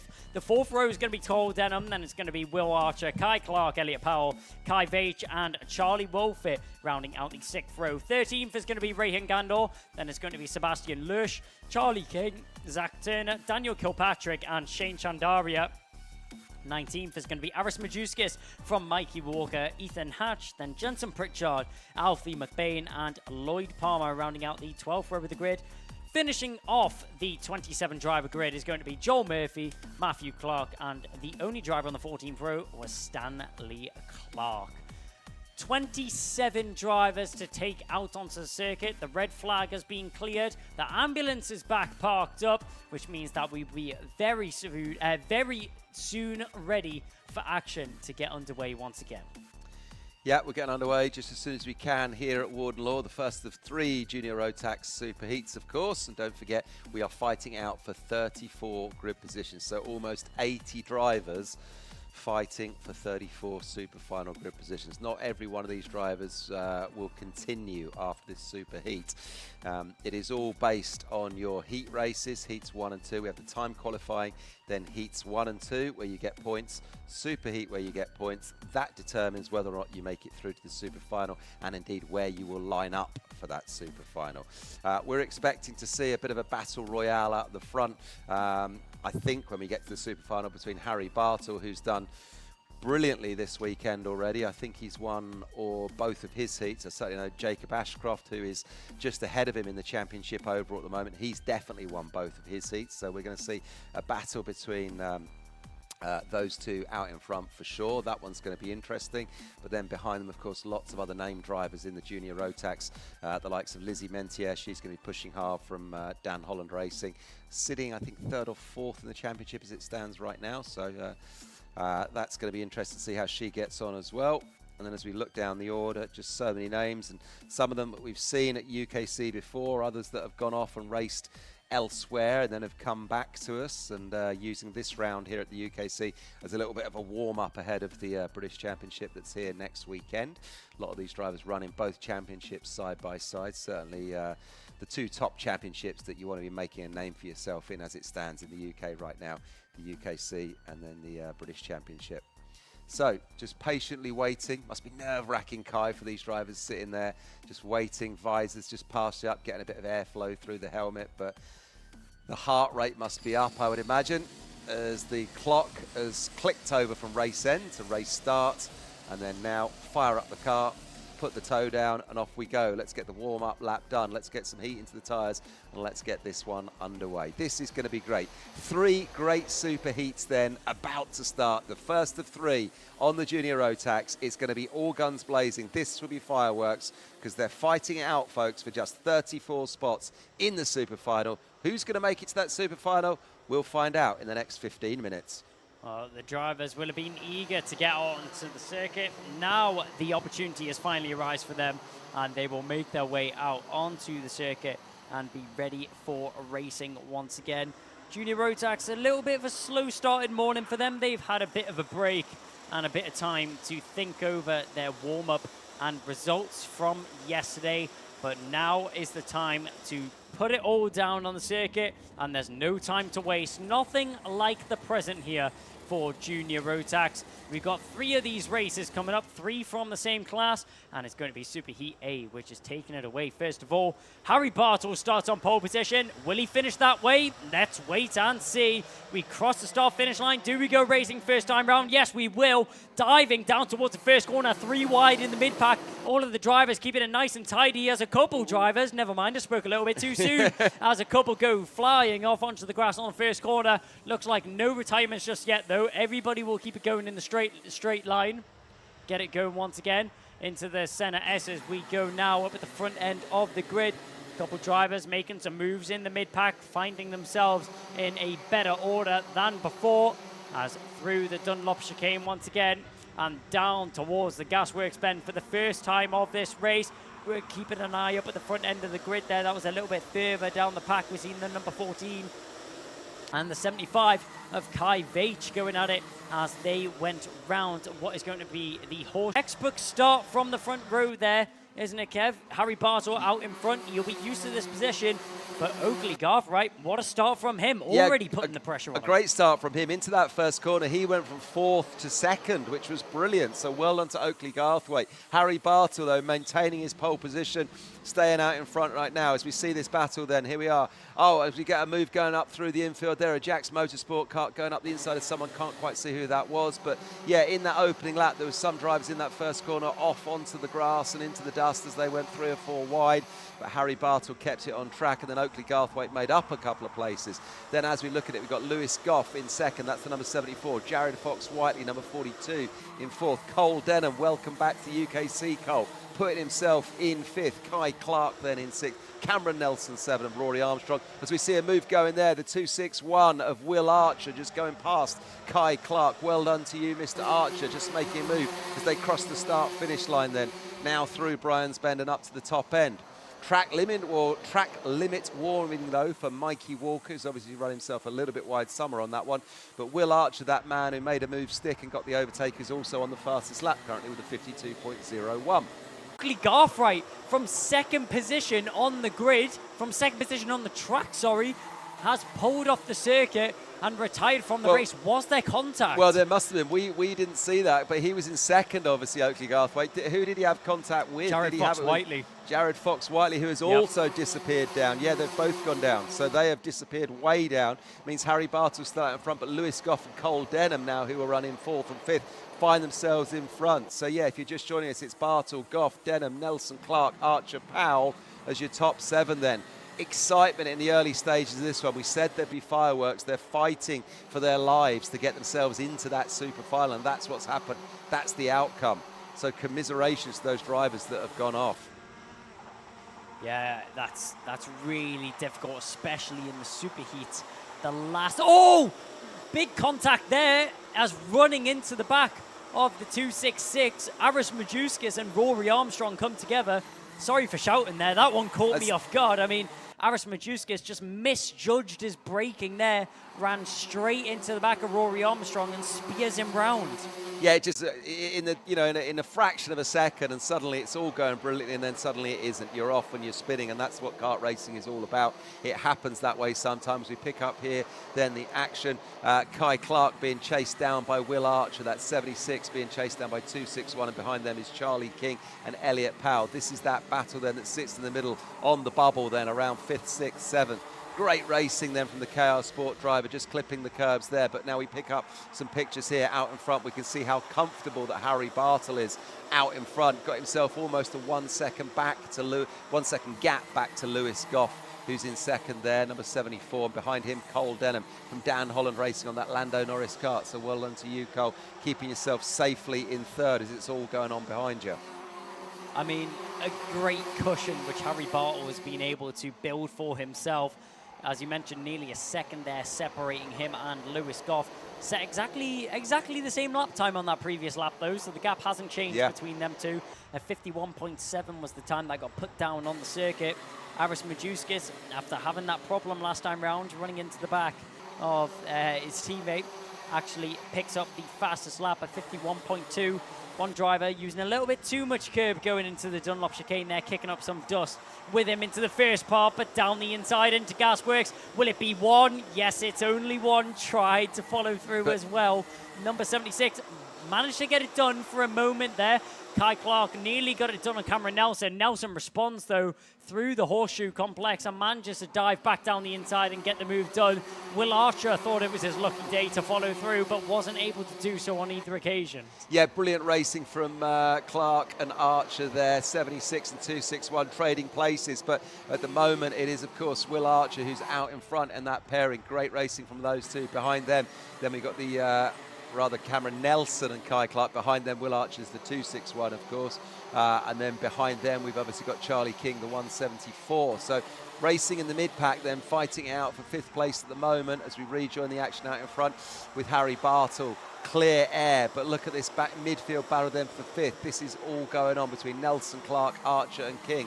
At the moment, Nelson running at the front of that selection there of drivers there, and ahead of him is his Dan Holland Racing teammate of Cole Denham, who we just see at the top of your picture, number 62. Picking up the action then once again, here we are, Nelson fending off Clark, and Clark then fending off Archer, and Archer fending off King. 4 drivers bumper to bumper, as we see in karting so many times. They get involved in their little battle, but it means further down the road ahead of them, the others start to stretch their legs a bit and just get the hammer down. So great racing then for 5th in the sunshine here. Up the inside, we see a move there, brilliant from the 261 of Will Archer. Great move, making his way past then number 76 of Kai Clark. Kai Clark has had nothing short but action on every single lap, never mind every single corner of this race so far. He's in a new battle every time we look at this number 76, and he's handling the pressure so well right now. Currently in 5th position. Now down in 6th after that move was made by Will Archer. Looking to the inside. Charlie King's now trying to get it done. Is there a problem with Kai Clark's car? It just seems the pace has dropped off a little bit there for the KR Sport driver. Even so, he's handling the pressure very well. He's defending really well right now, keeping that car in a good position and a competitive position as well. A little bit further up though, and that looks like that's the 74 of Lewis Goff, currently in 2nd position. Cole Denham's tucked in behind him. We're straight back to Kai Clark under even more pressure from 2, never mind 3 carts are actually tucked in behind him. Sideways under braking as it's edging closer and closer to that braking point. Kai Clark checking over his shoulder at every single opportunity, making sure that he's still in one piece. Yeah, I think Kai Clark is really under pressure here. I've seen him take his hands off the steering wheel a couple of times, just adjusting his visor. He's twitching, looking over his shoulder. Kai Clark, of course, was in a battle with Nelson and Archer, and now Nelson and Archer are off on the way down the road. So Kai Clark very much under pressure. The man behind him, which is Charlie King, and then Aris Majauskas. Will that young man, Kai Clark, be able to keep this position? I'm not sure, as we stay with the pictures on that one, because it really is a super battle. But look at this. Who we've got here. Is this cold? Oh, that's the 2, Nelson and Archer, that we just saw ahead of them. But look, in the midfield here, then Kai Clark still under pressure, being chased from behind, as we then see Cameron Nelson and Will Archer a little bit ahead of both of them. Cole Denham, Lewis Goff and Harry Bartle not even featuring because they're off and away down the road. There's quite a gap forward to all of those guys. Yeah, a super battle indeed. A super battle in the superheat. What more could you ask for from the first of the junior rotax groups? The number 74, Lewis Goff, under a lot of pressure. He's been looking quite nice in this 2nd position right now. Hasn't been able to compete with the lap times of Harry Bartle, but 2nd position is still it's going to set him up very nicely for the final later on this afternoon. But will he be able to hold on to it, or is Cole Denham going to be able to top him in these closing stages of the race?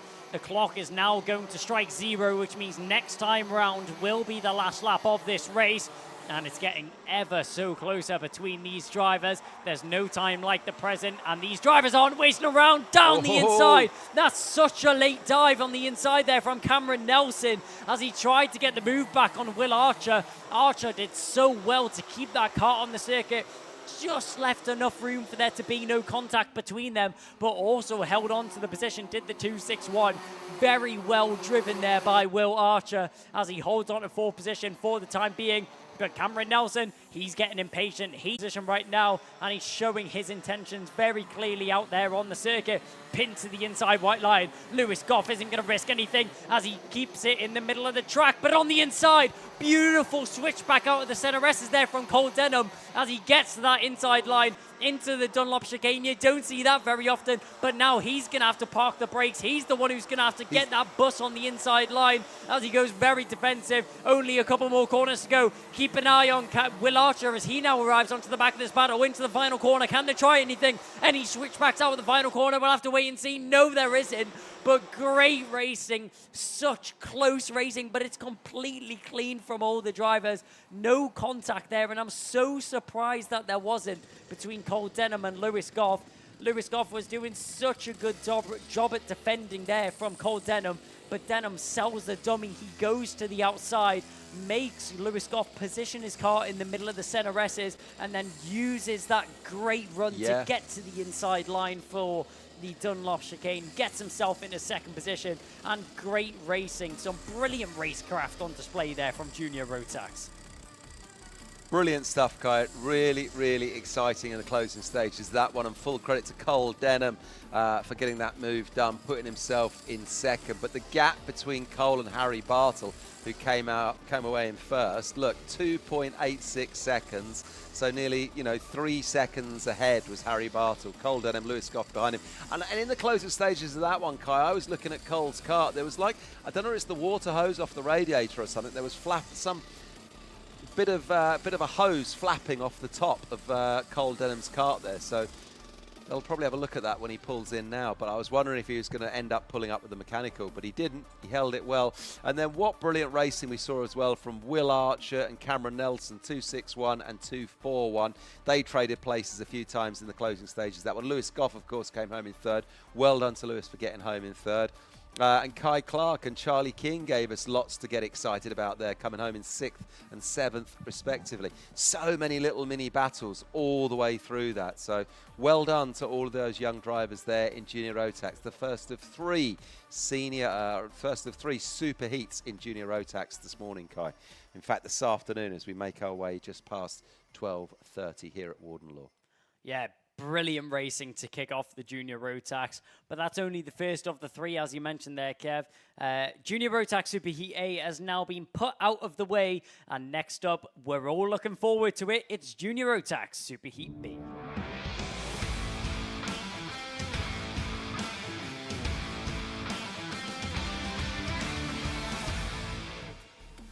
So, Junior Rotax Superheat B are going to be next out onto the circuit, and boy, do we have a plate full of action to look forward to. Jacob Ashcroft and Thomas Behrman, the other Oliver Behrman sibling, his brother, taking it on the front row of the grid. It must run through the family. On the second row of the grid, it's going to be Daniel Amore, though, and Joshua Smith, then Charlie Neve and Joshua Turnbull on row 3 of the grid.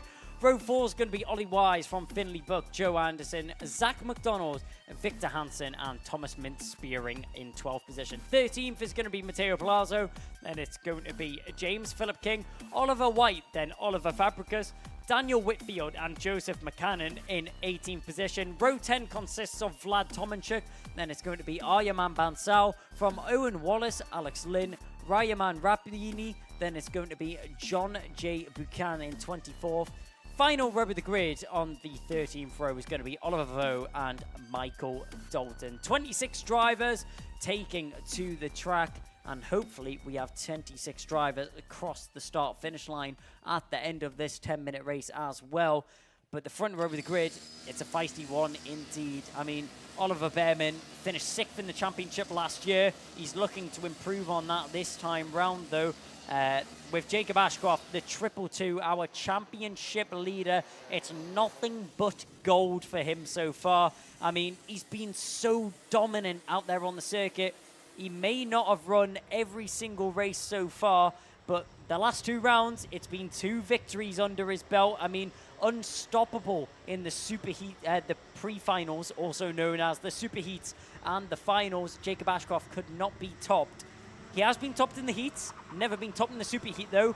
Are we going to see that change for the first time? Well, we may do, and obviously the point to note this weekend is Jacob Ashcroft has won both of his heats. Will he win his superheat? We've just seen Harry Bartle, who's also won both of his heats, and he's just won his superheat, and those are our 2 championship leaders. Jacob Ashcroft, though, just 13 years old, had his birthday on Friday, and Harry Bartle is actually 15 years old, so 2 years older is Harry. As we get underway with this one, Kai, we're off and away and racing. Out in front then goes Jacob Ashcroft. Yep, Ashcroft driving away into the first corner there. A couple of drivers getting put sideways as trying to get involved in the background. You see Zach McDonald getting put sideways as we go down through the dogleg. All the drivers squabbling, banging wheels as they go down the hill towards St. John's. All the drivers keeping it in a straight line though as we're going side by side. As no worries as we go straight through the 2 center S's. It's going to be tight, tight indeed all the way throughout the field. But up at the front end, Jacob Ashcroft, it was a textbook start, manages to keep it going from the front row of the grid, the 222. You couldn't ask anything more from him though. DHR specialist keeps it out in front for the time being. Thomas Behrman though, it was a textbook start from him as well, just not able to jump the leader. Well, as we cross the start-finish line at the first lap of a 10-minute plus 1 lap race, Kai, I'm going to hand over to you to see this one home, and then the other Junior Rotax Superheat, because I need to go and get myself up there in the scrutineer area to get ready for some winners' interviews when we get to the super finals that are starting at 1 o'clock. So thanks for your company, Kai. I'll see you next up there for those winners' interviews for the super finals. Thank you so much for joining me this morning, Kev. As Kev just mentioned, we'll see him later on this afternoon doing the winners' interviews in the post-race paddock. 2 drivers coming off there. That's the 41 and the 663. That looks like that may have been further down the order. Trying to find out who that was on our screens. A couple of drivers being involved in that battle. That was Dan Moore and Oliver Vo in 20th and 21st position, both coming off the circuit. Unfortunate contacts for them. And no surprise on your screens. Well, it was briefly Jacob Ashcroft with the fastest lap. Now it's Aryaman Bansal, puts it in his pocket as they go up through the dog leg once again. The driver's now down towards St. John's. Jacob Ashcroft doing a great job out in front to maintain that gap back to Thomas Behrman right now. In the mid-pack, drivers all congesting up into the first of the center S's. Seen a couple bumping nose and tail, but everyone just keeping it in the straight line for now. A battle in the mid-pack, that's going to be a couple drivers. Seen a couple of Strawberry Racing drivers that look like Charlie Neve, Thomas Min-Spearing, and involved in an incident there. That's the number 16 of Matteo Plazo and Zach McDonald both coming together. So both of them losing a lot of time. It looked like that was Plazo coming off a little bit worse though, but McDonald's going to have to try and shake that off if he wants to keep plowing forwards through the field. Unfortunate incident between them. Just looked like both drivers going for the same part of the circuit. Didn't look like either driver had any malicious intent in that incident indeed. Down towards the center S's and down towards the inside. You can see the rear camber of that wheel banged off the circuit. There is the number 9 as he manages to recover it onto the circuit quite nicely. Does Finley Buck. Turnbull managed to get the move down the inside. Ollie Wise tried to follow through. They bang wheels and Finley Buck had to take to the grass for a short period of time. Manages to rejoin the circuit. Not losing too many positions though. Up at the front end once again, we're watching the drivers file through the final couple of corners. Joshua Turnbull picks up the fastest lap. No, it goes the way of Joe Anderson. Anderson currently in 9th position. 3 seconds off the lead, but only 4/10 off Charlie Neve in front. So still very close between a lot of the drivers all the way throughout this field. Jacob Ashcroft out in front. 9/10 of a gap that he has now back to Joshua Smith. Thomas Behrman no longer in 2nd position after that move was committed last lap from the number 11. Smith doing a good job in that car. And the number 10, that's the Argenti colours of Thomas Min-Spearing. Didn't want to wait around much longer though, did Behrman. He tries to move down the inside, but the switchback, great momentum, is ran out the corner there from the Jax Motorsport car of Joshua Smith. Manages to get the switchback out of the Gasworks bend and gets himself into 2nd position once again. Behrman, though, he's looking very feisty. He doesn't want to give it up. He's looking left and right, waiting for a gap to open up for him on the inside or even the outside line. Behrman doesn't care as long as it's an opening to get past the car in front of him. Out in front, we're still keeping an eye on this battle as it's Joshua Smith is going to be the one charging, trying to catch onto the back of Jacob Ashcroft. But with all this battling going on between them and all the commotion being caused by Behrman and Joshua Smith, this is just allowing Jacob Ashcroft to drive away from the rest of the field right now. Seeing just going through our picture right there, that was Charlie Neve and Finley Buck as well.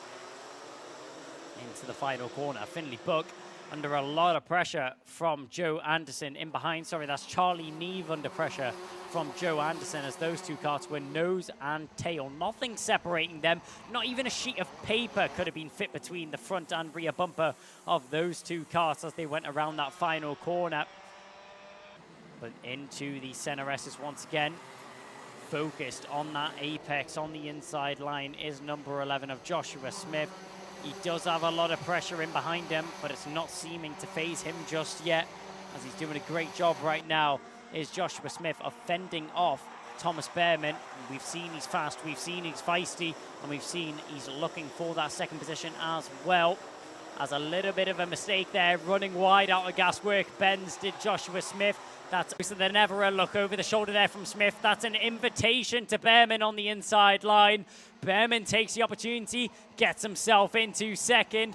Thomas Behrman now once again in the position he found himself in before. 2nd is going to be the place of the number 6.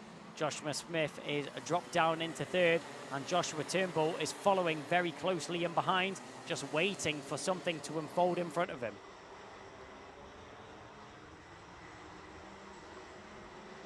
All these drivers keeping it neat and tidy out on the circuit, though.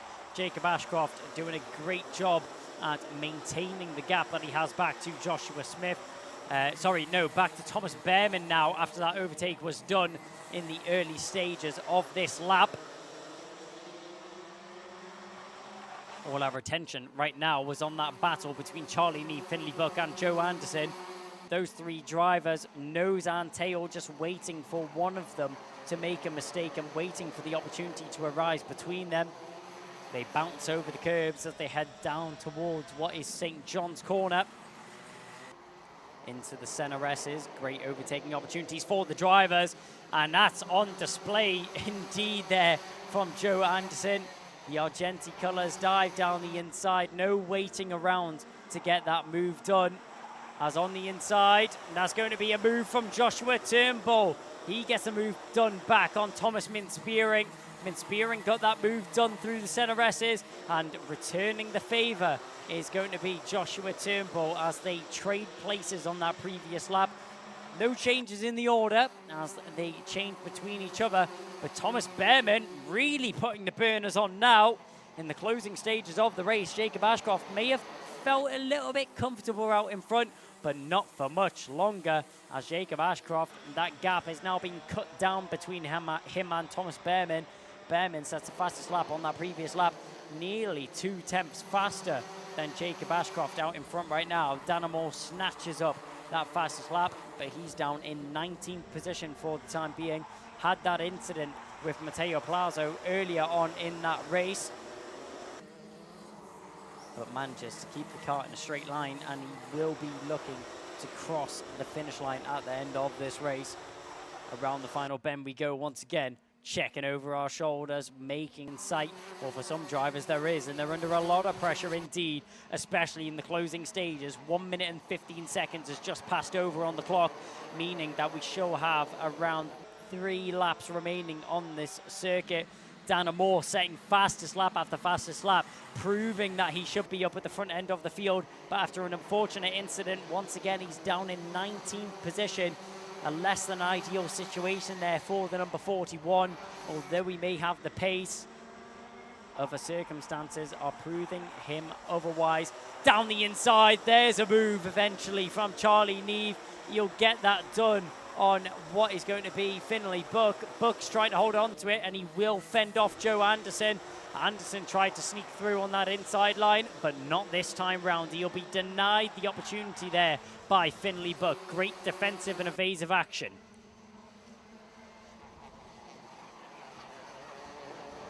There's the number 10 of the Argenti colours of Thomas Spearing. Danamore, another fastest lap, goes the way of the 41, down in 19th position. Really setting a time. It's a race against the clock for him at this stage in the race. And talking about the clock, it ticks down to 0 now, which means this is the penultimate lap of the race. Next time round will be the final lap, and Ashcroft is getting closer and closer to Thomas Behrman as Behrman is closing in on the 222 out in front. The question is, has he left it a little bit too late, or will he close in time? We've got one more lap to tell. Ashcroft is going to be focused forwards, and so is Behrman. He's got no intention but to get that race lead. In behind him, though, there's a couple drivers still squabbling for position. It's Joshua Turnbull, Thomas Minspiering, and Ollie Wise all going at it. We go down towards the center S's.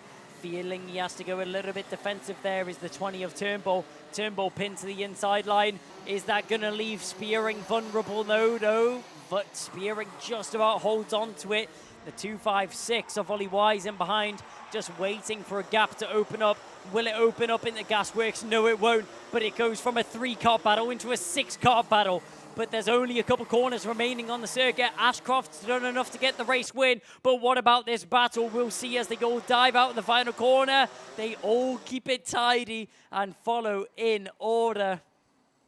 I mean, wow, what a race there from Junior Rotax. It all went down to the wire. And even in those final couple of corners, 3 carts turns into 6 as Jacob Ashcroft manages to walk away with that one. Undefeated so far undefeated so far in these races this week. He's won both heats and a super heat under his belt right now, and you couldn't ask for any more. Thomas Behrman comes home in second position from Joshua Smith, from Joshua Turnbull, then Thomas Spearing, Ollie Wise, Charlie Neve, then it's going to be Finley Buck, Joe Anderson, Aryaman Bansal, Daniel Whitfield, Vlad Tomanchik from Joshua, James Philip King, from Joseph McCannon in 14th position. Zach McDonald comes home in 15th from Dana Moore in 16th. Then it's going to be Matteo Palazzo from Michael Dalton, Alex Lynn, Owen Wallace, then Oliver White, Brian Rapardi, John J. Buchan, then it's going to be Oliver Fabricus and Oliver Vo coming home in 25th position. So, 2 races out the way there for Junior Rotax. We've had Super Heat A, we've had Super Heat B, and the last race to round out these Super Heats is going to be nonetheless but Junior Rotax Super Heat Super Heat C, if I can get my words out of my mouth. Plenty of action's been put out the way for the Junior Rotax class, and plenty more action to come. Let's see what the third group has in store.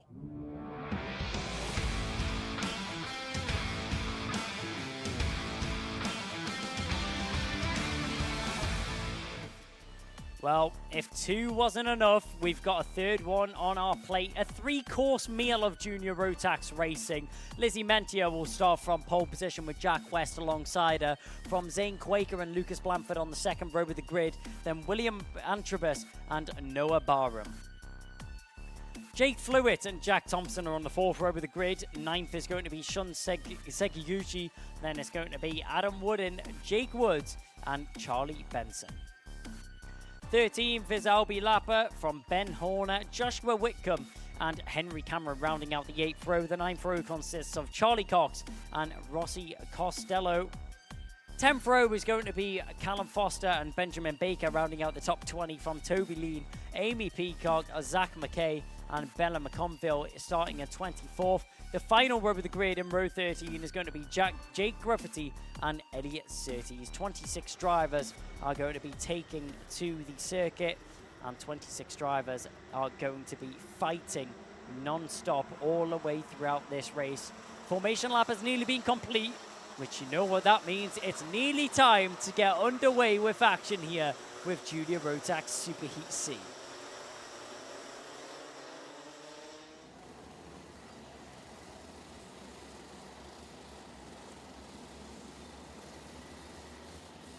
So around the final couple of bends we go now. Up at the front end, will we get a clean start? Will we go racing time? Yes, we will. Diving down towards the first bend. It's going to be Jack West, which gets the jump on Lizzie Mencher initially. Will she be able to overturn that in the first couple of corners, though? We'll have to wait and see as we go down through the dog leg and now into St. John's. Up at the front end, back in the pack, we see a couple of drivers squabbling, banging wheels, a couple of drivers having to take to the grass. It is the number 92 out in front, that's Jack West. Lizzie Mentia falling down the order just a little bit. It looks like she's fell down into third, with Lucas Blanford managing to get himself into second position. Yes, that is the case. Lizzie Mentia, will she be able to act on some of the ground which was lost early on in this race? All the drivers keeping it nice and tidy, a little bit of bumping as we go through the Gasworks bend, but all the drivers keeping it in a straight line, keeping it nice and tidy on the first lap of this race. So side by side. Didn't take long for that move to be made there by Lizzie Mentia. She gets herself into second position, as Lucas Blanford is now dropped down into third position. The yellow flag is out there on the circuit, which means that one driver's went off up there at the dog leg. Can't quite see who that is or what the issue is out on the circuit, but a warning flag is being handed out to the double two. That's the triple digit driver of the 229 being handed a warning flag for contact down the inside. Diving for the move is Shun Sekiguchi. Manages to get that one done this time round.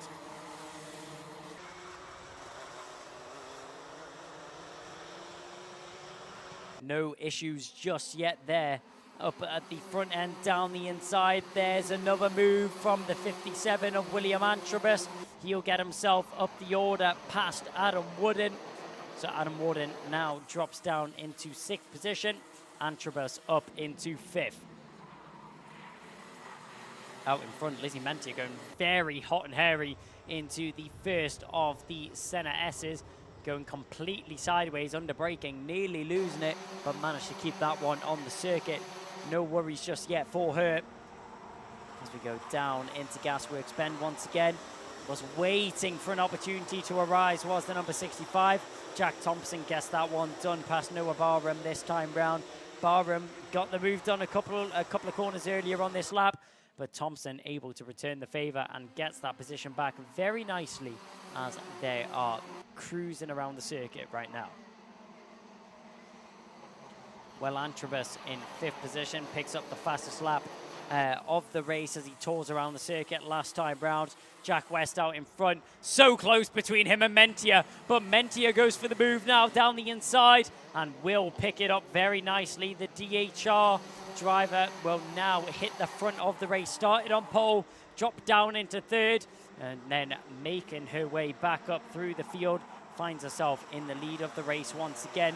Lizzie Mentia not afraid of making a move and not afraid of getting it done indeed. She hits the front and will now be the one controlling the pace from that top spot of the grid. Crossing the line though is William Antrobus, which picks up the fastest lap of the race at 51.050 is the lap time that he puts down on the clock. He's currently sitting in 5th position, trying to get some advances, trying to make a move on Zane Quaker in front of him, just waiting for the chance to arise for him though.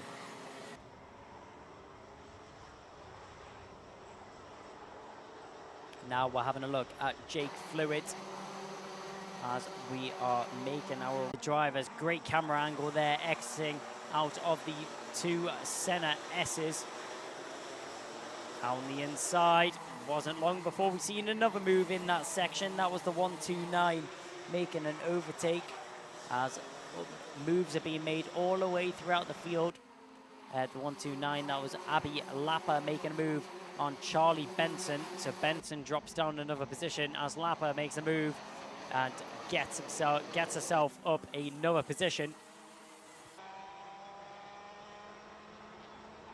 Lizzie Mentia, though, sitting quite nicely out in front right now.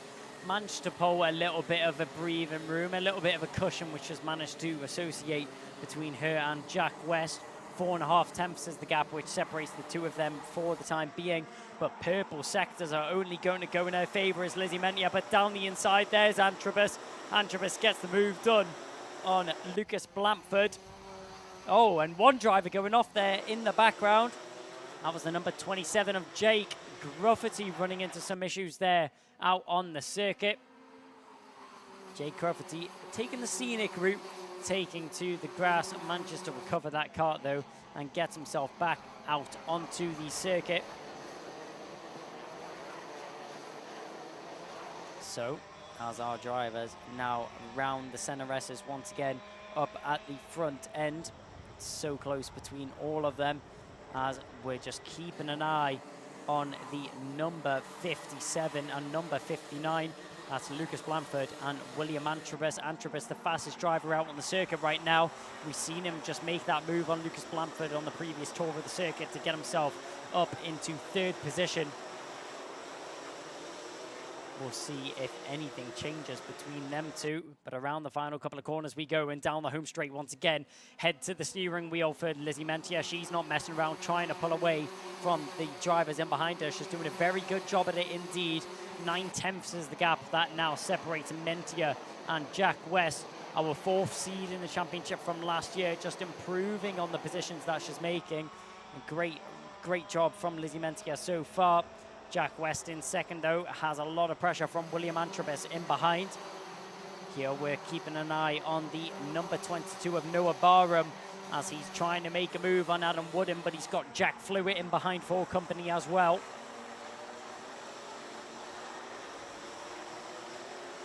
Three minutes and 20 seconds is remaining on the clock as the time is ticking down. 2 drivers being awarded warnings on that previous lap. It's the 125 and the 69. One for contact and one for track limits. It's track limits for the 125 of Charlie Benson, and it was contact for the 69 of Callum Foster. So 2 drivers picking up warnings on that previous lap. Gap has now been extended officially to a second as she picks up the fastest lap, just for good health as well. Lizzie Mentier manages to pick up the fastest lap, pulling away from Jack West. William Antrobus, though, still staying for a little bit of trouble, trying to cause some issues to Jack West in front, as these drivers all so close together, as Jake Woods and the drivers in behind him, as they're all squabbling for position. That was the number 69, the number 65 making an overtake there, as Shun Seguguchi getting involved in that battle. Jack Thompson managing to make back one of the places which he lost on that last lap. He lost 2 initially to Jake Woods and Shun Seguguchi, but Jack Thompson was able to snatch at least one of them back. 2 minutes remaining on the clock now. Not long left as the time is ticking down. And not long left in this order. Down the inside. That was a late move. Wasn't expecting to see that one this time round, as losing out on a position there is the 65. That was Jack Thompson. Shun Seguguchi proving his dominance and getting back on the inside line, making the move where it counts indeed. Oh, contact between the two of them there, as the 129 of Abby Lapa went diving down the inside over the curve, bouncing into the side of the 65 of Jack Thompson, as those two clash and come together as they go up through the first corner once again. Abby Lapa picks up not a contact warning, but it's actually given the way of Jack Thompson. So the 65 of Jack Thompson picks up a contact warning, whether that be for this lap or the lap before, only the stewards will know. There is William Antrobus on the back of Jack West right now. A little bit of breathing room does separate them, though. It's around 0.36 seconds. So just shy of 4/10 is what separates Jack West and William Antrobus right now. We're keeping an eye on Jake Woods and Shun Seguguchi, those two drivers very close together once again. And we'll get an update as they cross the line on what the gap is between them. 20 seconds is only remaining on the clock now, meaning that this will be the penultimate lap of the race. Next lap will be the last lap, the last of the superheats, and the last one to put on a show for us. William Antrobus getting even closer now to the back of Jack West. This is going to be a nice battle which starts to develop between the two of them, and I'm sure it won't be long before it starts to unfold, because these two are hot and ready to go in the glaring sunlight here in the northeast of England.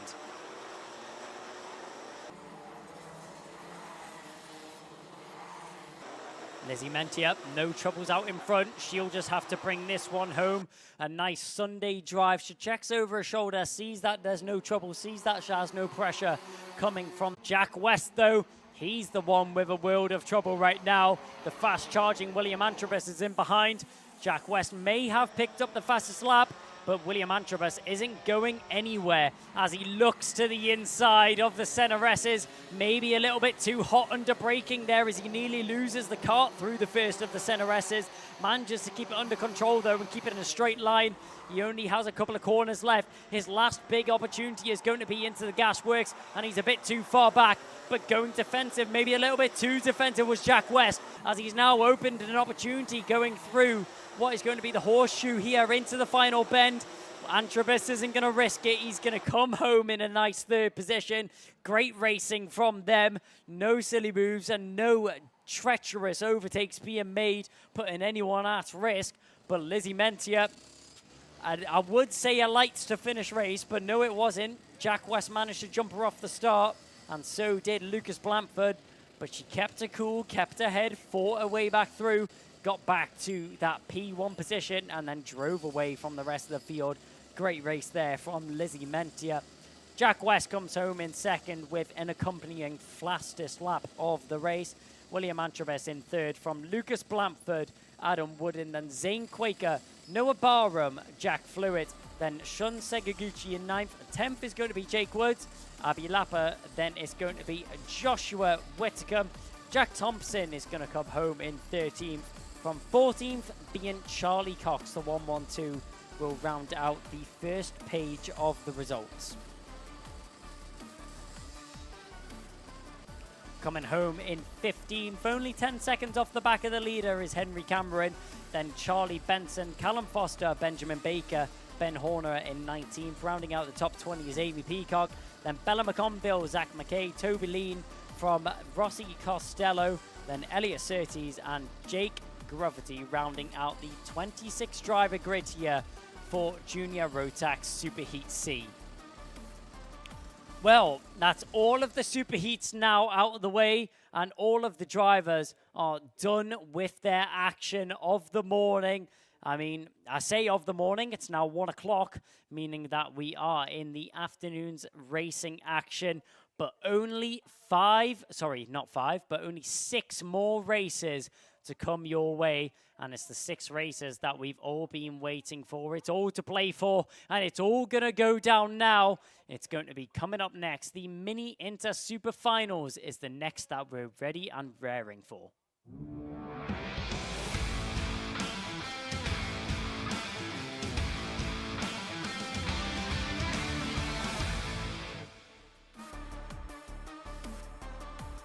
Well, the first of the Super Finals, and what a way to kick it off with the Ultimate Karting Championship. We're ready for this one, indeed. It's going to be Albert Friend taking it away from the front row of the grid from Finley Lines, Edward Haynes. Tom Reed on the second row from Hansing Khan and Joshua Griffin.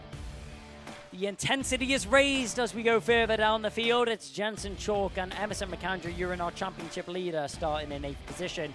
From Oliver Spencer and Harry Taylor. Riley Muro and Denny Babacek round out row 6.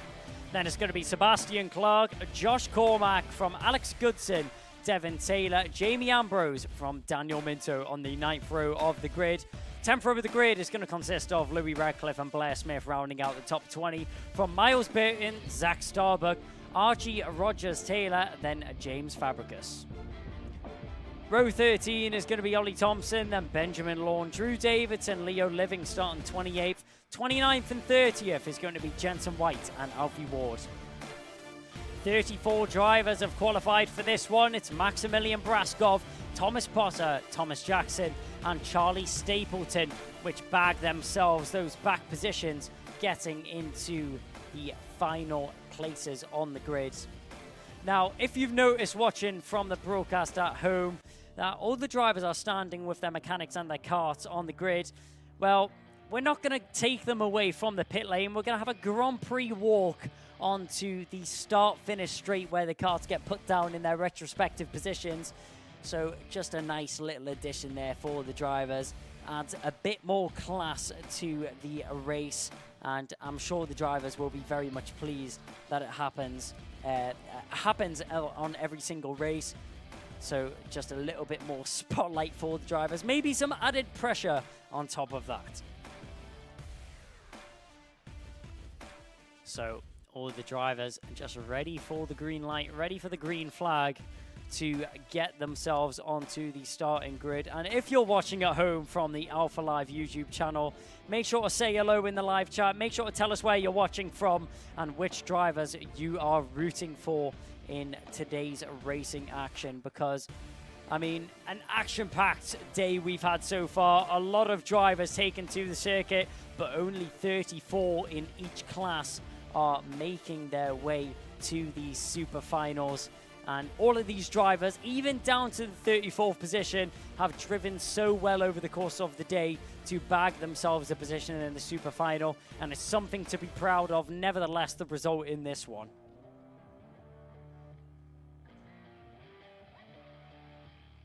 So a lot of drivers just being ready. You can see drivers maybe getting a little bit bored on the grid there, trying to find themselves some entertainment as they're sat with their mechanics ready for the start of this one.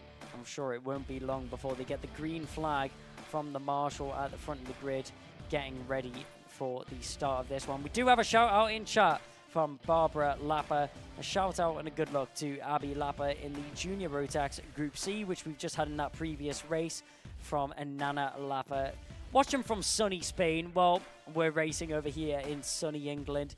Maybe brought over some good luck and brought over the weather as well.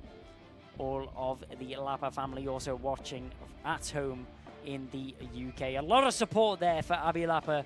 Drove very well in that previous race, getting herself involved in a lot of action and doing a good job. Sorry, that's Albie Lapper doing a good job out there on the circuit, getting involved in the action. He did a great job out there on the circuit, fighting his way through the field. Lizzie Mentia was the one that walked away with the victory there for Junior Rotax Superheat C. Jack West was the driver that followed up, managed to hold off the pressure from William Antrobus.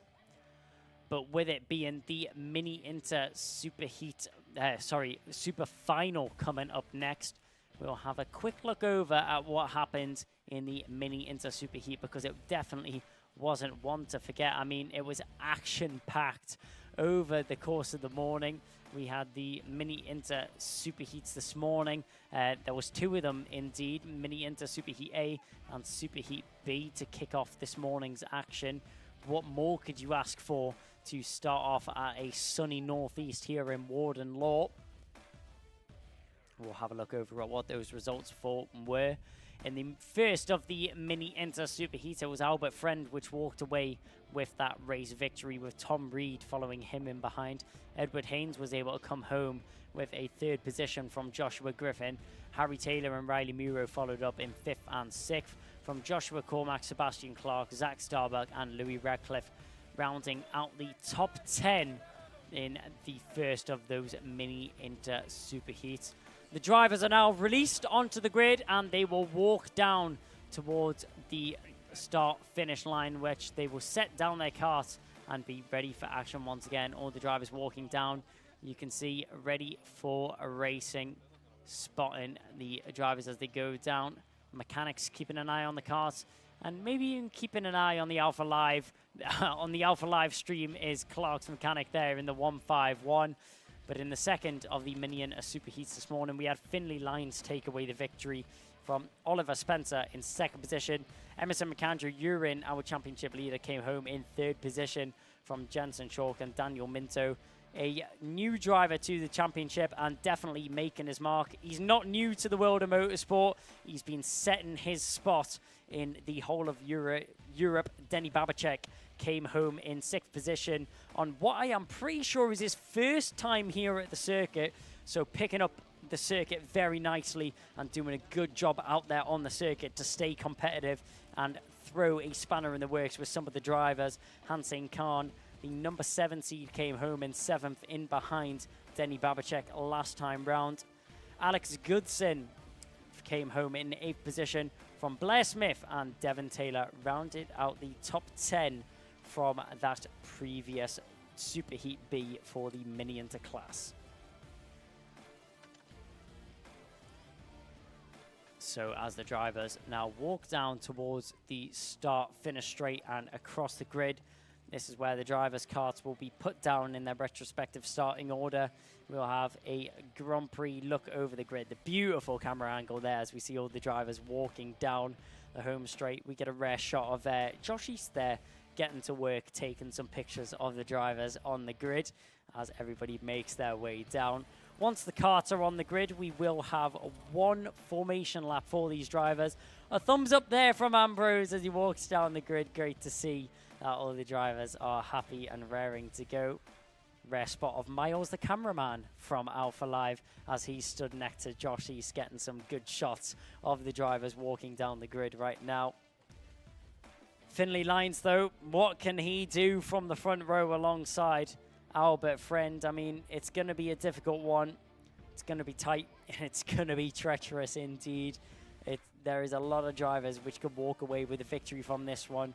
We've got Lyons, Friend, Griffin, Haynes, Reed, Khan, McAndrew, Urin, Chalk, Spencer, Muro, just to say a few names which could walk away with a victory in this one. And it's all up for grabs. So many drivers that could walk away with a victory on this one. So many drivers that have had recent success in the world of motorsport. And I mean, the question is, who will walk away with this one? We're all sat at home, we're all ready, and we're all raring to get going once again. I mean, looking at the drivers on the grid, you see the O plate starting on pole position, Finley Lines. A tough competition is the British O plate. It's so notorious here in the British paddock.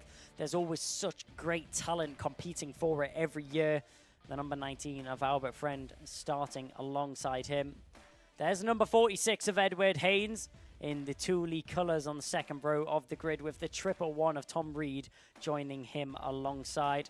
The front two rows of the grid with some very, very fast and raring to go drivers.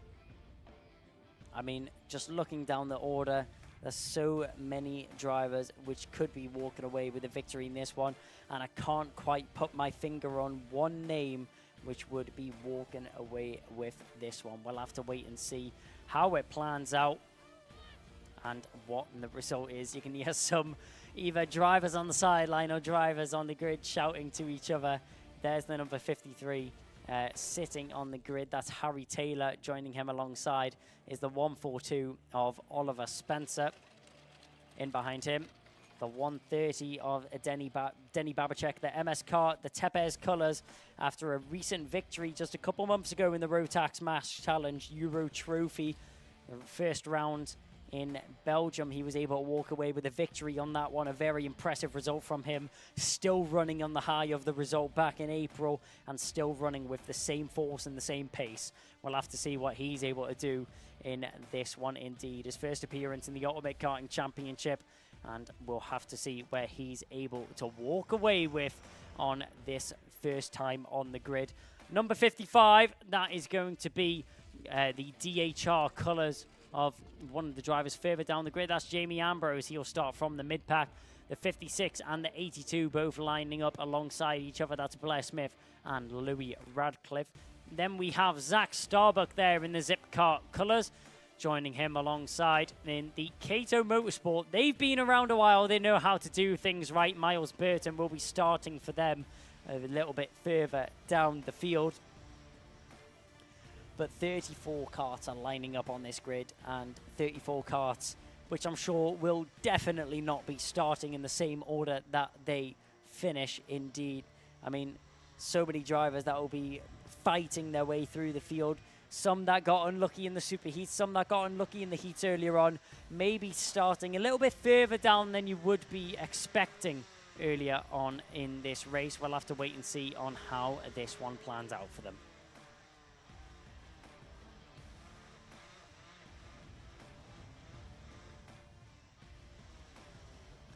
Well, I mean, if you didn't see any camaraderie between driver and mechanic, you've definitely seen it now.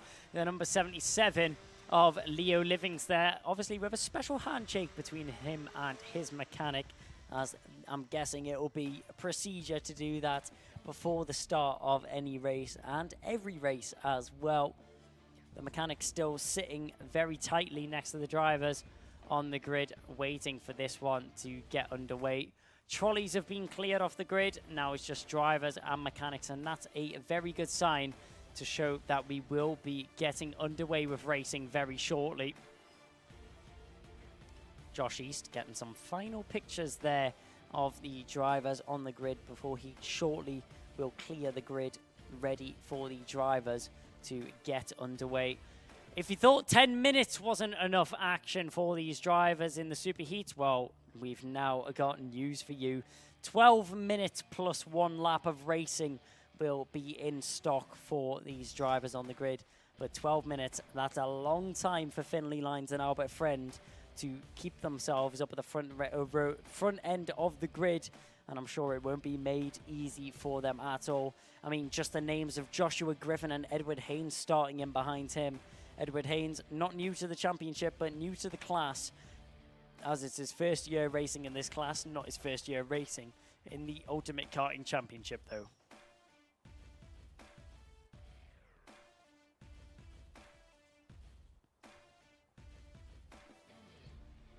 So all the drivers now in their karts, sitting very nicely, patiently waiting for the green and go signal from the marshals to let them know they're able to go onto their first of 2 formation laps for these drivers. We're having a look at the back of the MLC car. That was the 177 there down the back end of the grid. That's Alfie Ward. Has been diagnosed with a little bit of bad luck earlier on this weekend, but I'm sure he will be fighting back through at the start of this race. He's got 12 minutes to gain as much time as possible, and we'll see what he's able to do.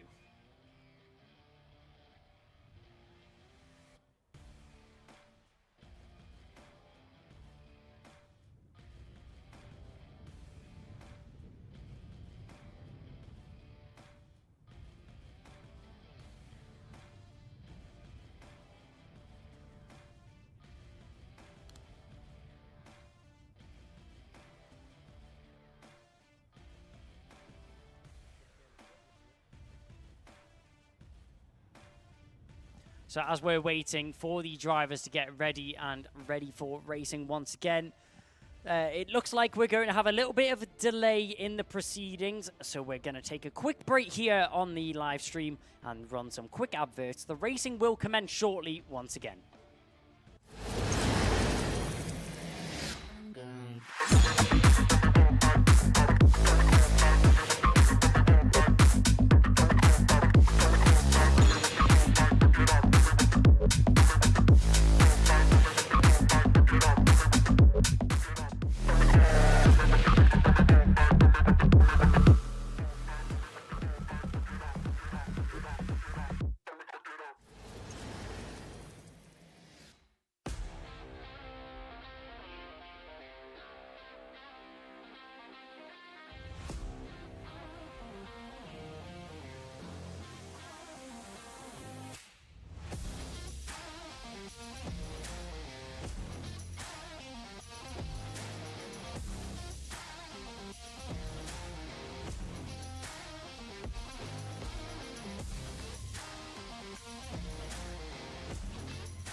So let's take a look at the classes that will be running in 2024, and we start with Honda Cadet.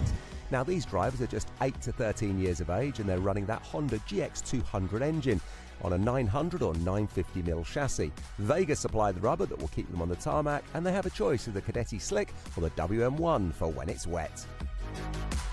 Next up, it's Micromax, also younger drivers here, aged 8 to 12 years, but now running that 125cc Micromax Evo engine on a 950mm chassis. Vega supplying the rubber once again, and it's the Cadet Slicks or the WM1 wets.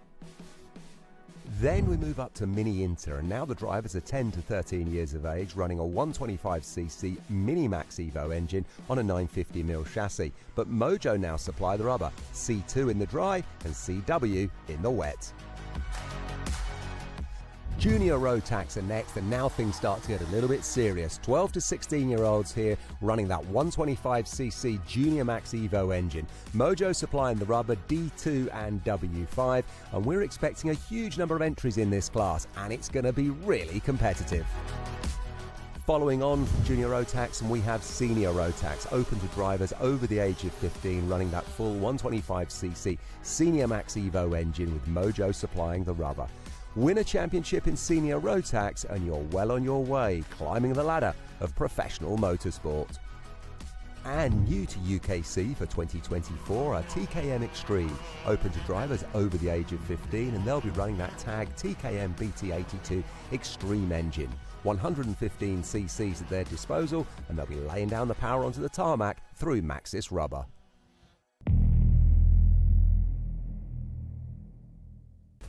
Let's take a look then at the road to the podium over race weekend in 2024.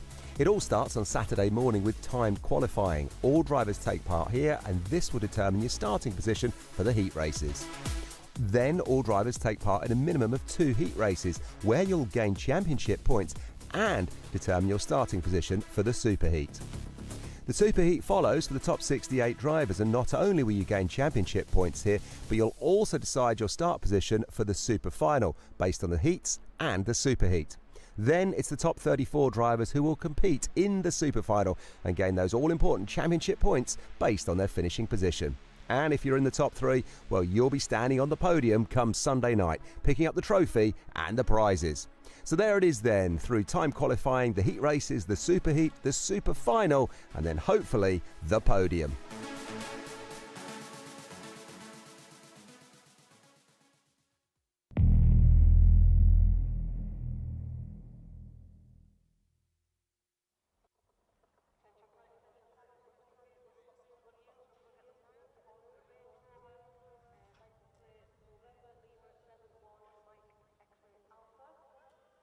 So as we're back from our short ad break and ready for racing once again, drivers have had time for a toilet break, a little bit of a refresh, and now we're ready for racing once again.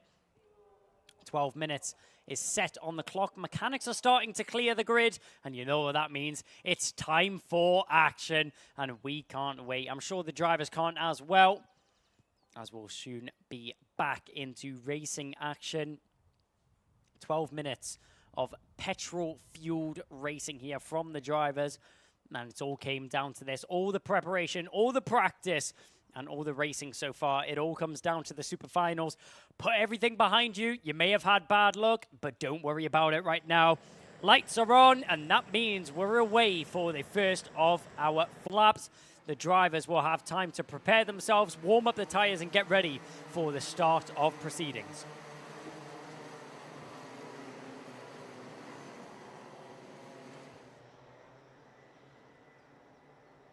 Question on everyone's lips, though, is who is going to walk away with this race victory? Is it going to be someone from the front row? Is it going to be Albert Friend? Is it going to be Finley Lyons? Is it going to be Edward Haynes, Hansine Khan, Tom Reed, Joshua Griffin, Jensen Chalk? Name after name, driver after driver, all with a big chance of walking away with this victory. So many drivers which could walk away with this one. I just can't throw a favor one way because of how close it has been so far. But the drivers will now form up in proceedings and get ready for the start of this race. Will we be ready to go green first time round? Down the home straight we go. And no, we won't. It's a false start, which means that we'll go around the track once more. So the drivers have a second opportunity to warm up their tires and get back into formation, maybe formed up just a little bit too late, but the drivers will be getting a second chance at the formation lap.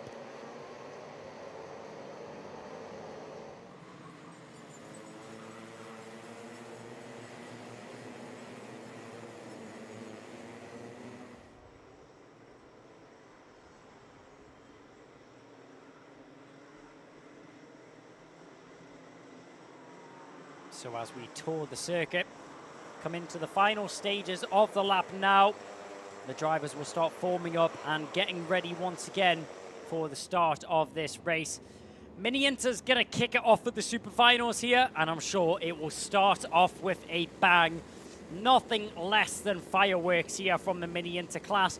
We've seen it time and time again. We've seen it 2 times so far this season, and for the 3rd time to mark the halfway stage in the championship. Will we go green? Yes, we will. Mini Inter Superfinal is now underway. As we go diving down towards the first corner, problems in the mid-pack, but up the front end, it's all cool runnings. Through the dogleg we go. Couple of drivers being spat out wide, a little bit of argy-bargy in the mid-pack. Some drivers having to go over the grass, taking to the curbs as well. Now down we go. Keeping an eye on the drivers out in front. Albert Friend, it was a good start from him. Finley Lines following him behind, but the drivers in the mid-pack, someone getting forced out wide just before the Dunlop chicane. That was the exit of the center S's. That was the 141 going off the circuit. Taking evasive action. The 141 of Devin Taylor. Cutting through our pictures. The pack now make their way round for the first time of the circuit.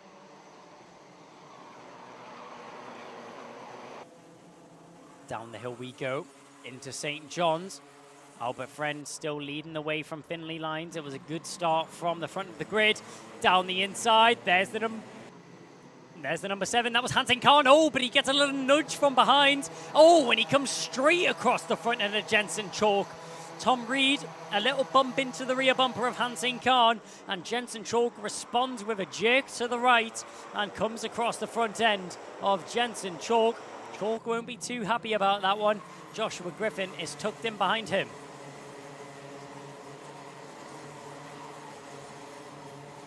As the drivers all squabble for positions, keeping themselves in racing order though. No problems just yet for them out on the field. As we see, up through the dogleg, down through into the St. John's corner. We have now 3 wide going down to St. John's. That's not going to work as they bang wheels. Somehow walking away from that one unscathed. Denny Babachek goes down the middle of 2 carts into St. John's. Wow, what a move there from Denny Babachek. I mean, bravery at its finest. Down the inside of 2 carts. He's not afraid of a little bit of contact, and he walks away from that one somehow unscathed, gaining 2 positions in doing so. Down into the horseshoe complex and into the final corner we go. Emerson McAndrew Urine just trying to keep at bay right now. He's trying to keep at bay Riley Muro and Denny Babachek in behind him. Back up at the front end, Hansen Khan trying to catch on to the back of Tom Reed, but he's got to keep an eye on Edward Haynes behind him. Haynes is looking pretty strong. The number 46, first year in the Mini Inter class. It was Micromax last year, so a step up in class, but stays with the championship.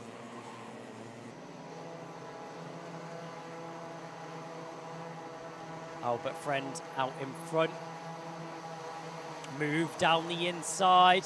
There goes the number 26, gaining a position in his favor. That's Alex Goodson getting the move done on Miles Burton. Burton straight back with a response. He's not going to get 1, but can he get 2? Yes, he can. What a move. Miles Burton, last of the late breakers down the inside, gets 2 moves and 2 places done up at the Gasworks Bend. Great move there from Miles Burton to get that move done and gain himself a couple of positions out in front. We're looking at the number 7 right now. That's Hansing Khan. Edward Haynes just getting closer and closer to the rear bumper of that driver in 4th position right now. Oliver Spencer sets the fastest lap. He's currently in 8th position out on the circuit right now. As we're keeping an eye on the 142, the driver with the Great Britain suit on. He's represented his country before. And he's currently in 8th position. Tucked in behind him, we've got Jensen Chalk and Joshua Graham, just a little bit off the back of these two drivers.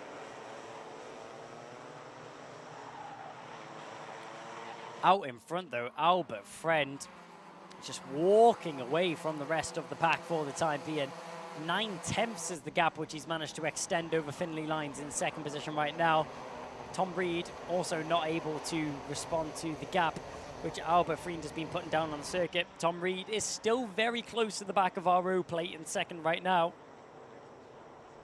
Talking about very close to the back of other drivers, Edward Haynes has been very close to the back of Hansing Khan for a number of laps now. Just hasn't been able to find a good overtaking opportunity, hasn't been able to get himself a move done just yet. I'm sure it's not long before we see the 46 diving down the inside. But we see going around the final corner, there's Emerson McAndrew-Uren tucked in behind his teammate.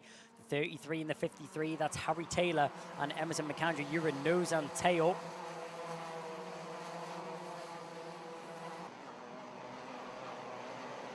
So as the drivers go up through the dogleg once again and down into St. John's. A lot of drivers separated by barely any time. Can't miss him. Fluoro green helmet is being rocked by Finley Lines right now. The 0 out in 2nd position, doing a good job at keeping Tom Reed at bay. Tom Reed has not had much to say about the gap between those two. Albert Friend, though, making his own story up, managing to pull away from the rest of the field very early on in this race, has been beneficial for him moving forwards, and you can see how he's doing it as he gets another fastest lap under his belt. 3/10 of a lap quicker than Finley Lines in 2nd position. The gap has now been extended to 1.16 seconds. Albert Friend is a man on a mission, and his mission is going very successfully so far for him. Tom Reed, though, still all over the back of Finley Lines right now as they go through the Dunlop chicanes. He has a check over his shoulder. He sees he has a little bit of breathing room. He had a look on the inside, clips the rear bumper of Finley Lines, actually loses a little bit of time in doing so. But the 111 showing his intentions and showing his thoughts of going for the move on the inside line. Finley Lines will now know how close Tom Reed is to the rear bumper of his kart in 2nd position. And down the hill we go once again into St. John's. We're following Hansing Khan as a gap has now extended between him and Tom Reed. Keep an eye on Edward Haynes once again. He's still ever so closer to the back of that number 7 of Hansing Khan. Nothing evolving between the two of them just yet. The gap just about staying the same between them. No intentions for an overtake just yet from the Thule kart. But either way, the number 46 looking very quick out there in 5th position right now. 4th position would look even better in the eyes of the Haynes family. Let's see what Edward's able to do out there on the circuit right now. Down the home straight, diving into the first corner. Look at how technical and smooth they are on the steering. Just barely any steering input as they drive the car into the corner, pointing that front nose cone towards the apex of the corner as we go into the center S's now. There's the Opel 8 Finley Lines, missed the apex just a little bit there. Tom Reed taking advantage of every small mistake that is made by Lines at the moment.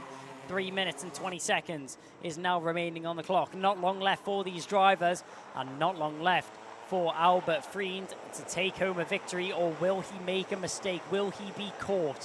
And that's the question which we're going to have to keep an eye on at this moment in time with the pace that Albert Friend has. With the pace that Albert Friend has out on the circuit, 1.6 seconds is the gap that he has back to Finley Lines. Tom Reed in third right now. Just trying to keep on the back of that O-plate. The Synergy car has done a good job to get himself into second. Let's see if Tom Reed is able to overturn that and if he's able to do anything about it. Down the inside, it's been time in the making. Edward Haynes finally goes for the move down the inside of Hansen Khan. Hand in the air, Hansen Khan's not happy with that overtake. I didn't see any contact from my point of view, didn't see any problems with the overtake, but Haynes get the move done, and he will now be the one chasing down the back of Reed and Lines. Friend out in front though, just pulling away from the drivers in behind him. 1.6 seconds is now the gap that he's extended. Never mind. 1.72 is what he has extended. Edward Haynes going a little bit defensive down the home straight. Doesn't want to give Hansen Khan day of light on the inside line. Thule Motorsport car clearly feeling that he needs to go defensive in fact of him keeping that fourth position.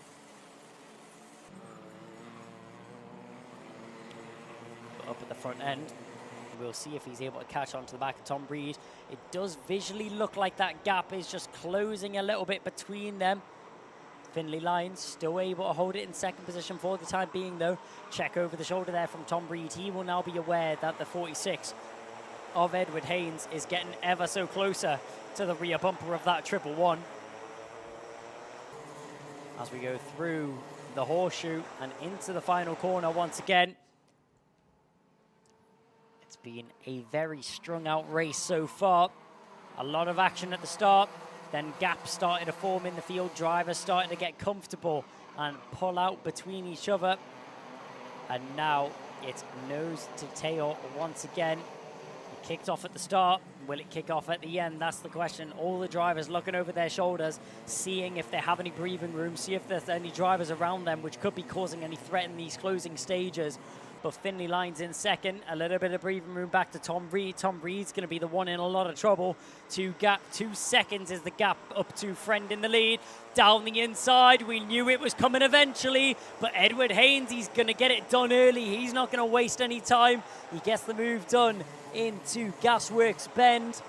And through the final corner, our leader goes, and across the line, Albert Friend will mark the penultimate lap of this race. There is no need for Friend to overly push the car here. He has a 2.2 second gap. He just needs to keep it on the track, keep it cool, calm and collected, and it will be a victory to put under the number 19's belt.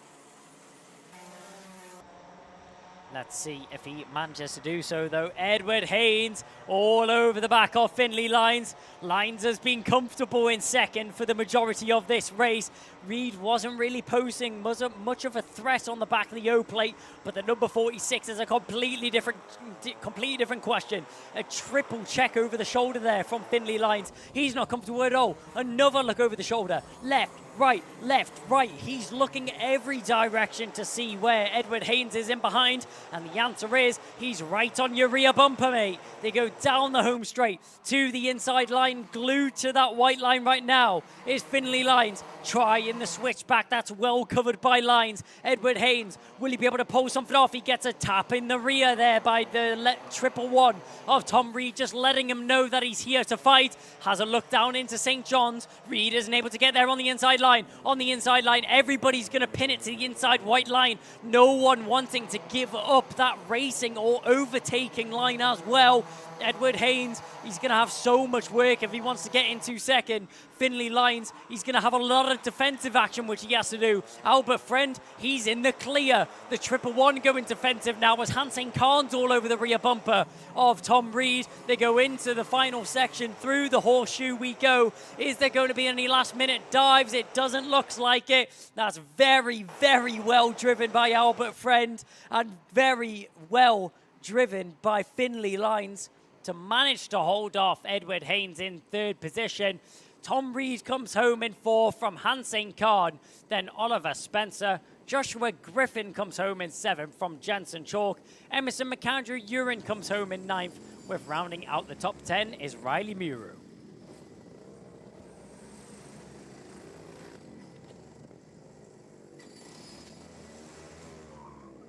So there we go, then, there's your top three bringing it home there. A great weekend's racing for Albert Friend. He's won absolutely everything. Finley Lyons comes home in second and Edward Haynes comes home in third. Three great young drivers rounding out what has been a fantastic weekend's racing for all of them. Like I say, Albert Friend, brilliant weekend, faultless, won both of his heats. One is super heat, one is super final. Then we have our man, of course, there, Finley Lyons in second. Brilliant result from him, and Edward Haynes, I think he had a couple of seconds of bronze and then a first. Let's get Edward up onto the being congratulated as well by Alex Goodson, MLC teammates and others coming around. So let's get Edward Haynes over, as we'll get Edward Haynes on the spot. So Edward, you're on the podium here at Warden Law. Not been a bad weekend for you. A couple of seconds in the heats, a third in the super heat, and then a third in the super final. You happy with your weekend? I'd rather have won, but it is how it is, and I'll just move on to the British next weekend here, so yeah. You don't seem very happy. You're on the podium. It's a win or nothing with you, is it? Yeah. Okie dokie. And what happens next week in the British if you don't get yourself on that top step? Then I'll be how I am now. All right, mate. Who's been looking after you this weekend? Who's made it all happen? Who would you like to thank? I'd like to thank Thule, Motorsport, Force for my engines. I'd like to thank my mum and my dad, and yeah. Listen, well done, Edward. Best of luck for next weekend, and congratulations for making the podium this weekend.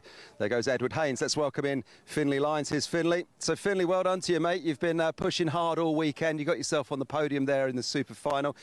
Talk us through it. You happy with that one? Well, it's only all practice for British, so a podium will do. Come home with a trophy. It's always good news, I guess. It's just practice. It was a good race. Albie pulled the gap and deserved it, I think. Yeah, it was a really big gap he got out in front there. There wasn't much he could do about that. Were you aware of a bit of pressure? Edward Haynes obviously coming up behind you the longer that race went on? Yeah, I had to defend in the couple of last minutes, but my good defending sealed P2. Listen, well done. You're on the podium. Good result. Sets you up for next weekend. Well, who would you like to thank? I'd like to thank Kyrie Rogers, my mechanic, the whole of the Zinnichi team, Mike for the tune, KR Sport Engines, and all my family, my mum and my dad, and just all my sponsors for helping me along the way. Brilliant. Well done, Finley. Huge congratulations. We'll see you for that podium presentation a little bit later on as we welcome in the man who came home in first place, Albert Friend. Fantastic, mate. What a weekend you've had. You won everything, the heats, the super heat and the super final. You must be thrilled. Yeah, we've struggled over the last few weeks, but I think the team just bring it back and we've done a great job this weekend, so I can't thank them anymore. Yeah, I mean, it's been a whole team effort. I mean, like I say, you've won everything, so you simply can't do better than that. Did you turn up at the start of the weekend and feel that you could get, 4 results like that, top step of the podium on each? Yeah, I came here just hoping for a good result, practicing for the British Championships, and I just wanted to win as well. I always come into racing and want to win, and yeah, I just did what I could and won it. You really did it, mate. Who would you like to thank? Who's made it all possible for you this weekend? Strawberry Racing, Lee Taylor, my mechanic, Nathan, and Cream Racing Engines. Well, listen, huge congratulations. Go and give your team a high five. Well done from all of us, and we'll see you for that podium a little bit later on. Thank you. So there we go, 3 talented youngsters there fighting out in our first super final here at Warden Law this afternoon. Lots to pick out, I'm sure, but that man there, Albert Friend, really did run away with it in the finish. Let's go back to Kai and take a look at some replays. Well, replays aplenty we have after an action-packed mini into super final to kick off this afternoon's runnings. Good getaway from everyone in the field there as we went down towards the first corner. A little bit of commotion in the mid-pack, but everyone just about to able to recover it as a couple of drivers getting forced off the circuit there on the exit of the Senna S's. Going down the hill, through the dog leg we go, and now through St. John's. All the drivers so close together, and what a move there down the inside. We've seen these two fighting all the time. Edward Haynes, he had his work cut out for him all the way throughout the race, and he did not disappoint at all, walking away with a podium position once again. We've seen him there before, we'll see him there again. There's no surprise in that one. That was a beautiful move there from Haynes. Just unexpected, under braking, dives down the inside into the first of the Senna S's. Bennett was not happy with that one at all. As we go down into the Gasworks hairpin, down the inside. That was another move there from Edward Haynes. He was a man on a mission. It seems like we were only focused on this Thule driver as he was carving his way through the field, and he got himself up into the top 3 here. He able to walk away with that result. And with that one now being out of the way, Mini Enter Super Final is finished with TKM Extreme coming up shortly.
Well, the next race up is not one to miss. TKM Extreme is going to be taken to the circuit for their final now. Kian Bennett and Leah Robinson are starting on the front row of the grid from William Bryan, then Yehan Kali Churn, Jack Stewart and Luke Jarman are on the third row. Fourth row consists of Chris Whitten, then Harrison Morrow, Spencer Lane, and Jessica Fitch Hall, rounding out the 10 drivers which we have here competing this weekend in the TKM Extreme class.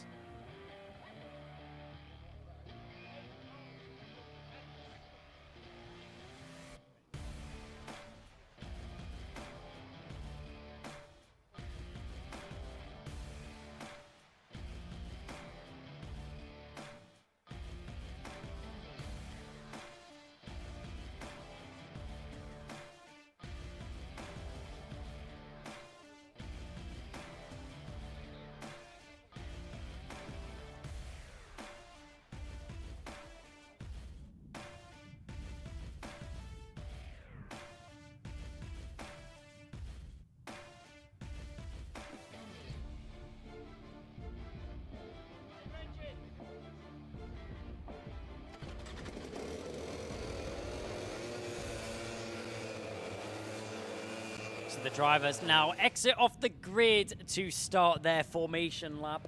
The drivers will have one lap to warm up their tires, but there's an issue for our championship leader. That's heartbreak. Chris Whitten has not been able to get his kart started off the start-finish straight. So we'll have a mechanic run over with a wheel gun to try and jump-start this kart, see if they're able to get this one going again. But it's going to be a tall order to do it in such a short time frame. Oh no, Chris Whitten's gonna have to retire from the race before it's even started. Chris Whitten's car is ventured off the circuit, and Chris Whitten, who was our championship leader going into this race, will no longer be after this round, as he's not able to take the start of the race. He's had to pull his car off the circuit due to a mechanical on the start-finish straight. That's heartbreak there for Chris Whitten. And that's such a shame to see after an unfortunate weekend he's had so far. Has to retire before the race has even started. Down the home straight we go, and we go racing. TKM Extreme will dive down towards the first corner, and up at the front end, it looks like we're going to have Cian Bennett with a textbook start. Leo Robinson will tuck in behind in second, down the inside. There's a move by Jack Stewart as he gets himself up into third. Down into the center S as we go, as we now go through the second of the center S's, making our way around the circuit for the first time of this lap. Down the back straight into the Gasworks hairpin. It was just time before it happened. We know he's a man on the move. He doesn't like sitting around. Leo Robinson gets himself into the lead of the race. His first year in the TKM Extreme category, and he's really starting to make his mark. Robinson out in front from Cian Bennett in second, Jack Stewart in third. Stewart just tucked in behind Bennett right now. We've seen out in front, that was Leo Robinson kicking up a little bit of grass and kicking up a bit of dirt on the exit of the dogleg there.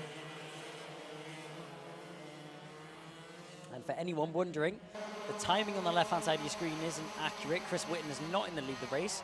In fact, Chris Whitten isn't even taking part in this race due to a mechanical error which he had on the start-finish straight before the race even got underway. But out in front right now, Leo Robinson. He's had his fair share of racing around Europe, but out in front right now, he's returned to his home base of the UK. And down the home straight he goes. Cian Bennett in second position right now, as Jack Stewart's in third. A contact warning going the way of Cian Bennett there. Not quite sure what that's for. Obviously the steward's unhappy with an action which has been taken down the inside. A great cut to the camera there, and Cian Bennett's on the inside of Leo Robinson. So Leo Robinson will drop down into second position now, and it's going to be a lead change once again. Having a look to his rear wheel though, maybe an issue there for Cian Bennett. He looked over his shoulder twice at his rear right wheel. So not quite sure if there's an issue there for Cian Bennett or if he's just being cautious.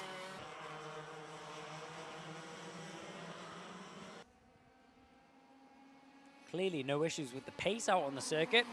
52.92 is the time which Cian Bennett has set there on the circuit right now. Fastest lap is going to go under his belt. We're keeping an eye on that. Can't see if we can see any issues. Doesn't look like it from our perspective.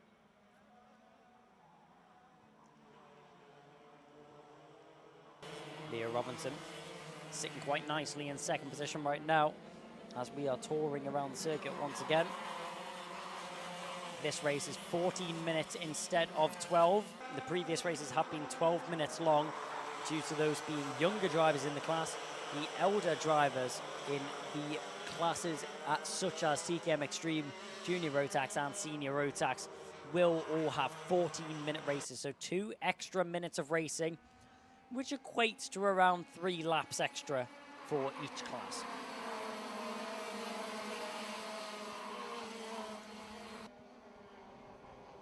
Cian Bennett out in front right now. Another fastest lap on that previous lap, which has just been completed. So trying to extend his gap back to Leo Robinson. Cian Bennett is in a situation where he knows if Leo Robinson even has a sniff at the inside line when he gets onto the back of that number 5, that he will pounce at the opportunity and instantly go down the inside if the opportunity has arose to him.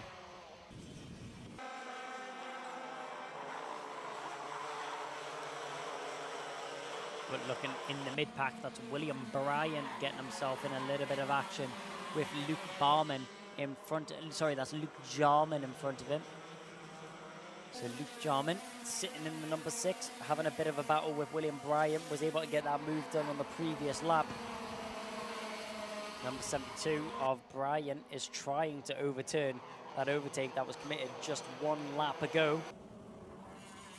TKM Extreme, the oldest drivers here that will be competing, as well as the Senior Rotax, same age class. With completely different carts, completely different compounds of tyres, running the Maxxis tyres here in the TKM Extreme kart. Now, TKM Extreme, they do have the most powerful engines, but they are heavier karts and a heavier weight class than the senior rotax, as we've seen a move down the inside from Spencer Lane. So Spencer Lane down the inside made that move on William Bryan. So Bryan losing out on another position. That's 2 positions in 2 laps that he's unfortunately lost. But 8 minutes and 30 seconds still remaining on the clock. As I was saying, TKM Extreme, the weight limit is much higher than senior rotax, meaning although they do have a more powerful engine and a faster engine, that is very much balanced out, and if not burdened by the weight class of this kart. So with 52.88 is the lap times which we're seeing being set here by the TKM Extreme drivers. That lap time was set by Kian Bennett, but in reality, the senior rotax class are roughly 2 seconds a lap quicker than these karts around this circuit. One thing you will have noticed about these karts is that with the engine being on the right-hand side, there is no radiator for the engine. So no radiator, no water coolant, no extra gizmos or gadgets for these karts.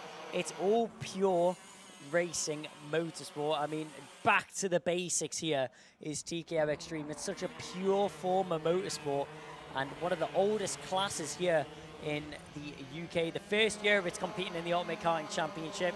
We've just seen Luke Jarman on your screen make a move on Yehan Kalichern.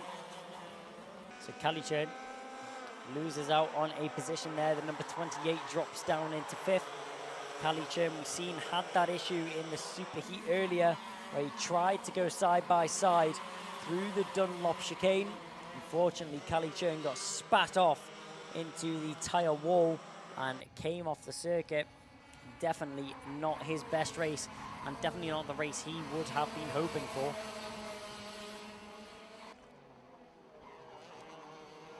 Kian Bennett out in front, setting another fastest lap that time round. Really starting to extend the gap back to Leo Robinson now. It's about a second which separates those 2 drivers. So now, as we round the circuit once again, and down through the Dunlop chicane goes Yehan Kalichern. That's where he went off in the previous race on the last lap. Last lap of the race. I don't know what's more unfortunate. Yehan Kalichern going off on the final lap of the race in the superheat. Well, whether it be the superheat or not, going off on the final lap of the race, as did Yehan Kalichern last time round, or going off before the race has even started. In the case of Chris Whitten this time, that's so unfortunate to see. Chris Whitten did not deserve that at all. He's had a difficult weekend already. He's had some unlucky feats, but he was still fighting his way through the field and still powering on up at the front end of the field. Unfortunately, his weekend cut a little bit short though, as he was not able to compete in this race. Just 5 minutes and 20 seconds is now remaining on the clock as it strikes there now. We're keeping an eye on this battle between what is Jack Stewart, Luke Jarman, Yehan Kalichern. He's going to have to try to hold on to that one. He just about does. Spencer Lane, he's seen stuck his car on the inside line, tried to move down the inside, wasn't able to get it done. Warning flag goes out to the number 6 of Luke Jarman. So Jarman gets a warning for contact as he's still attacking and scrapping at the back of that number 57 car of Jack Stewart. So Jack Stewart just about holding on to third for now. This is a battle for the podium. Gets that car sideways through the first of the set of S's. He would have lost quite a bit of time from that one. That would have opened the door to the drivers in behind him of Luke Jarman and Yehan Kalichern. Kalichern actually had to make a little bit of evasive action. Down the inside, not one but 2. Kalichern drops off a little bit there, runs a little bit wide out of Gasworks Benz. And Spencer Lane and William Bryan are both able to sweep past the number 28 of Yehan Kali Churn.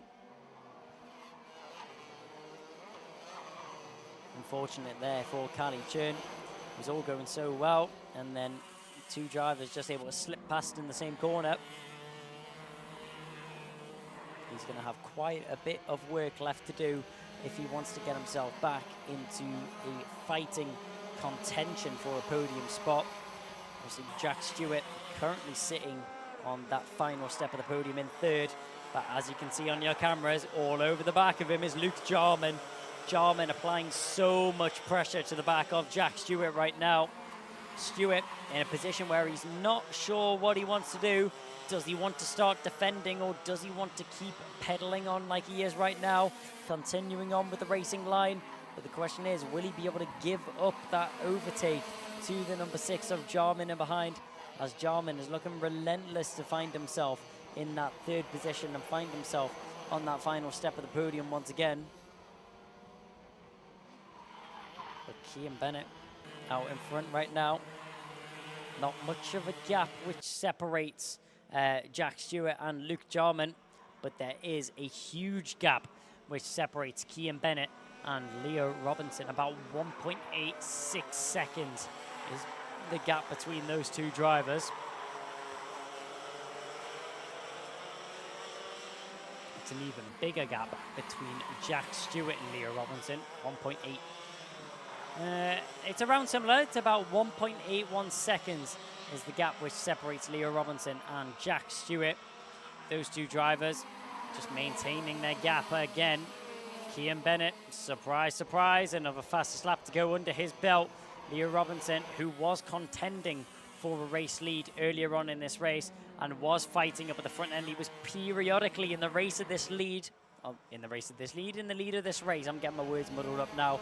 That's what a long day of action does to you at the Ultimate Karting Championship. Here down the inside, he's going to try it now, but no, he's not able to get it done. Luke Jarman just waiting, opportunity after opportunity. It's going to pass eventually. He tried down the inside into the Dunlop chicane. Now he has pressure on behind him from Spencer Lane. The number 11 of Spencer Lane now putting pressure onto the back of Luke Jarman, kicking up a little bit of dust as William Bryan. He instantly checks over his shoulder.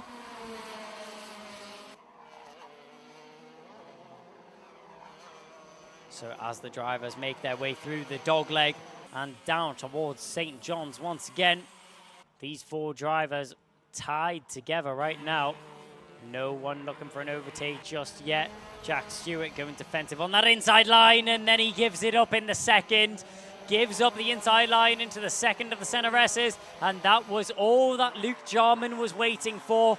He gets the move done on the inside, and oh, up and over. Those two drivers come off, and so does the nose cone of the number 57 of Jack Stewart. Now, I'm not sure if that's going to be a drop-down nose cone penalty for the 57, but he does have a nose cone off his kart. Both the drivers retiring from that race. Jack Stewart and Spencer Lane.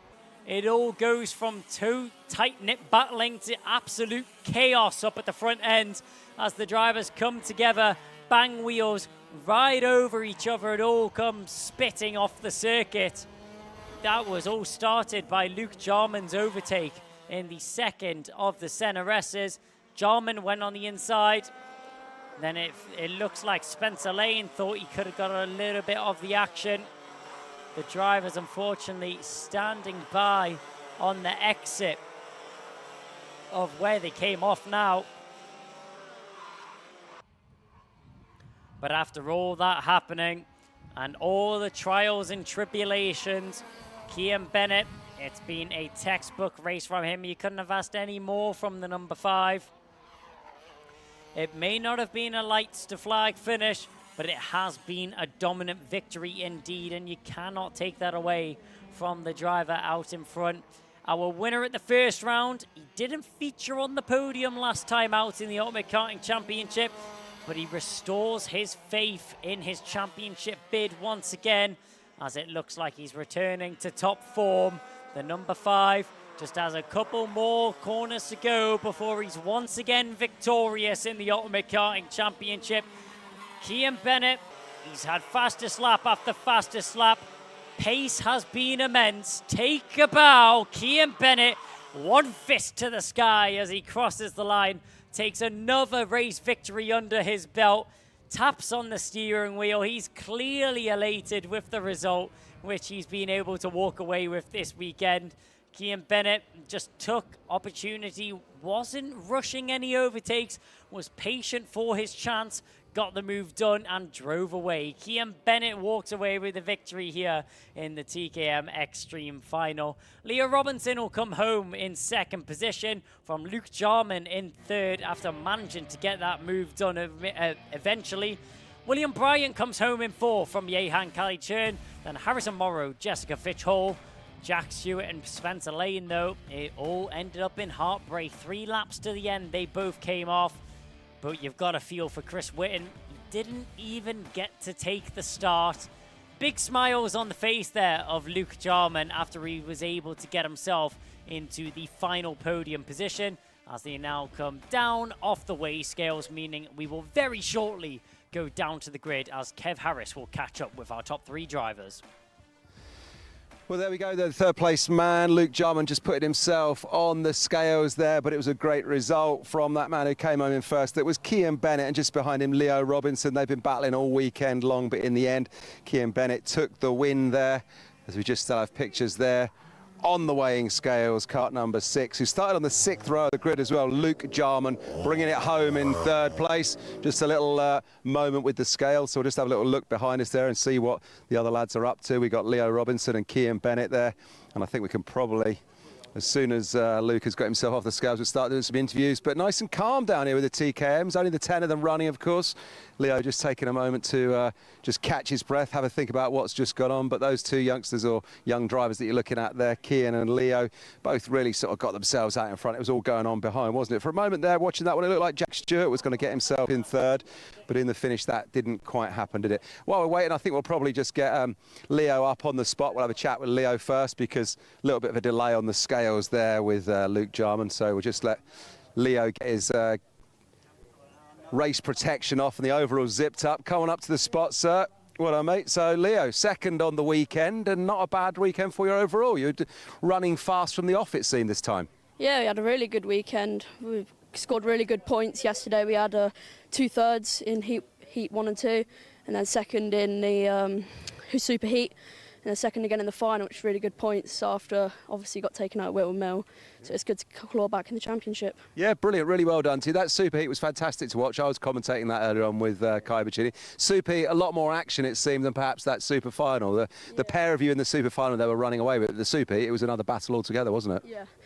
Yeah, the super heat was a lot closer with the racing. But yeah, Cian's just been so fast this weekend, and we managed to both get away. But I'll definitely take a P2. Brilliant, well done to you. Pleased with that. Who would you like to thank? Who's made it all happen?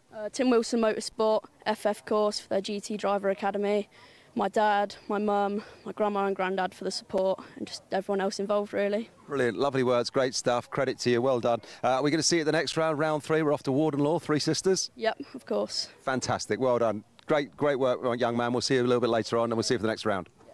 Let's welcome in Cian Bennett here, coming home in first, because we're just waiting for Luke in third. But Cian, how about that, mate? That's a good weekend's work for you, isn't it? Yeah, it's been a mega weekend. Couldn't have gone much better, really. You know, been fighting with Leo, and there's been Yehan as well at the front. It's been so close, but had a little bit of a breather in the final, but it just felt so long.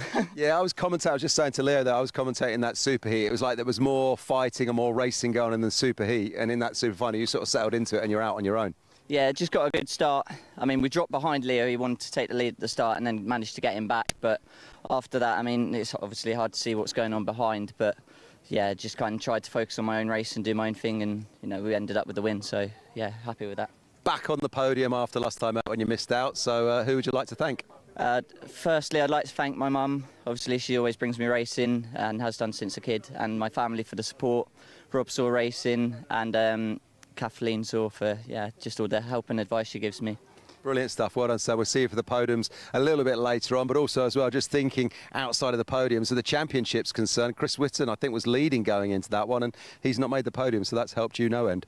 Yeah, it's been a good weekend when you think about the championship, but there's still a long way to go, so let's see what happens. Brilliant. Thanks, Kian. We'll see you a little bit later on.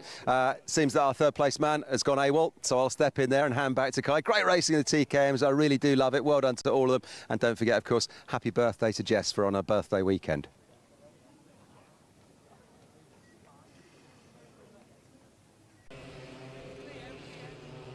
Well, thank you, Kev. And the replays start even before the race did, as Chris Whitten, a mechanical problem on the grid means that he wasn't even able to take part in this one. Yehan Kali-Chun was on a move the whole race, and so was that man, number 11, carving his way through the field. A lot of fighting, a lot of scrapping up at the front end, as Yehan Kali-Chun was getting himself stuck in and raring to go in the action. Spencer Lane was also getting involved as Kali-Chun nearly losing out of position there. Great defensive and a driver awareness to be able to hold that one around the outside.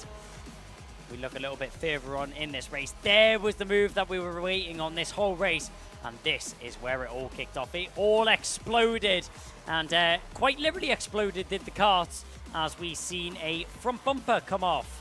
And I'm sure we'll see here. Oh, that's just so unfortunate. Two karts going for the same bit of track. It's never, ever going to work out. But Cian Bennett, our round one victor, not on the podium last time round, but he's back to winning form. Cian Bennett walks away with another race victory under his belt.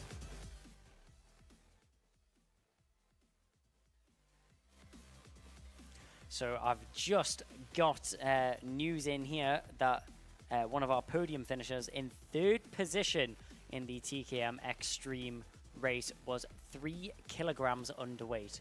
1.4, sorry. 3 kilograms underweight, which means that unfortunately, if that is the case, then he will be disqualified from the race since he's not complying with the technical regulations of the class. We were talking about how high the weight regulation was for these classes, and especially for TKM Extreme, and that just shows. But our next race, which is going to be coming up next, is going to be the not the Honda Cadets, it's going to be Micromax coming up next, but we're going to quickly take a short ad break.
Micromax are out onto the circuit and ready for racing already. Austin Oman and Josh Cook will start on the front row of the grid from Jos Huschka and Arthur Farrow. Then it's going to be Maximilian Eberhardt, Dean Sinch-Bahal, and then it's going to be Harry Radcliffe, George Klimo, Lucian Smith and Max Jolly rounding out the fifth row of the grid. Then Luke Millward and George Swire in 12th. Then Sebastian Behrman, James Roots, Harris Barber, Sebastian Crawford, Maria Roberto and Albert Farrow rounding out the 9th row of the grid, consisting of 21 21, it's going to be Oliver Dawson in 19th, then Logan Stanley Jones and Dax Farah rounding out the 21 driver grid.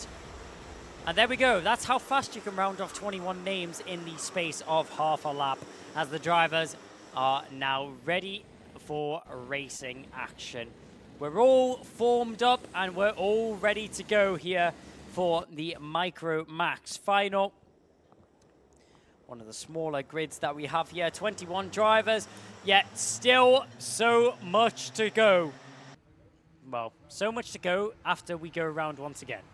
There is a Battenberg, sorry, as we have a false start, which means that we'll have the false start flags out at the marshal post. The drivers will have one more chance to go around once again, and we will shortly be underway with racing action.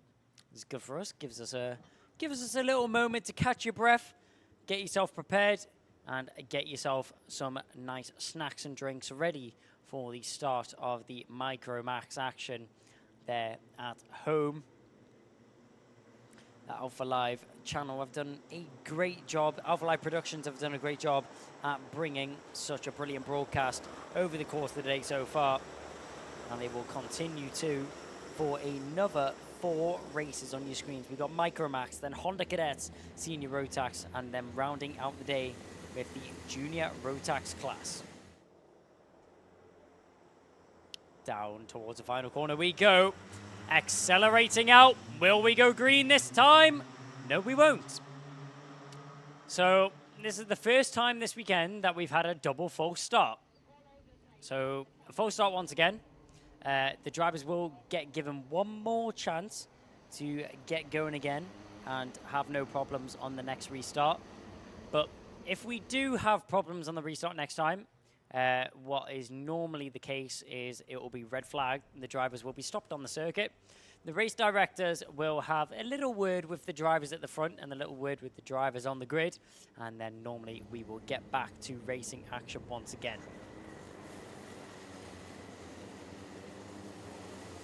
So down through the Dunlop chicane towards what is the Gasworks bend. We're soon going to be ready for racing action. Well, we've said that 2 times before. Are we going to be ready to go racing this time round? Are the drivers prepared? The jitters should have been shaked off. The butterflies should have flown away. And we should be ready for a racing this time round. A lot slower and a lot more controlled than the last 2 times. That's what the marshals will like to see from the drivers here. Out the final corner we go. Are we green? No, we're not. Well. 3 times round we have went with this class. Micro Max maybe just a little bit too eager to get racing. Maybe a little bit too eager to get underway once again. But they will have to go around once again. The flags are out. The green flag with the yellow chevron. False start is shown to all the drivers. But question is, will the drivers be stopped and have a word with, or will we go racing this time round? Fingers crossed it's the latter of those options and we don't have another false start. I feel that the problem that the race control and drivers are having is that they're going a little too fast out of the final corner. So if they can slow it down, calm it down a little bit out of that final corner, then we should be ready for racing action. But only time can tell. We've had 3 times no go, 3 times no good. Is the 4th time the charm? So maybe a little too fast. They'll get told to slow down by the marshals out there on the circuit and the race director. Down through the final corner we go. Will we go racing this time round? Yes, we will. Lights are out and we are racing here with the Micro Max class. Diving down towards the first corner we go. Oh, it's big jostling up at the front end. As a few drivers going off in the background. Couple going up and over and some not facing the right way. All drivers are out with their karts that aren't able to get going straight away. And all drivers that did rejoin the circuit are okay. So no injuries there. but a couple drivers are off the circuit. One driver already under investigation. That's interesting. It's not often that you see a driver under investigation so early on in the race. Yep, the O plate is under investigation. That's Josh Cook. Josh Cook is under investigation by the stewards after the race start. So not quite sure what Josh Cook is under investigation for, but we'll have to wait and see if any more information is released to us. Down the home straight we go. Austin Oman's out in front. Where is Josh Cook? He's down in 6th. So not the start Josh Cook would have been hoping for. Maybe he was involved in a bit of that incident at the first corner. But either way, he loses 5 positions from that pole position that he found himself on. Austin Oman jumps into the lead of this race down the inside. There's a move from the 26, 23 trying to follow through. That's Harry Radcliffe and Dean Sinch-Bahal managing to put Jos Huschke in behind them. Or was that Max Aberhart? Yes, it was. So Harry Radcliffe and Dean Sinch-Bahal making the move on Max Aberhart. There's Josh Cook, the driver under investigation. Driver who started on the front row of the grid. Let's see what the O plate is able to do now that he's in a racing position and found a little bit of momentum back in himself. It is a technical flag to the number 51. That's James Roots down in 19th position. He was involved in the incident down at the first corner. So what I could only guess is going to be damage from the first corner incident. He will have to pull into the pit lane as he's been awarded a technical flag by the stewards.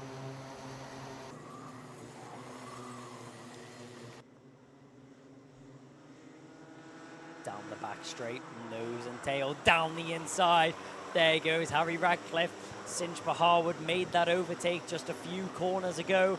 And snatching it back instantly does Harry Radcliffe. No wasting time sitting in a position that he doesn't feel comfortable in.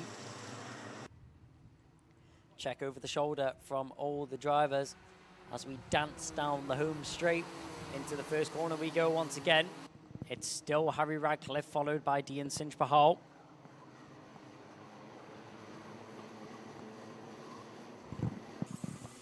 So Sinch-Bahal just still sitting in behind Harry Radcliffe. We're keeping an eye on this battle a little bit further forwards as well. As you can see, Jos Huschke and Austin Oman just in front. Arthur Farrow picks up the fastest lap of the race that time round. Maria Roberto is tucked in behind him. Number 24, currently in 11th position, is the driver which is fastest out on the circuit for the time being. Ooh, bouncing over the curbs there and bouncing over the grass is the number 23 of Dean Sinch-Bahal, as he's determined to get this move done on Harry Radcliffe, and he's not going to give up until he is able to get it done. Try to get involved in this battle as well. Josh Cook's now arrived on the scene. As you can see, the KR Sport driver getting involved in this battle as well, as he wants to let his presence known. Had a bad start at the front row of the grid, but now he's trying to fight his way through down the inside. He's going to squeeze off Harry Radcliffe as Sinch-Bahal gets a move. And oh, completely off there goes the 26 as Max Aberhart gives only grass to Harry Radcliffe. Radcliffe having to take an excursion off the corner as one driver spun around off the exit of what is the Dunlop chicane. Not quite sure what's happened there. It's the number 73. Trying to see who that is. That's Logan Stanley Jones. What has happened to Logan Stanley Jones to cause him to be stationary on the circuit? Not quite sure, but it doesn't look like he's able to get that kart restarted either. As back up at the front end, we're keeping an eye on this battle.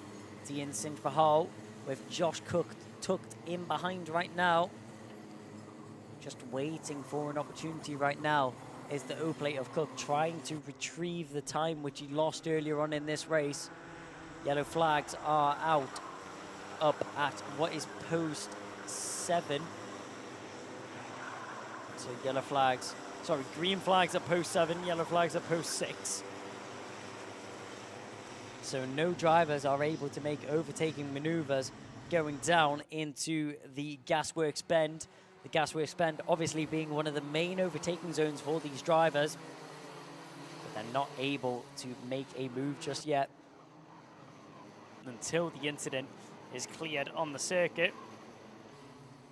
Out in front, Austin Oman, about a 6/10 gap that he has back to Jos Hushka. Sinch Bahal did have the fastest lap, but it's not enough to hold off Josh Cook.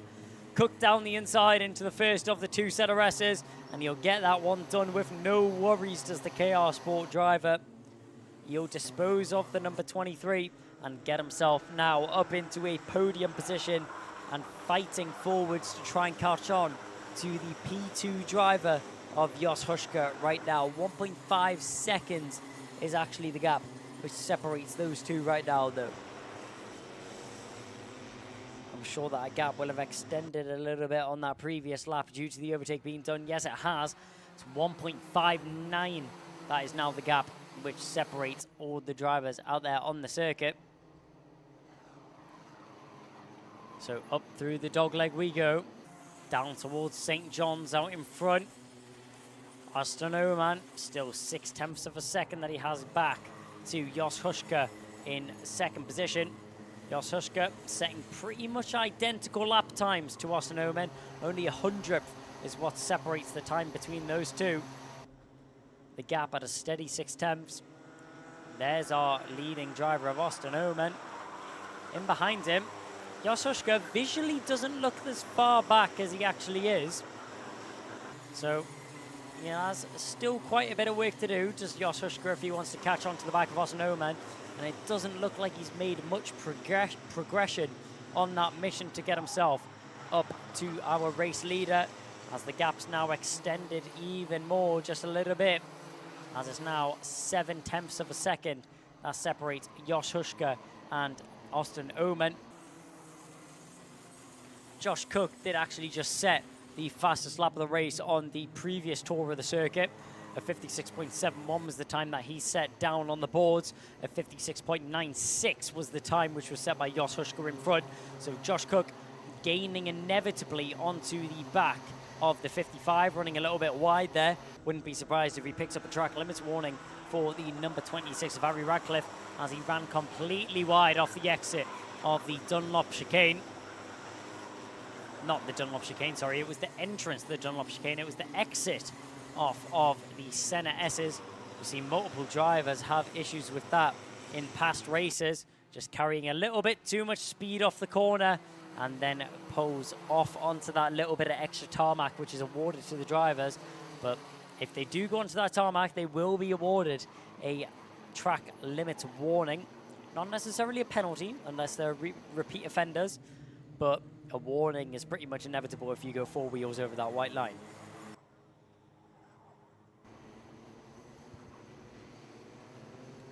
So now only 2 minutes and 50 seconds remaining on the clock.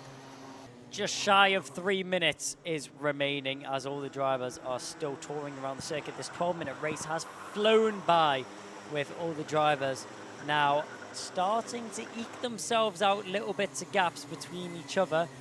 Josh Cook still has Dean Sinch Bahal that he has to worry about. Sinch Bahal in behind Cook was 2/10 quicker on that previous lap of the circuit. He was still a little bit slower last time round, though. So Sinch Bahal maybe a little bit more inconsistent in his lap times than Josh Cook in front. Austin Oman, though, sitting pretty and looking nice out in front. Not much that he really needs to worry about for the time being, as he's already built himself a 7/10 gap back to Jos Hushka. That's a really nice pillow that he can fall back on if he makes any mistakes, and a really nice margin which he's been able to associate for himself back to the driver in second position.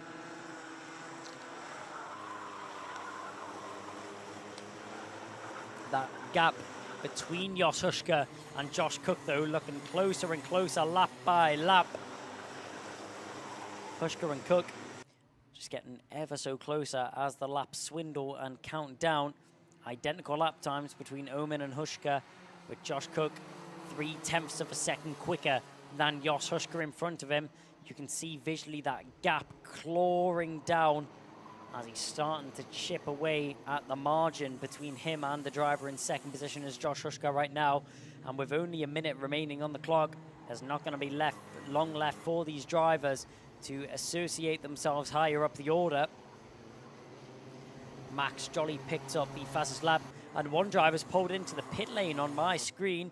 It says that the driver in 12th position, George Swire, has came into the pit lane. Unsure for what reasons he would do so, but George Swire pulls into the pit lane nevertheless, and unfortunately looks like he will retire from this race. Yes, he will. So 30 seconds will be left on the clock after Austin Oman crosses, which means that we will get 2 more laps out of this race. 2 more laps of Micro Max action, and Austin Oman out in front, still just extending his lead. He's not leaning off the pace at all. He's still pushing all the way to the limits. As we have a look on screen right now, there's the O-plate of Josh Cook making the move on Jos Huška. So Cook finally manages to get the move on Huška. The number 55, I'm sure, will not let that one go easily, as he's in a difficult position as the number 55. He's in an overtake or be overtaken position, with all over his rear bumper being the number 23 of Dian Sinj Bahal. A contact warning going out the way of Arthur Farrow. Crossing the line to mark the final lap of the race. Down the inside. That's a late move, and what a move it is. Following through as well. Dian Sinj Bahal manages to get through. Jos Huška catches Josh Cook sleeping going into the first quarter as he makes one of the latest dives I've ever seen to the inside line. And props to Josh Cook for giving him the room and giving him the time of day. But Jos Huška, hats off to you. What a move into the first corner. Manages to get himself back into second position, but he's still got the remainder of the lap if he wants to hold on to it, as he's not going to go defensive. But down the inside, there goes Dian Sinj Bahal. So Bahal now makes the move. He's going to get into second. It's only the horseshoe remaining. The question is, will he be able to walk away with it? A mistake, a late mistake there from Jos Huška is going to costly. It's very, very costly for Jos Huška. He walks away with a podium, but it could have been second. Oh my word. It all kicked off in that final lap. Austin Oman walks away with the victory. No problems at all for him. But Dian Sinj Bahal, hats off to you.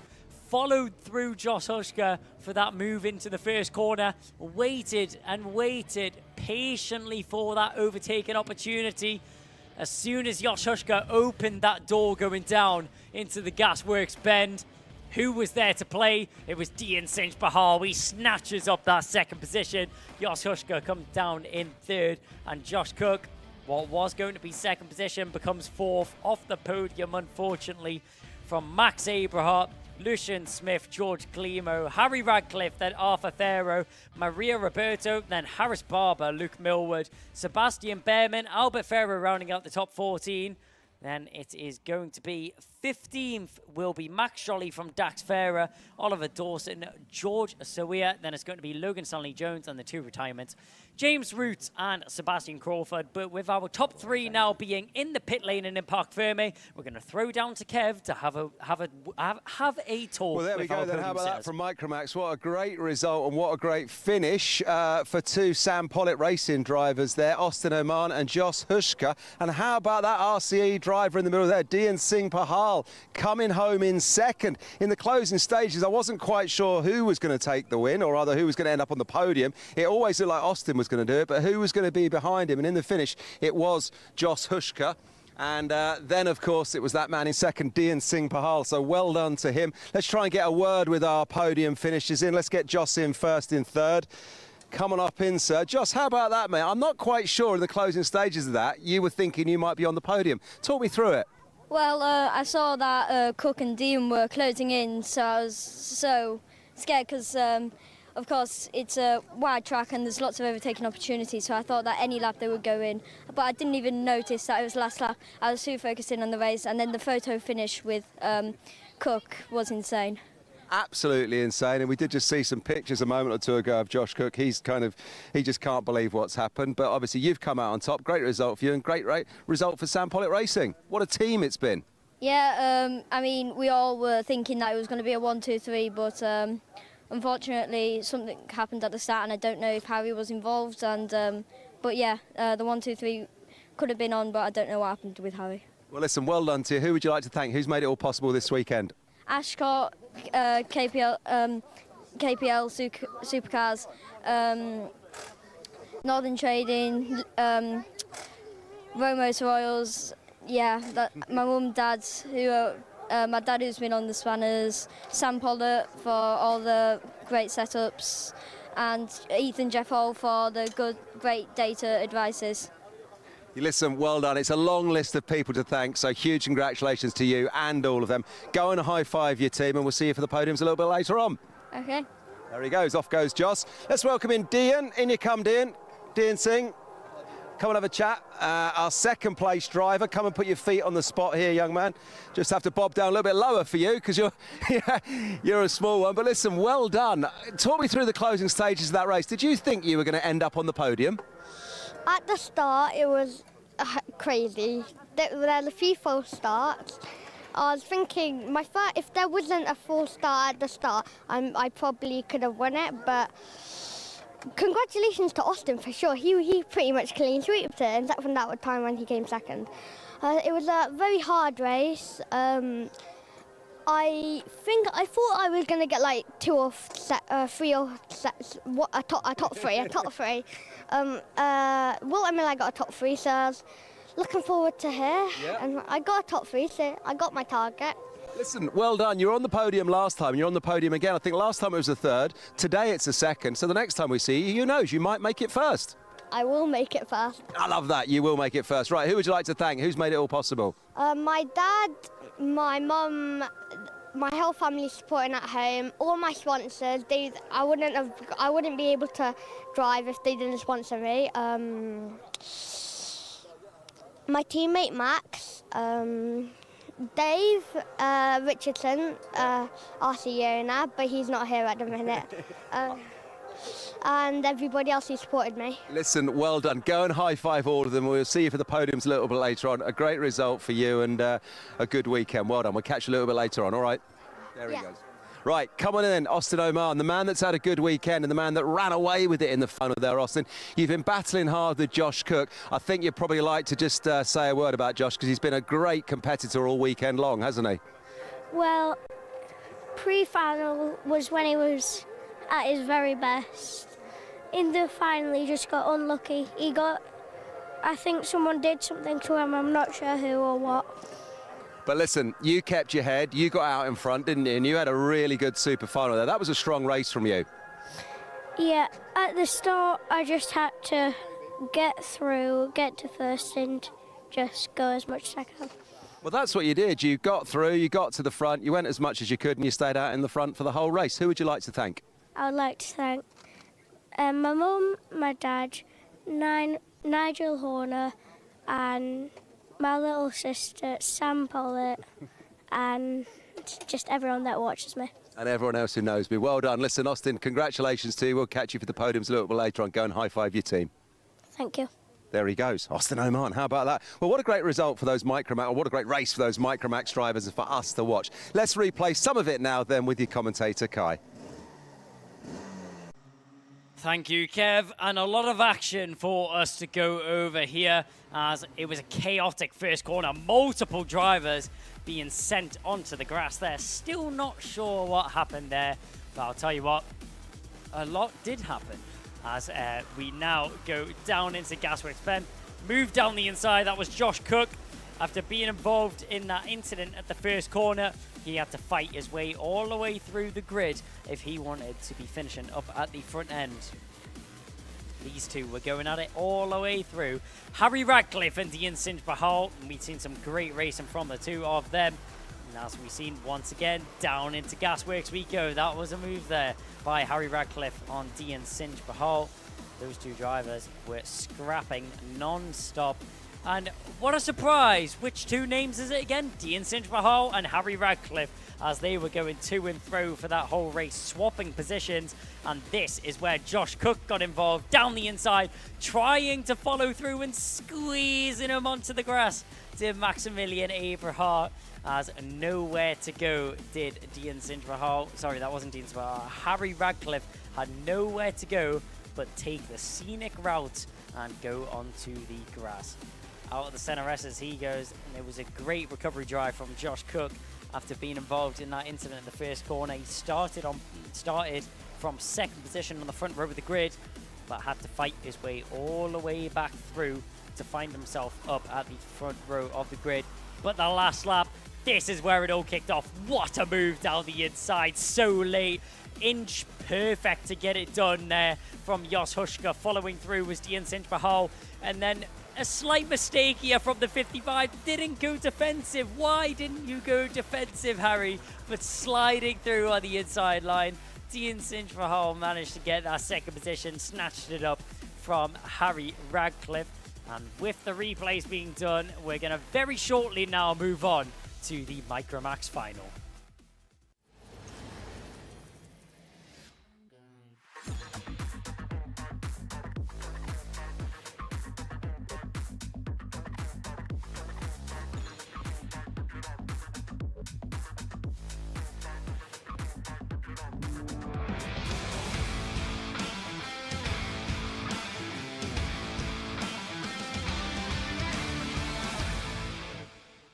Who's got time for ads when we're here for the action? Honda Cadets are now out on track for their final. Ralphie Branscombe and Marjoris Kovachis are starting on the front row of the grid. From Elliot Bork and Ricky Jr. McIntosh, Ashton Horsepool and Jack Fulbrook-Harmer. From Esme Rosie, Jackson Heath, Theo Hamilton, Toby Turner, Harry Grant, and Morgan Cooney rounding out the sixth row of the grid.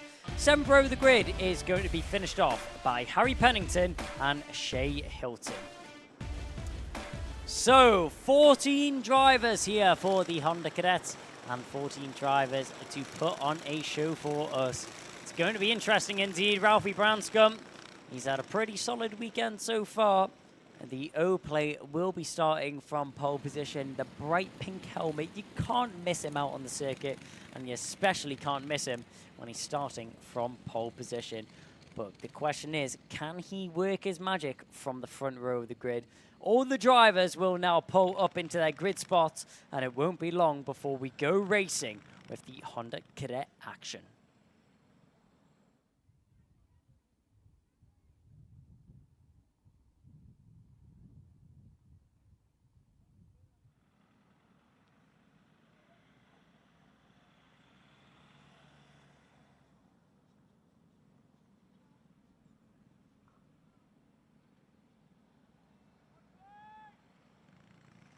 So to the lights we look. And do we go racing? Yes, we do. Ralphie Branscombe bouncing off the front row of the grid. Check over his shoulder. Squeeze to the inside line. Kovachis is going to try it, but it goes the way of Branscombe into the first corner. Branscombe manages to dive down into the first corner, and no worries there for the O-plate. So as we go down the hill into St. John's now, and towards the center S's. Having a look on the inside line, Ralphie Branscombe still managing to keep Kovachis at bay. Kovachis just waiting for an opportunity. He thought he might have got it off the line, but wasn't able to this time round. Fighting in the background between the 45 and the 888. That's going to be Shea Hilton and Harry Grant. Those two drivers were battling earlier on this weekend. Down the inside, that's a late move, and it's banging wheels. They're now 3 wide going into the horseshoe. That was the 30 and the 300, sorry, and the 16 of Theo Hamilton and Toby Turner. Those two drivers going wheel to wheel, quite literally wheel to wheel, as they bang wheels on the exit of the Gasworks hairpin. Out in front, Ralphie Branscombe manages to pull a little bit of a gap. Mistake there from Kovacic as he runs a little bit wide. Opens the door for Elliot Bork. Bork tried it, but Kovacic recovers well. Manages to keep himself in second position for the time being. Down the inside, though, there's a move from Elliot Bork as RJ McIntosh momentarily managed to get himself into third place on a podium position. Unfortunately, not able to keep his car there, though. Out in front, Ralphie Branscombe, with all this battling going on in behind him, he's able to extend himself a little bit of a gap. Looks about 4 or 5 kart lengths, which separates Kovacic and Ralphie Branscombe. The gap will update once the drivers cross the line. Across the line we go, hand in the air there from Elliot Bork. He's clearly not happy with something which is happening on circuit. Down the inside, he's going to make the move though. Kovacic is going to have to concede. So Kovacic drops down into third position, and it's Elliot Bork which gets himself into second now.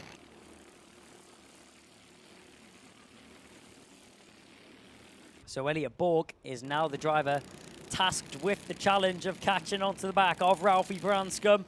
It's definitely a tall order, but he seems to be willing to take this one on head on. Through the Dunlop chicane we go. Down the back straight. Harry Grant picks up a contact warning. Down the inside. Kovacic, can he fend it off? He definitely is going to try it. He has to go the long way round, but he manages to this time. Kovacic under pressure from RJ McIntosh. McIntosh tried to look for a move around down the inside into what was Gasworks Bend, but around the outside, Kovacic just able to carry the momentum and fend him off for the time being. Keeps that inside line as he goes defensive into the first corner very early in this race to start acting upon defensive maneuvers. Ralphie Branscombe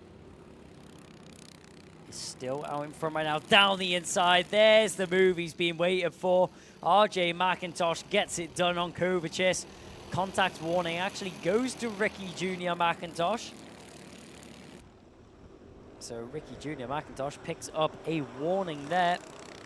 I'm not quite sure what the contact warning was for. Haven't seen any major contact between those two drivers from my perspective. But clearly the marshals and also the race director have spotted something better than my fine eye can find. Down the home straight. Ralphie Branscombe sets another fastest lap there to add to his tally. 57.97 is the time that he set on that previous lap of the circuit. Down into St. John's we go. Still quite a substantial gap between Elliot Bork and Ralphie Branscombe. Doesn't look like that gap is going to come down anytime soon if it's going to go the way of Ralphie Branscombe. He's not looking to give up any time if possible. So now out down into the Gasworks Bend once again. Kovacic, if he wasn't under enough pressure before, he definitely is now, as he has Harmer and Rosie all over the back of him. Jack Fulbrook-Harmer trying to apply as much pressure onto the back of the number 15 as possible. Kovacic runs a little bit wide out of the final corner. Does that mean he's going to get a poor run down to the first corner, though? No, it doesn't. He gets a good enough run down to the first corner and down the home straight just to fend off for the time being. As we look at the drivers, you can hear the tyres skirting around that top dogleg section. Now having a look at the number 45 here. As down the inside, the move is done, and it is secure. Toby Turner gets the move done on Harry Grant. So Harry Grant losing out on 9th position to Toby Turner in 10th. Out in front, though, we're keeping an eye on our front drivers. Kovacic just desperately trying to fend off from Jack Fulbrook-Harmer. Harmer is all over the back of the number 15 right now. It's not an easy position which he finds himself in. but one that he's going to have to try and deal with as the race unfolds. As up at the front end, the drivers still battling away. Somehow Kovacic, out of his defensive manners, has been able to hold off Jack Fulbrick-Harmer. He wasn't able to hold off Ricky Jr. McIntosh. McIntosh got past a few laps ago. We've seen that, but down the inside, it's taken a few laps in the making, but there goes Fulbrick-Harmer, as Harmer manages to get himself up into 4th position now, and Kovacic is demoted down into 5th. In the background, weaving left and right, is the 153 of Ashton Horsepool, looking for an overtake, trying to get a move done. Wasn't able to get anything that time round. That was going down towards the Gasworks hairpin that he was looking for an overtake. Hands in the air. As getting a little bit emotional out on the circuit right now is Marjoris Kovacic. So Kovacic just holding on for the time being, maybe getting a little bit frustrated behind the wheel right now, as he's now under pressure from Esme Rosie. Esme Rosie tucked in behind the number 15 for the time being. Let's see if anything can change between the two of them. She's definitely showing intent to get that move done on the inside line. A tap on the helmet there. Esme Rosie says, come on, let's work together. Let's get past the driver in front, which is Kovacic. That was a signal back to Horsepool from Rosie. Down the hill and through the hairpin they go, through Gasworks.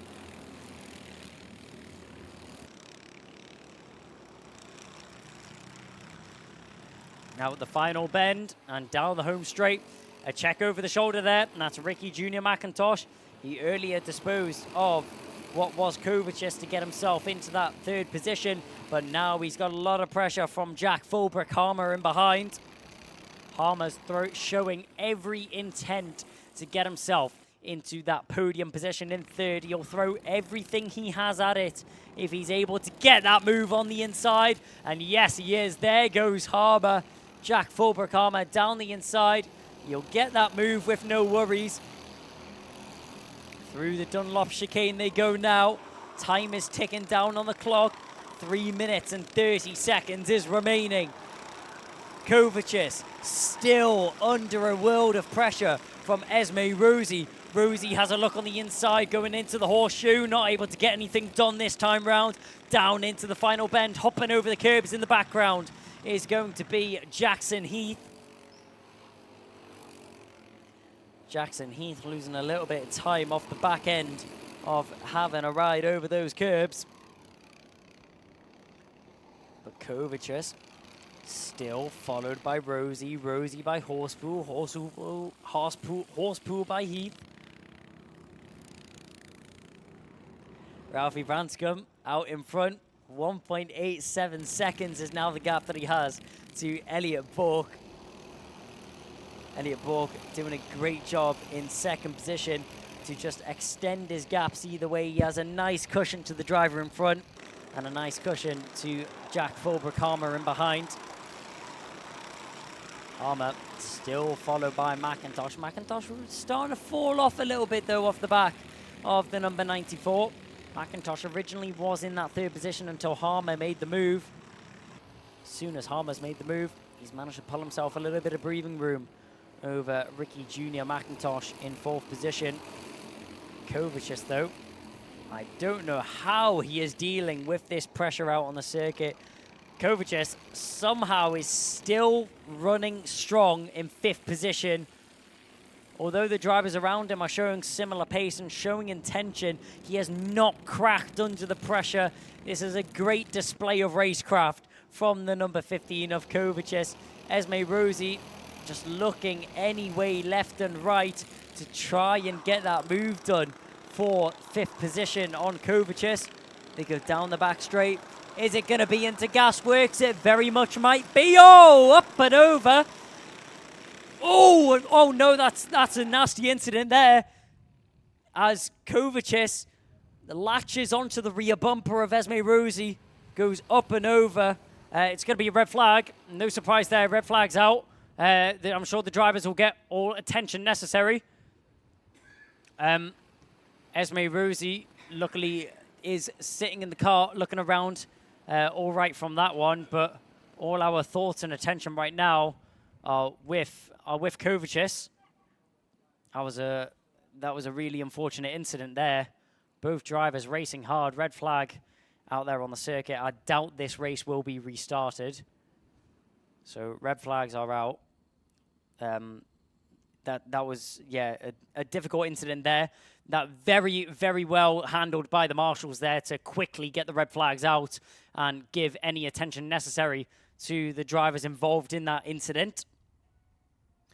So the two drivers that were involved were Marjoris Kovacic and Esme Rosie. Esme Rosie has departed from the scene of the incident. She's drove away from that one completely fine. So that's good to see.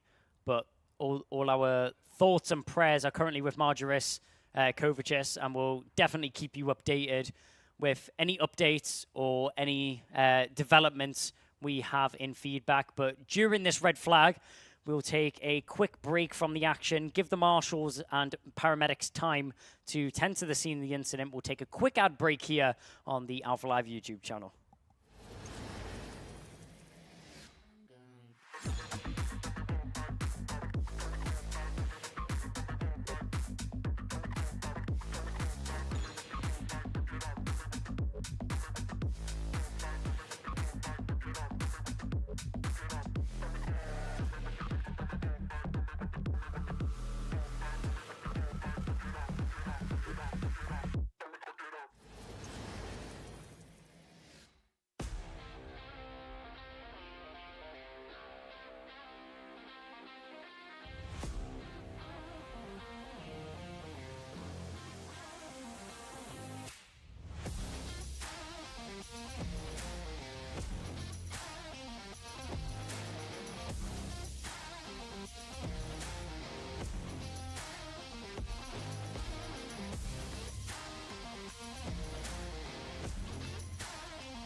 So not the end that we wanted to see there for that one, and hopefully Margaret Kovacic is all right, up and walking to the ambulance, but down here at the weighing scales, they're coming through, 1, 2, 3, putting themselves on the spot.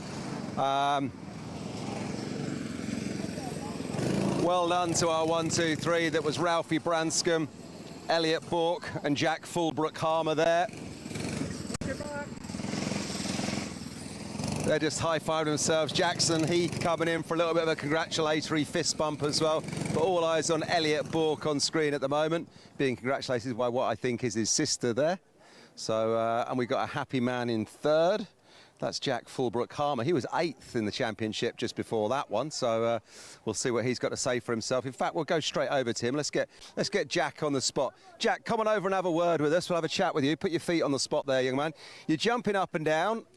You were 8th in the championship coming into that one, and now you've put it on the podium. You're obviously thrilled. Yes, I am. Talk me through your weekend and talk me through the final stages of that race. So, us coming to this week, and I just said the best thing I can get is a podium and potentially a win, but it's going to be hard because we've got some good drivers. So I just tried to just do my best, and then yeah. You did your best and it paid off for you. Well done. Obviously not the finish that we want to see for poor old Margaret Kovacic over there, but well done to you all the same. Who would you like to thank? Who's made your weekend possible? My dad, Orasar, my mum, Kart Smart, my driver coach, and yeah, my whole family. Brilliant. A whole family effort. Well done to all of you. We'll see you for the podiums a little bit later on. Yes. Yes, indeed. There he goes. Well done to that young man there. That's Jack Fulbrook-Harmer. I'll try and get Elliot Bourke in. Here's Elliot. Elliot, my man, put your feet on the spot. There you go, buddy. Good to see you again. Second place, another podium. It's going well for you in the UKC, isn't it? Yeah, it's going quite well. I've had quite a good season so far. You really have, and you've had a good weekend. Talk me through your weekend. You're on the podium at the end of it. That's the most important thing, right? Yeah. So in practice, I was really quick, and then I just kind of like lost it. But then I managed to gain it back and managed to get P2 in the final. It was really good in the superheat. I watched you in that superheat. You were charging in that, weren't you? Yeah, I done really well in that. I was really proud of that. Really proud of that. Well, listen, I'm sure all your family and friends and team are proud of you.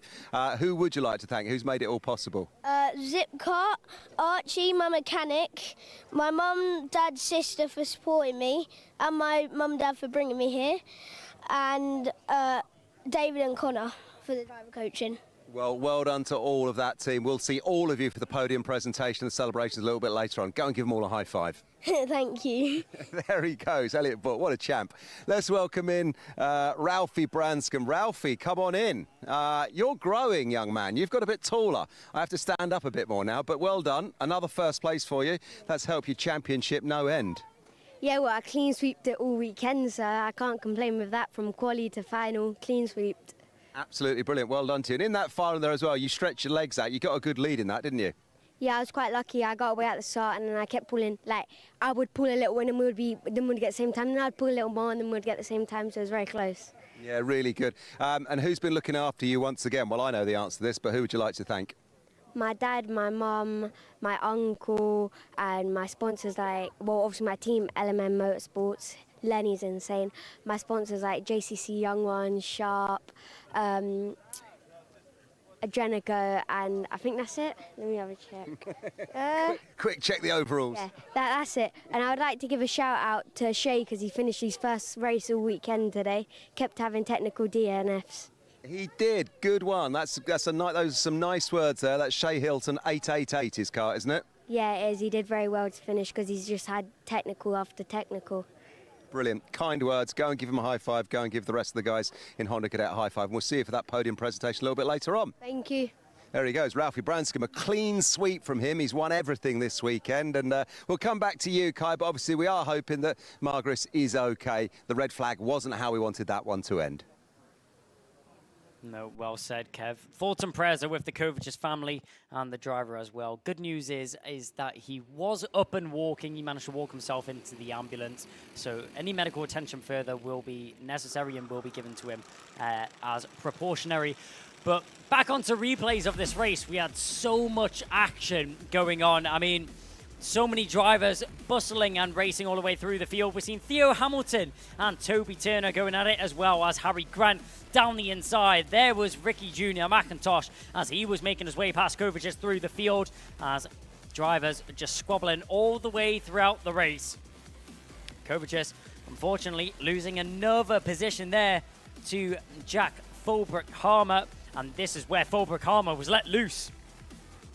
Fobakama arrived onto the back of Ricky Jr. McIntosh very quickly and then got himself into that 4th position inevitably.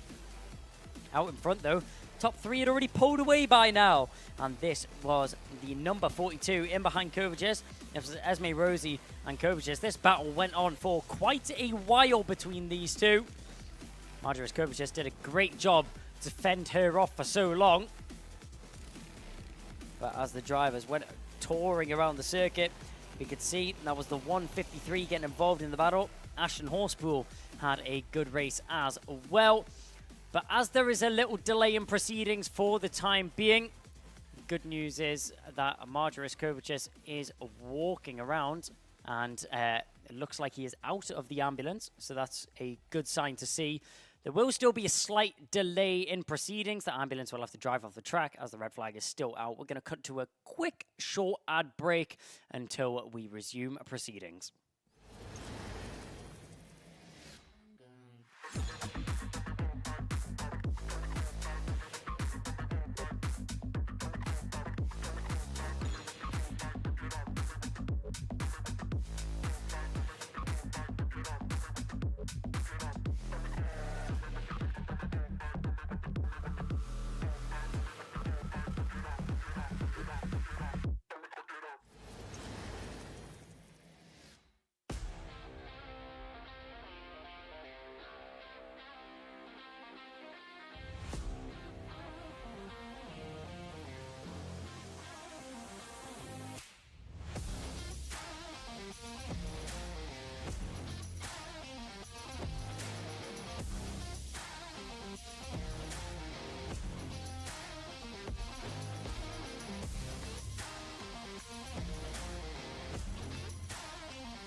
So as we make our way down towards the grid, 2 more races is remaining.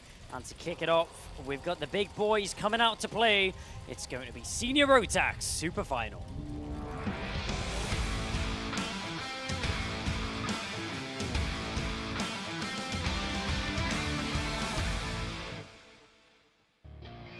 Well, senior rotax, we've had fireworks and tribulations all the way throughout the weekend.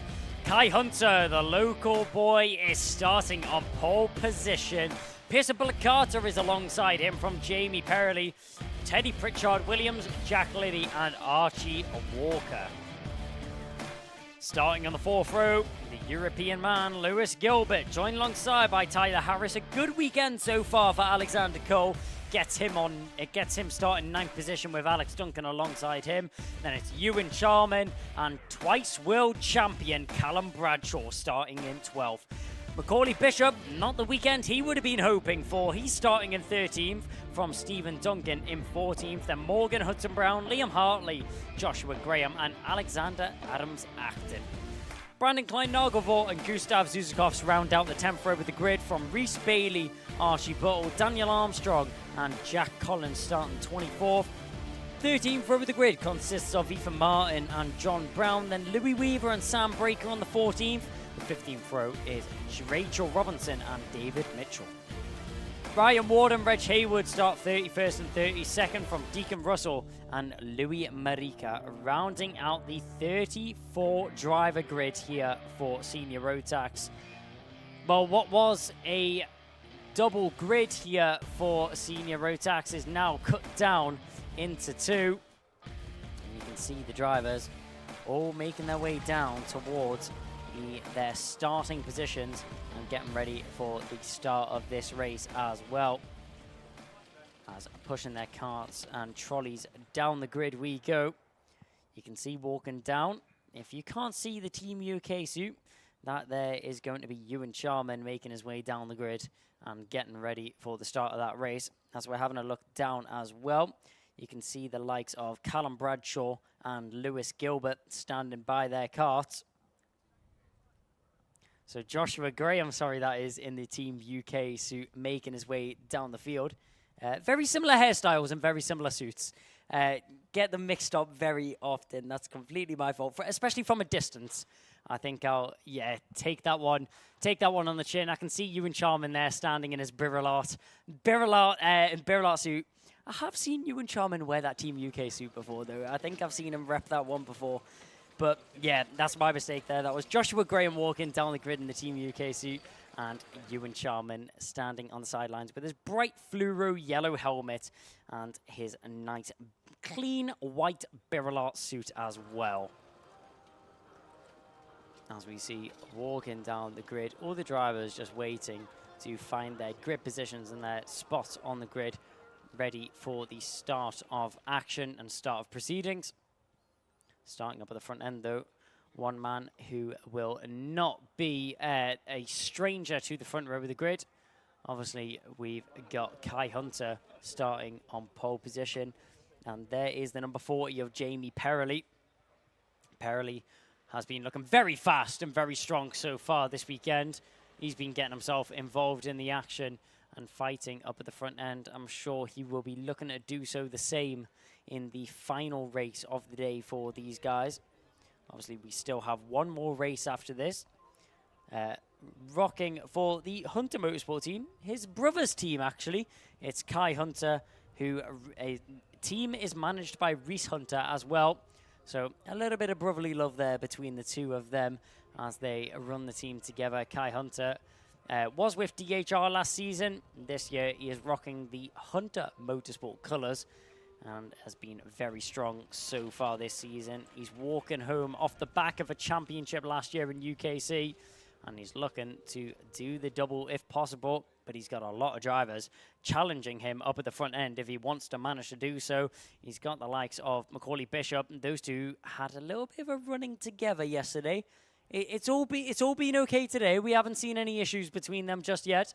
But that can all change in the final. You've got Macaulay Bishop fighting his way through the field from 13th position. I'm sure he would have been hoping to start a little bit higher up, but unfortunately starts a little bit lower down than he would have been hoping for. If we have a look at what the grid is all the way through, starting on the front row, you can't take your eyes off him, the number 3 of Pearson Bullock Carter. Bullock Carter has been so quick this weekend. He's been so strong, and so has Teddy Pritchard Williams there in the number 5. The 05 there. Joining him on the next row is going to be Jack Lilly from Archie Walker there in the KR Sport colours. Then you see the driver who is very experienced in this field. He's been racing all over Europe. Number 4 of Lewis Gilbert. And Tyler Harris is joining him alongside. There's Alexander Cole. Not too far of a travel for him from Scotland. One of the more local tracks in the series for Alexander Cole. He's been coming on leaps and bounds so far this season. It's great to see the improvement of him as a driver. Alex Duncan, then Ewan Charman. Right there, you're looking at Callum Bradshaw, 2-time world champion. If I haven't said it enough, or if you've missed me saying it before, that man is very well experienced in the senior rotax class. He's had plenty of time to get used to that car and get used to his racecraft as well. I'm sure we'll see him coming through the field from 12th position, as behind him is Macaulay Bishop. A whistle on the grid if you didn't hear it, which means that it's only 1 minute until racing is underway. The drivers will sit on the grid, wait for they are given the go by the marshals, and we will very shortly get ready for racing.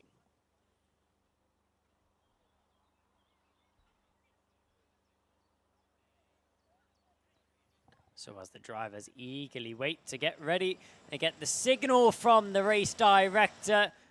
We are ready to go racing. And not even 5 meters after their grid box do they start weaving to warm up their tires. After all that patient waiting, they were very impatient to start warming up their tires. What do you expect? They're racing drivers.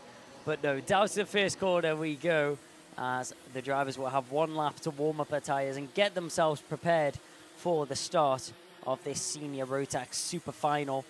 14 minutes of adrenaline-fueled action.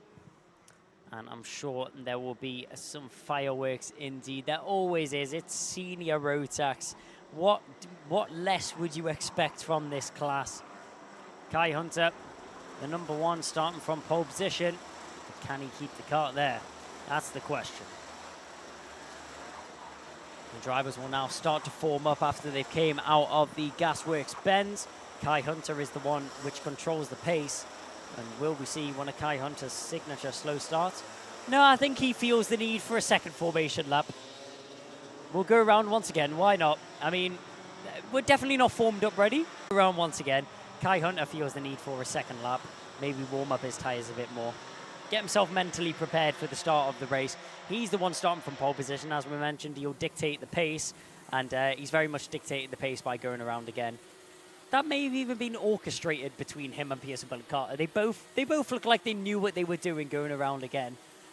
No intentions of getting the pack together that time round.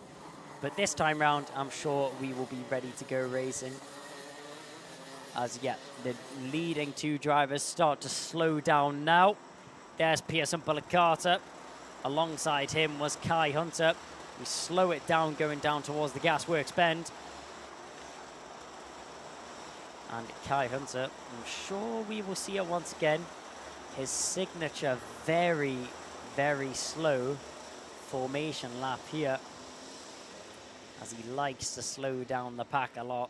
Yeah, to a crawling pace here. Hunter trying to catch his opponents off guard, sticking a little bit back, waiting to accelerate, waiting, delaying, and foot goes down. We exit out of the final corner. Do we go racing? Yes, we do. Down towards the first bend, and Kai Hunter's had a terrible start from the inside line. Pearson Bullitt Carter goes diving to the inside line, goes flying past on the home straight. Maybe that will be looked into. Bullitt Carter definitely accelerated a little bit earlier there than Kai Hunter out the final corner. As we now go down towards the center S's, Hunter's got his work cut out for him if he wants to get himself back up to the front of the grid.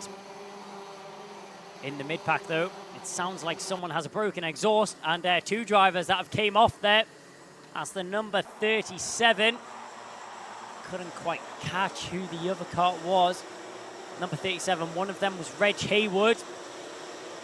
Here we're looking at the 225. That's Callum Bradshaw trying to... No waiting around there for Bradshaw. He finds himself in 9th already as he's carving up the field right now. Diving left, diving right, overtake after overtake. What do you expect from a two-time world champion?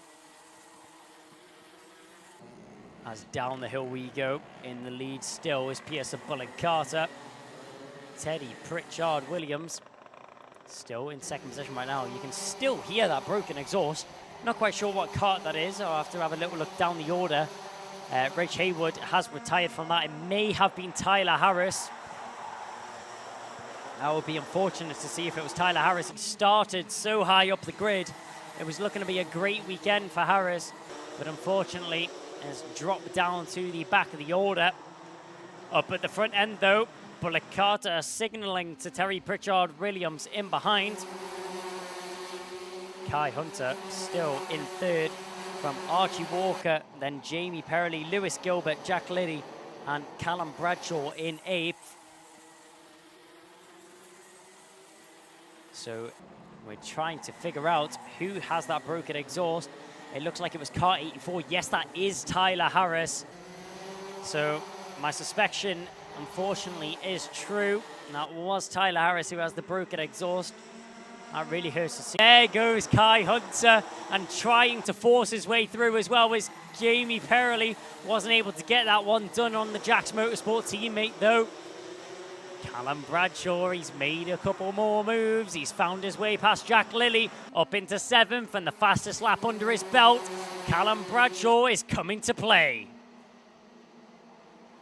Out in front, Teddy Pritchard Williams may feel a little bit too... Going a little bit defensive there was Jamie Perley. Doesn't want to open up the door to Archie Walker in behind. Lewis Gilbert just keeping an eye on this battle that's unfolding in front of him. And Callum Bradshaw doing everything he can to catch on to the back of Gilbert. Down the inside, that didn't take long. And it was just a little blip to the inside. And Hunter makes the move stick. Pritchard Williams down into 2nd. And Hunter back into his retrospective 1st. Hunter, after a difficult start from the inside line, now finds himself back in his righteous 1st position. He will feel.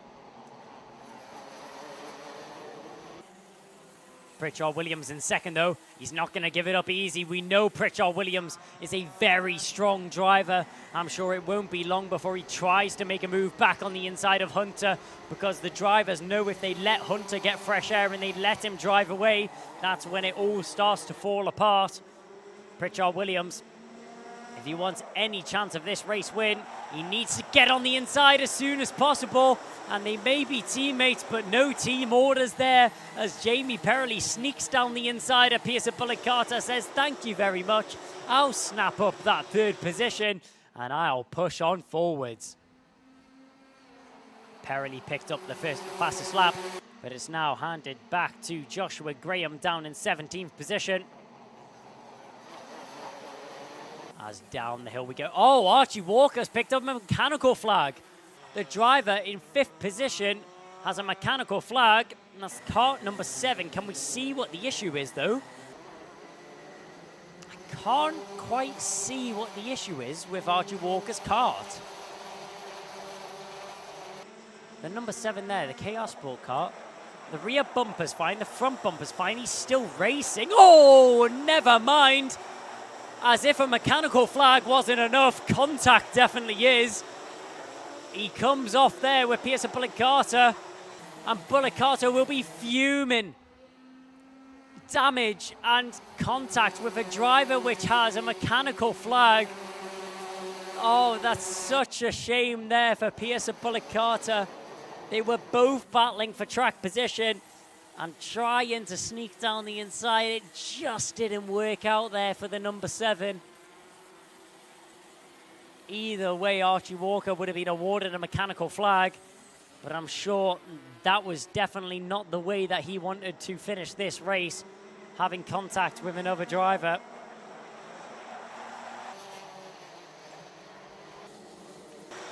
Through the Dunlop chicane they head. And now down the hill, we're keeping an eye on Ewan Charman. Charman's all over the back of Jack Lilly. Been a long time coming. Kai Hunter did pick up the fastest lap. It's quickly handed off to Joshua Graham, though.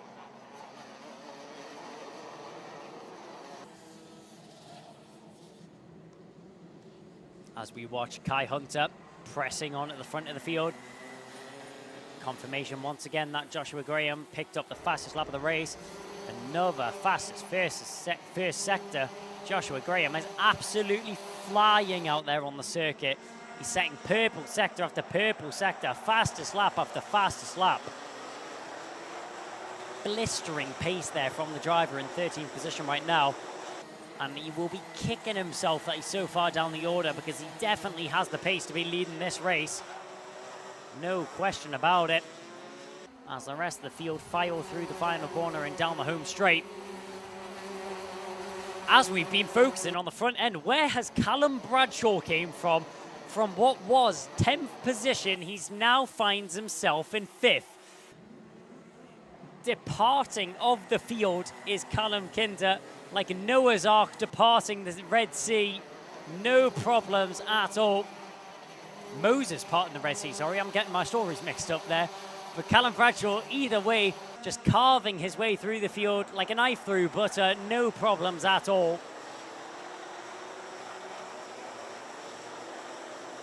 As the drivers go through the horseshoe once again. There he is, in the 225 of Callum Bradshaw, putting in the work out there on the circuit right now. Lewis Gilbert, the number 4 in 4th position right now. There's Jamie Perley, he's the driver in 2nd position, the one with all the work to do if he wants to cut down the gap to Kai Hunter in the lead right now. 6 minutes remaining on the clock, which means that 8 minutes has been completed in this race. Over halfway done, and still plenty more action to unfold on your screens. As a mechanical flag, the second one of this race, that one's unfortunate.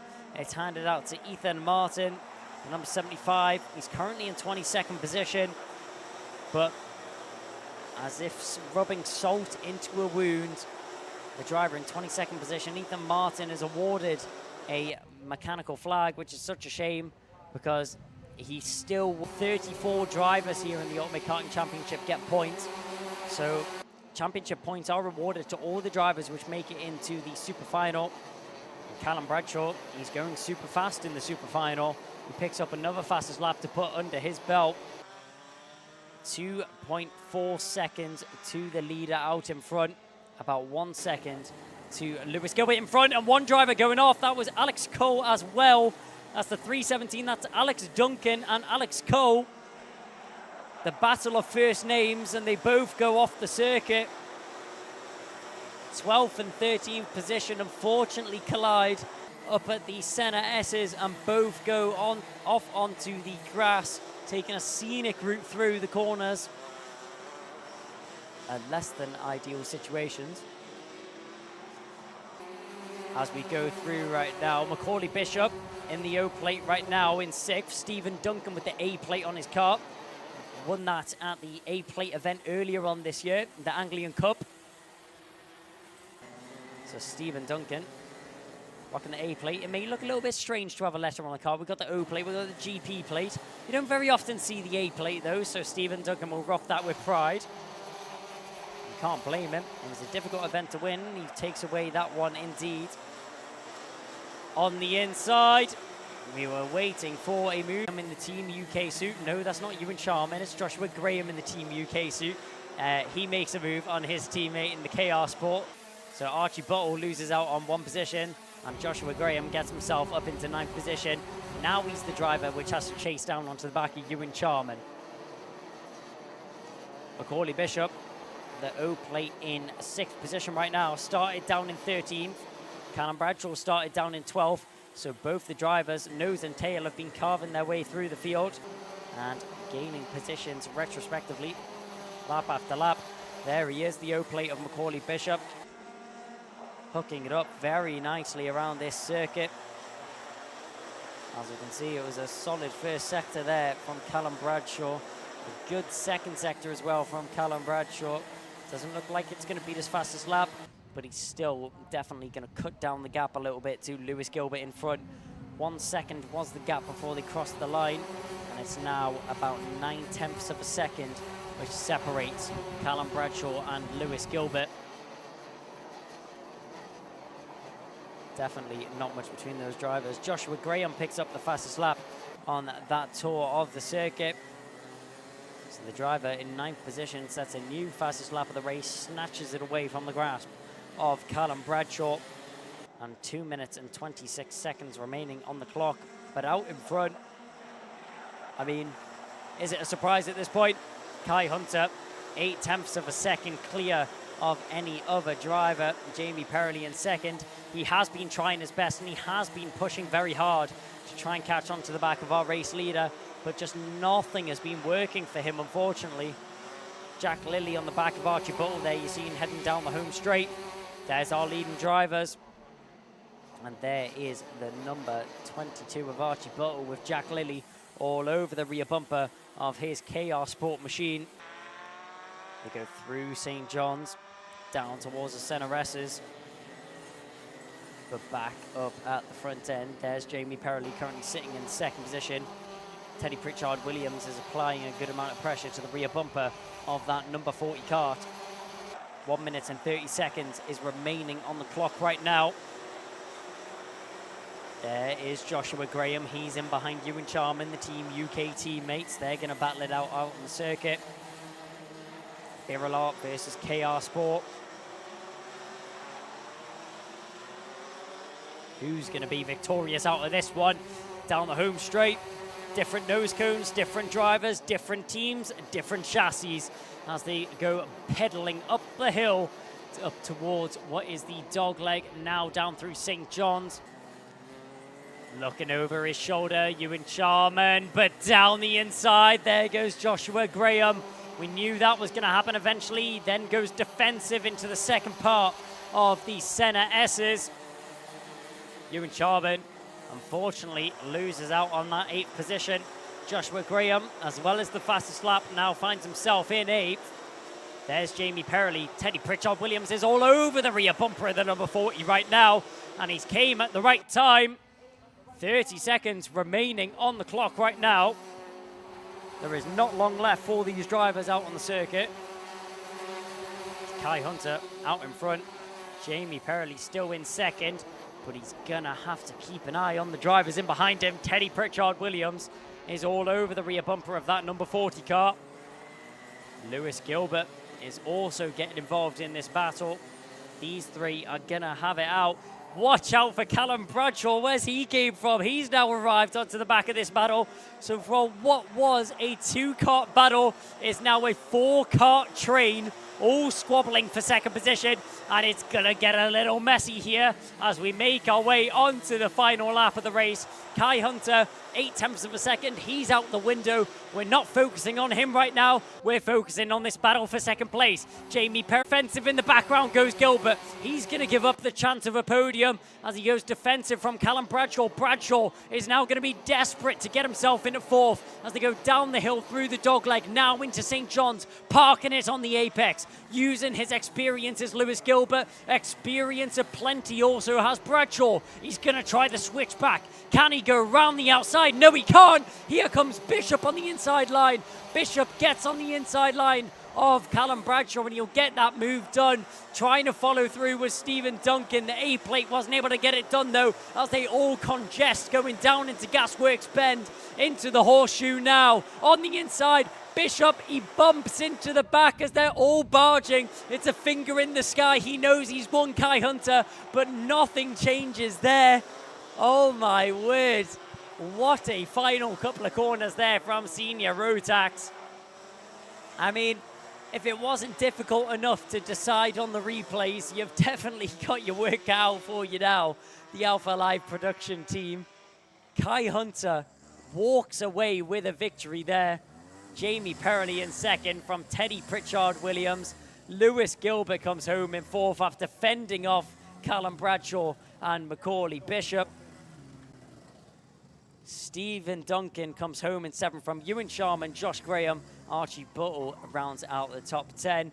But that's our top 10. We're more focused on our top 3. We're going to throw down to Kev, who's going to have a word with them now.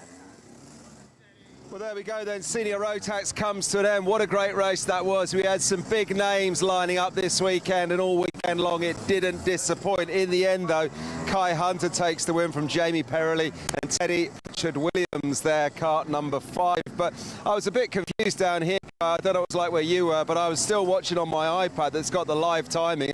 It's still counting down. The checkered flag caught me napping, I have to say. I was busy watching the race and what was going on, and then the next thing I know, I'm hearing the commentator, yourself, Kai, yelling about last lap checkered flag, and then that's that. But there we go. So well done to the 3 of them, Teddy Williams, Jamie Perrelly and Kai Hunter, just doing a few high fives with people just by the fence as I'll come around and we'll try and get a word with Teddy, who came home in 3rd, cart number 5.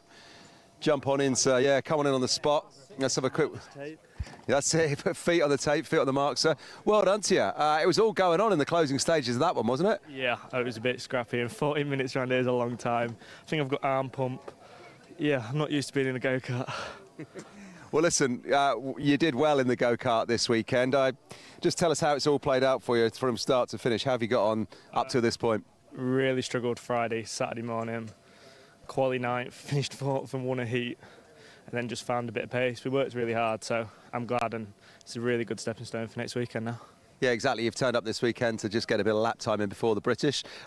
Strong competition all weekend long then, but must be really thrilled to finish on the podium. Did you expect that coming into the weekend? Not yesterday morning, a little bit last night, but no, I'm really happy. And yeah, big thanks to Baloo, Paul Spencer, Strawberry for this weekend. Brilliant stuff. Really well done to you, sir. Go and high-five the rest of the team as we just bring in the man who came in next, if we can. Jamie Perrelly, step on up. Well done to him. Cart number 40 there from Jack's Motorsport. So, Jamie, some big names turned up this weekend, and that was quite a tough super final in the finish there. Yeah, it was really difficult. I mean, everyone was so quick, but ended up being quite spread out, defended the last 3 laps, and then come out in second, so I can't complain, really. 14 minutes plus a lap round here is quite physical, isn't it, when you're wrestling one of those carts at those speeds and you're defending? Yeah, tell me about it. I'm shattered. Who would you like to thank this weekend? Who's made it all possible? Michael and the Spanners, all the people down at Jack's, and my family, obviously, for supporting me the whole way. Brilliant. So puts you in good form for next weekend, coming back for the British Championship? Yeah, hopefully we can get a good result there too. All right, brilliant. Well done to you. Go and high-five the team. And we'll try and get a word with Kai Hunter. Come on in. Kai, obviously no stranger to this circuit from Hunter Motorsport. Romped home with it in the end, did Kai. So, Kai, well done to you, mate. Must be pleased with that one. Some big names turned up this weekend, but you held your own and you put yourself back on the top step of the podium. Yeah, I think it was a great weekend. All in all, Heat 2 went a bit sour, but you know what, that's racing, I guess. So, yeah, changed a few things for the final. Absolutely unbelievable. I've got to ask you about the start. I'm standing up at the top end here of the straight, and you started on pole. It looked like by the first couple of corners you dropped down to 3rd. What happened off the start? Yeah, well, I went round the first time because there was so much dirt on stuff on the track. I thought, like, let's clear the track up maybe for a lap. And then the second start, obviously, was trying to slow. Number 2 went, and then he just let the start go. So, but it is what it is. I mean, it's hard to count the starts around here when you've got more momentum around the outside. So I'm not too bothered. Yeah, well done to you. As always, who would you like to thank? Who's made it all possible this weekend? I want to say me for Venator, my brother, obviously, because he does a lot for us. Hunter Motorsport, my mechanic Alfie, and yeah, everyone who else has helped. Obviously my dad, and James for putting the balcony so low. Yeah, the balcony issue got sorted on day one, didn't it? But listen, a credit to all of the guys here at Karting North East, Warden Law as well. The place looks fantastic. Paul Bainbridge and the team and your dad and everyone, they've put on a great show this weekend, haven't they? Yeah, I think Paul, Emma, and the girls in the CAF do obviously a lot for the track, so we're very grateful because I don't think we could have this without them. Obviously, Scrutiny is turning up, helping us out, so yeah, I think everything looks amazing, and hopefully have another good round tomorrow, next week. Brilliant. Well done to you, Kai. Go and high-five your team, and congratulations, and yeah, thanks to everyone who made it all possible. Thanks very much. Brilliant. So there goes Kai. Dead right. Is you're down here trackside, and when you look at the scene here at Warden Law in the Sunderland sunshine, it is absolutely immaculate. Almost as clean as the racing that was taking place there with those senior Rotax drivers. Great racing once again from our oldest and perhaps most experienced drivers here. Let's take a look at some of it now then. Back to Kai. Well, thank you, Kev. And yeah, I mean, it was really interesting. Kai Hunter definitely didn't get the start he would have been hoping for. Piers Obligata 100% got the jump off that start there, got himself into an early lead, but it wasn't long before that lead was overturned as Kai Hunter was a man on a mission, carving his way back through the field.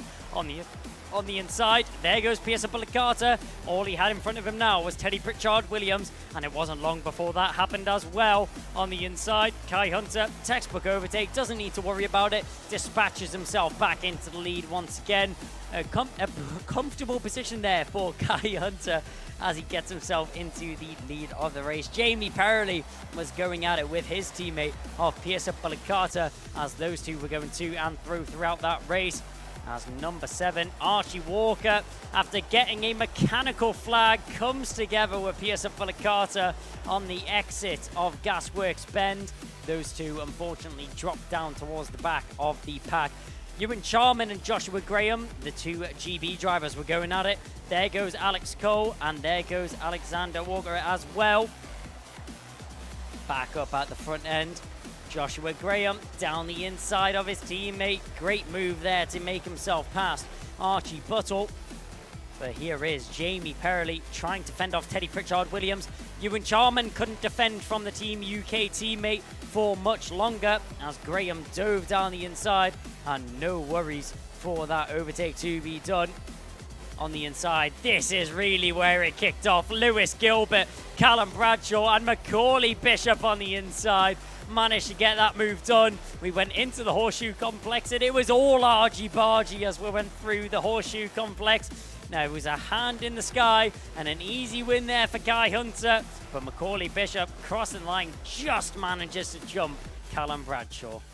And with that race now being out the way, there's only one more race left to come. We're going to have a short ad break before that, though. Next up is Junior Rotax.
Well, the last race of the day is now upon us. Junior rotax superfinal is the next race to take place on the circuit. Harry Bartle and Jacob Ashcroft are starting on the front row of the grid from Lizzie Mentier and Thomas Behrman, then Jack West and Joshua Smith. Then it's Lewis Goff and Cameron Nelson from Lucas Blanford and Zane Quaker on the 5th row of the grid. William Antrobus and Charlie Neve follow them up. From Cole Denham and Joshua Turnbull starting 14th, 15th is Dana Moore, then Will Archer, Noah Barham and Ollie Wise in 18th.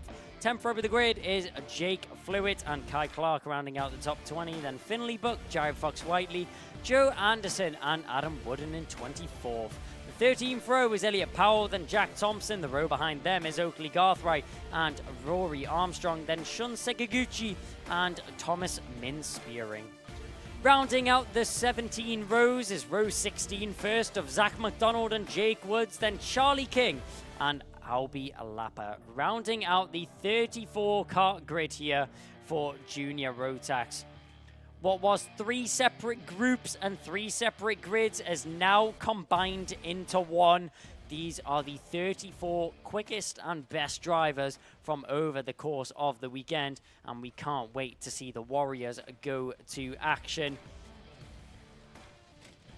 As walking down the grid we go now, having a look at the drivers sitting, waiting on the grid, ready for this race start. It's going to be interesting to see who walks out on top of this one. Got to keep an eye on Lizzie Mentier. Mentier has been so strong over the course of this weekend.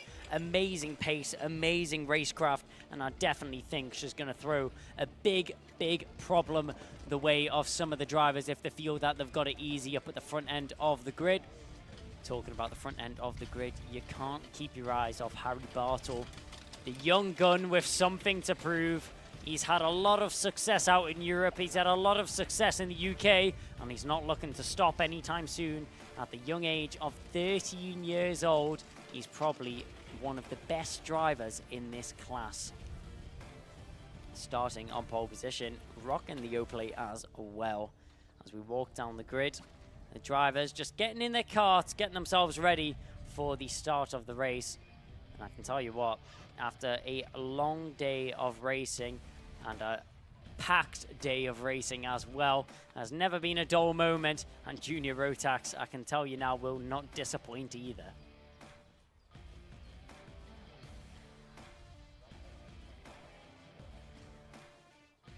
So there is, going down the grid, there's Jared Fox-Whiteley, the number 42. He's shown some great shons of paces. Hasn't been able to string it quite together though this weekend. He's had a couple of unlucky moments. There's Adam Wooden as we walk down the grid, and we can see all the drivers going down towards the rear end of the field now. Another Hunter Motorsport colours. They've already won one race this weekend. Can they win another? So as the sun continues to beat down on the Warden Law Karting Northeast circuit, we'll still feel the effects of the sunlight. The track temperature will continue to rise, rubble will continue to be burnt, and we will continue on with this racing. Just very shortly, we will get underway with the racing here in Junior Rotax, and we cannot wait to see it unfold. A whistle at the front of the grid, that means that we are ready to go racing. That is a 1-minute warning. All the drivers are now in their cart, ready to go racing, and all the marshals will have to clear the grid. And now it's just the drivers themselves in their carts. It's all about mental preparation now and the start of the race. It's a long gap. It's only one formation lap.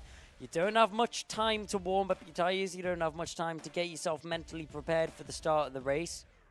As the drivers look around themselves, familiarise themselves with their opponents, and get ready for the start of this race.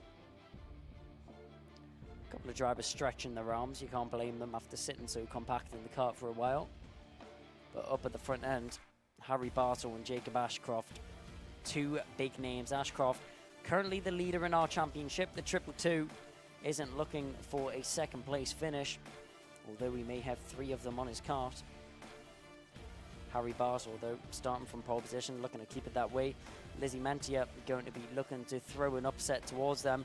And Thomas Behrman, the brother of very successful Formula 2 driver, and may I say, single race Formula 1 driver from the Jeddah Grand Prix.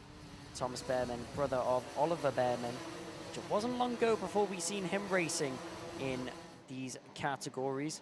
It doesn't feel like long ago at all for me, since I was racing on the grid with Oliver Behrman. It really wasn't that long ago. Racing out of the same awning, out of the Strawberry Racing awning for a couple races, whilst he had his time with the team. Oliver Behrman always been a very successful driver all the way through his karting ranks, all the way up to his single-seater racing, even to the peak of Formula 1 racing for the Tifosi Ferrari team. But his brother here, Thomas Behrman, looking if he could replicate the same. It's been a long day of commentary. I apologize for butchering any names. For some reason, I was mixing together the name Thomas Min-Spearing and Thomas Behrman. So we'll get there eventually. Thomas Behrman starting on the second row of the grid, though, repping the number 6 on his kart. Out the final bend we go, and down the home straight for the last time today, we go racing. All the drivers 3-4 wide in the mid-pack down towards the first corner. That's not going to work out for one driver, as the number 11 and the number 60 go flying off at the first corner. That was Charlie Neve, and can't quite work out. Joshua Smith and Charlie Neve with the 2 karts to go off at the first corner. As around the circuit we go, one driver off in the background as well. That's the 76. The 76 out in the background. That's Kai Clark, unfortunately, having some issues on the first lap. He will have to pull down towards the back of the grid. But up at the front end, it's still very close. Down the inside, that was a move there from the 214. That was Jake Flewitt making a move on what was Kai Clark, picking up a contact warning, although he was the driver that went off the circuit. Down the inside, William Antrevis on the limits there into the first corner. Barely keeping that car in a straight line as he was sideways under braking into the first corner. Managed to get the car stopped and turned in time. Harry Bartle out in front. He's having to go defensive already, and that shows the caliber of... Oh, up and over. Luckily, manages to keep it on the circuit. That was the number 10 Argenti kart there. That was Thomas Min-Spearing. He manages to get going again. Lucky to keep that in a straight line. Surprised there was no damage to the axle. But Thomas Min-Spearing, you'll get going again. But unfortunately, you'll get going again down at the back of the grid. There we see multiple drivers battling all the way throughout the field. Up at the front end, Harry Bartle isn't getting away any easier than he would be hoping for. He's got Lizzie Mentia peering over his shoulder, having a look into the S's. Bartle goes to the inside. The O-plate using it large down the inside. There's Lewis Goff. He'll arrive and make a move there on what was the number 6 of Thomas Behrman. So Thomas Behrman losing out on a position there as Lewis Goff went down the inside, sideways under braking, barely keeping the car under control. Lewis Goff was being pushed to the limits there. Somehow keeps that car in a straight line. That was beyond me.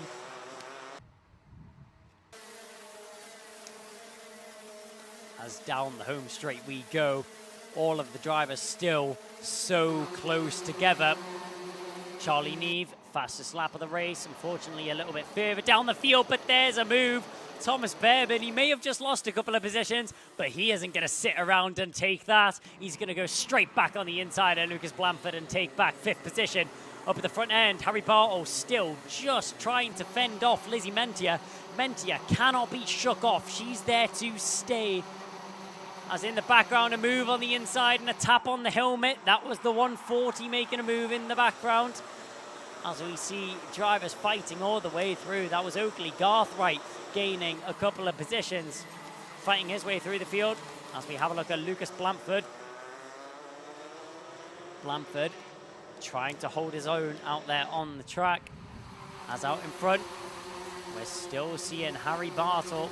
Nothing really changing between him and Lizzie Mentia. Oh, 2 karts off on the home straight. It's not very often you see that, and that looks like a very squished side pod for one of the karts. That looked like that may have been Jack Flewitt and Cole Denham.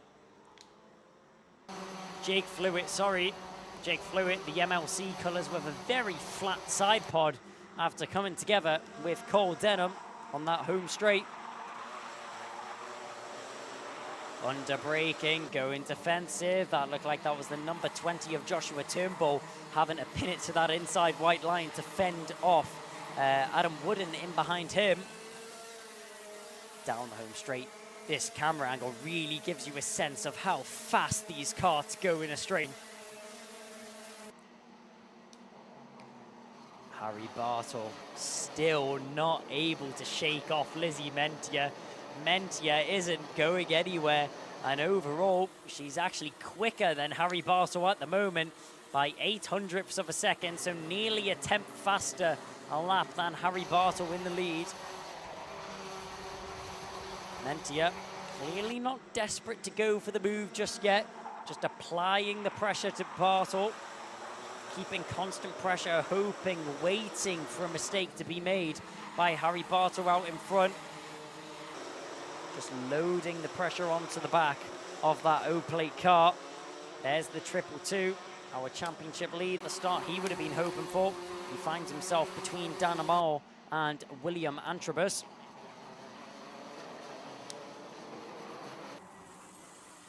Oakley Garthright, after having problems earlier on in this race, picks up the fastest lap in 18th position. Down the inside, there's Thomas Behrman. Disposes of Lewis Goff for 4th position. So Goff dropped down into 5th now. Thomas Behrman up into 4th. Out in front, under braking. A little bit of rubber being kicked off a couple of the karts. Pinned to the inside white line. Behrman, sorry, that's not Behrman, that's Antrobus. Antrobus doesn't want to give that up. There's Behrman. He's followed by Goff. Around the final bend, heat waves down the home straight.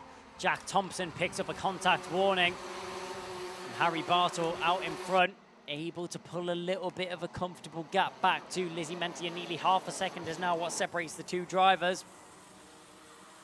Will Archer, fastest lap going his way. He's currently in 12th position. But let's see what these drivers are able to do. There's the number 92 making his way around the circuit. That's Jack West in 3rd position. But look out for his teammate in behind. Thomas Behrman, he may have dropped back a few at the start of the race, but now he's coming back for vengeance. William Antrobus with so much pressure from behind. He's got Jacob Ashcroft, Dana Moore, Cameron Nelson, and Joshua Turnbull all lining up, waiting for a chance down the inside. That was a surprise overtake there from Cameron Nelson and Joshua Turnbull, making their way past Dana Moore in that final corner. So Dana Moore from 8th down to 10th as the two DHR teammates managed to slip through on the final bend. And that's left Dana Moore with even more pressure than he had before. Down the inside, just trying to fend off that position. Here's the number 20. Turnbull made that move into the first of the centre S's on his teammate of Cameron Nelson. So up towards the Gasworks bends on the inside, going defensive as the 261. That's Will Archer trying to fend off Jared Fox-Whiteley for the time being. William Antrobus hasn't quite gotten rid of the heat just from the sun. That's the heat from the drivers behind. He's got Joshua Turnbull, the fastest driver on the circuit, tucked in behind him. He also has Jacob Ashcroft right under his rear bumper. Joshua Turnbull just waiting in the bleachers for something to happen between the 57 and the 222. 3 DHR karts nose to tail right now is Jacob Ashcroft, Joshua Turnbull and Cameron Nelson. 5 minutes and 30 seconds remaining on the clock. We're over halfway done this race down the inside. It was going to happen eventually. He's going to try and fight it back, but I don't think he will. Down the inside, Ashcroft managed to get that one done on Antrobus. Antrobus tried the switch back out of Gasworks Bend. Wasn't able to carry enough momentum to get that one done, though. Harry Bartle out in front, a new fastest lap going his way, and a yellow flag up at the top corner. Who's that? That's retired. One of the Tony Kart Strawberry drivers has came off. That looks like it may be Charlie Neve. Yep, that's Charlie Neve. Unfortunately, has came off the circuit up at the dog leg. Not quite sure what happened there, but fighting in the mid-pack. Once again, that's Dana Moore and Joshua Turnbull going to play.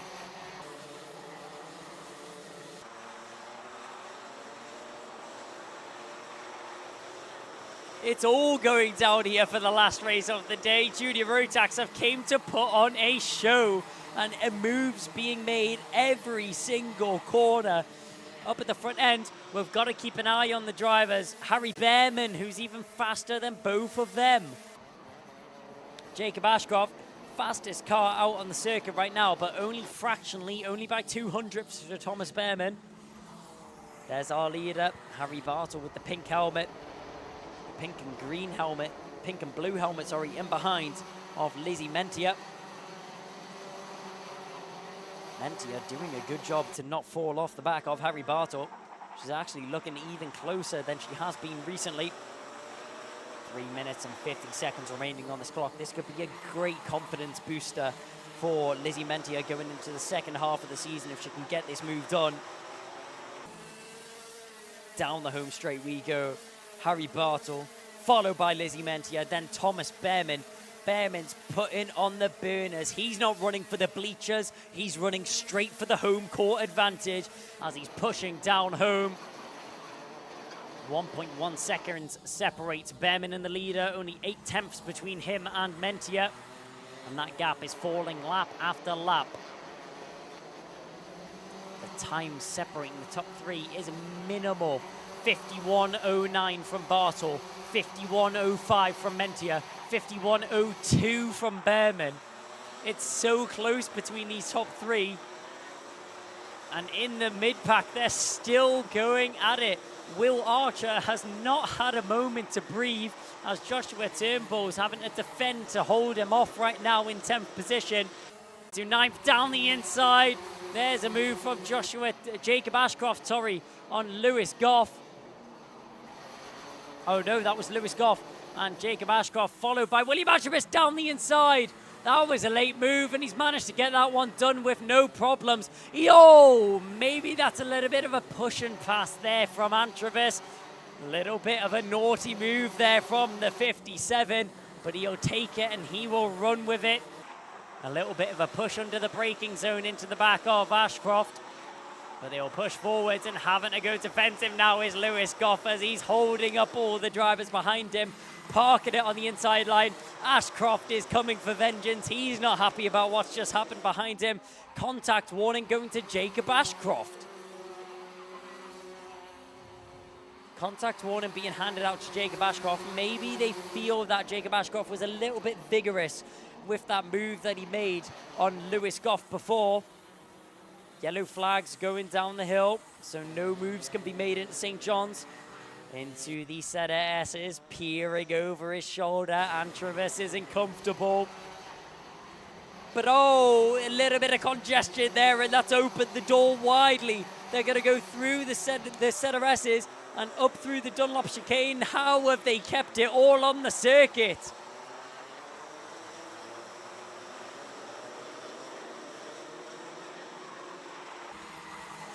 It's all unfolding. As we go down the home straight, look at this chain of karts. About 12 karts separated by nothing down the inside. There goes Goff. He'll get the move. Following through is Fox Whiteley. But look at the background. Down the inside, there's another move being made. Dana Moore's going to take to the grass. Oh, and one driver also going off and round. That was the number 74. That was the 174 of Charlie King. So Charlie King catching the worst of that battle. But as we now go through the Dunlop chicane once again, the question is, who's going to be next to dive down the inside? Who's going to be next to make a move? Going defensive is the number 20 of Turnbull. He doesn't want to give it up to Lewis Goff on the inside line.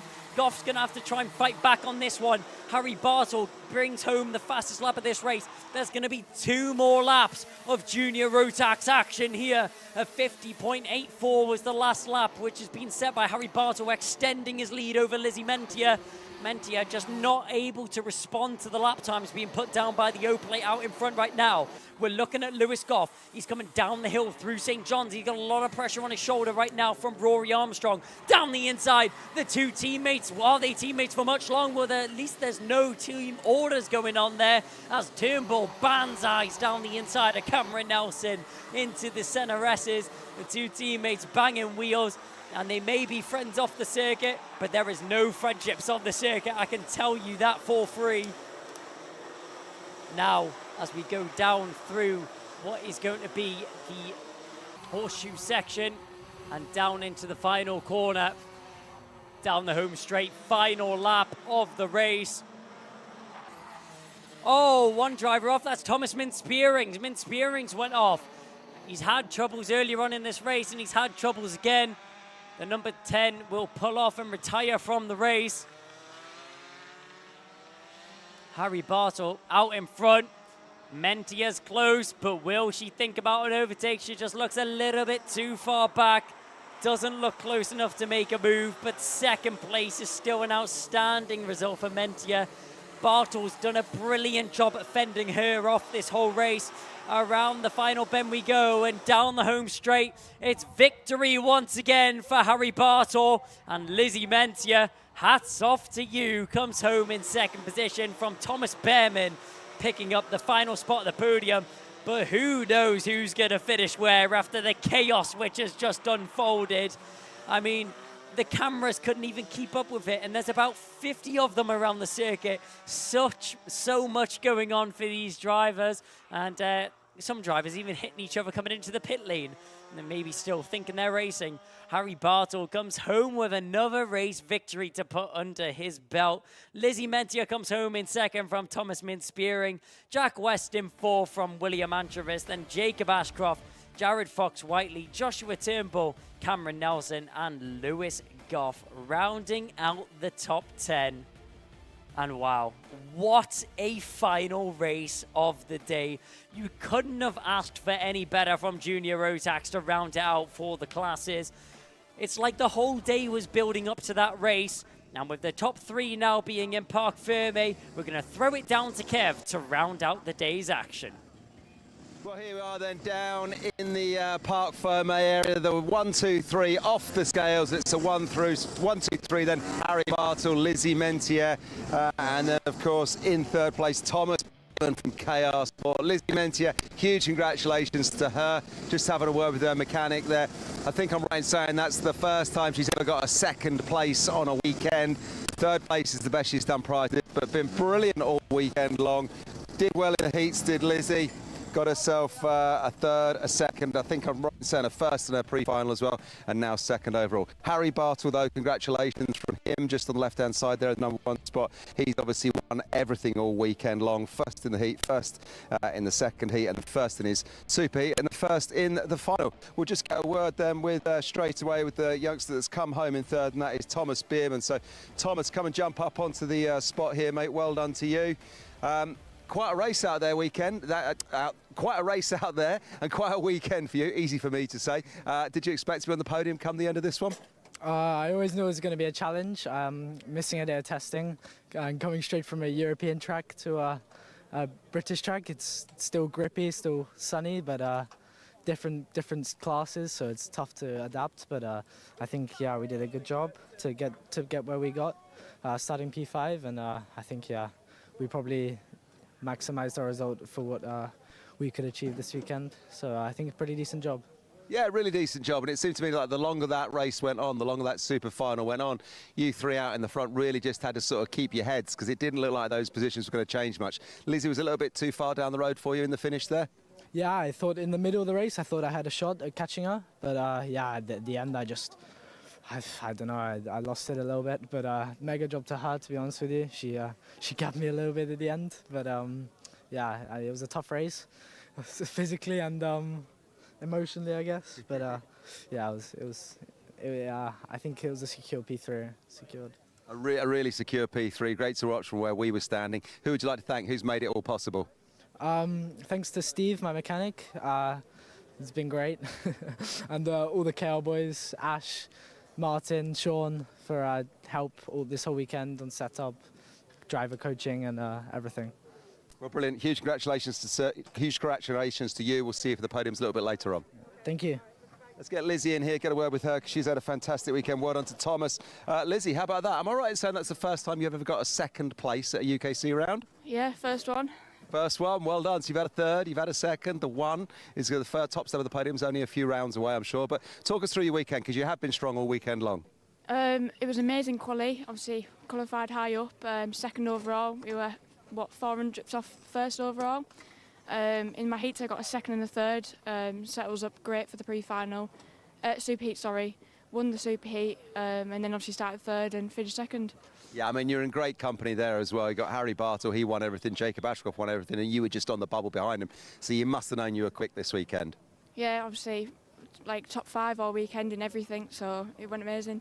A little bit of sort of bump and hustle in the early stages of that one as well, because Jacob Ashcroft didn't feature. He's finished down about 6th or 7th. So you did have to work for it. You did have to keep your head, didn't you, in the early stages? Yeah, it was a tough start, obviously, with people right on my bumper, but then obviously managed to get a bit of a gap from behind, so there was no stress from behind, and obviously kept pushing.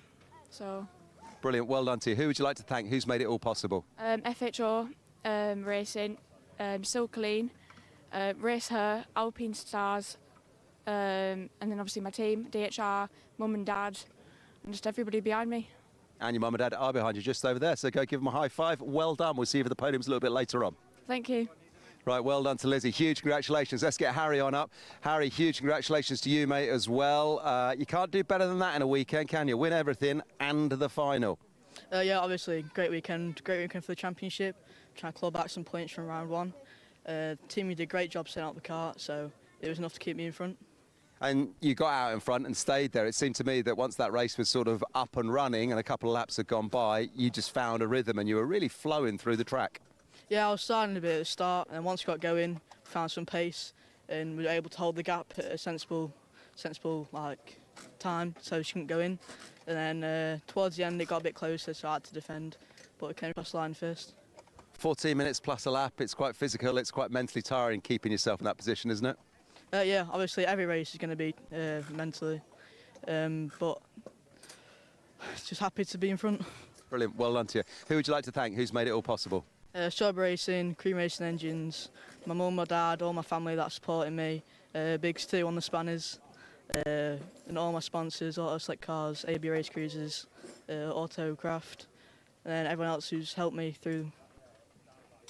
It sounds good to me. There's a lot of people to thank. Well done to you. We'll see you and all of them for the podium a little bit later on, and hopefully at the next round as well. Your championship hopes are very much alive, aren't they? Yeah, so hopefully they win, but anything's possible, so. Well done to you, sir. Go and high-five the team. Big thanks to Harry. There he goes. Your winner on the day there in junior rotax. And it was a clean sweep for him, winning in the heats, winning in the super heat and winning in the super final. That's done his championship hopes no harm at all. I think he'll probably be leading the championship after that one. And that is it from us here at Warden Law for round 3 of the 2024 Ultimate Karting Championship. It's been a superb weekend here. We can't thank the track enough.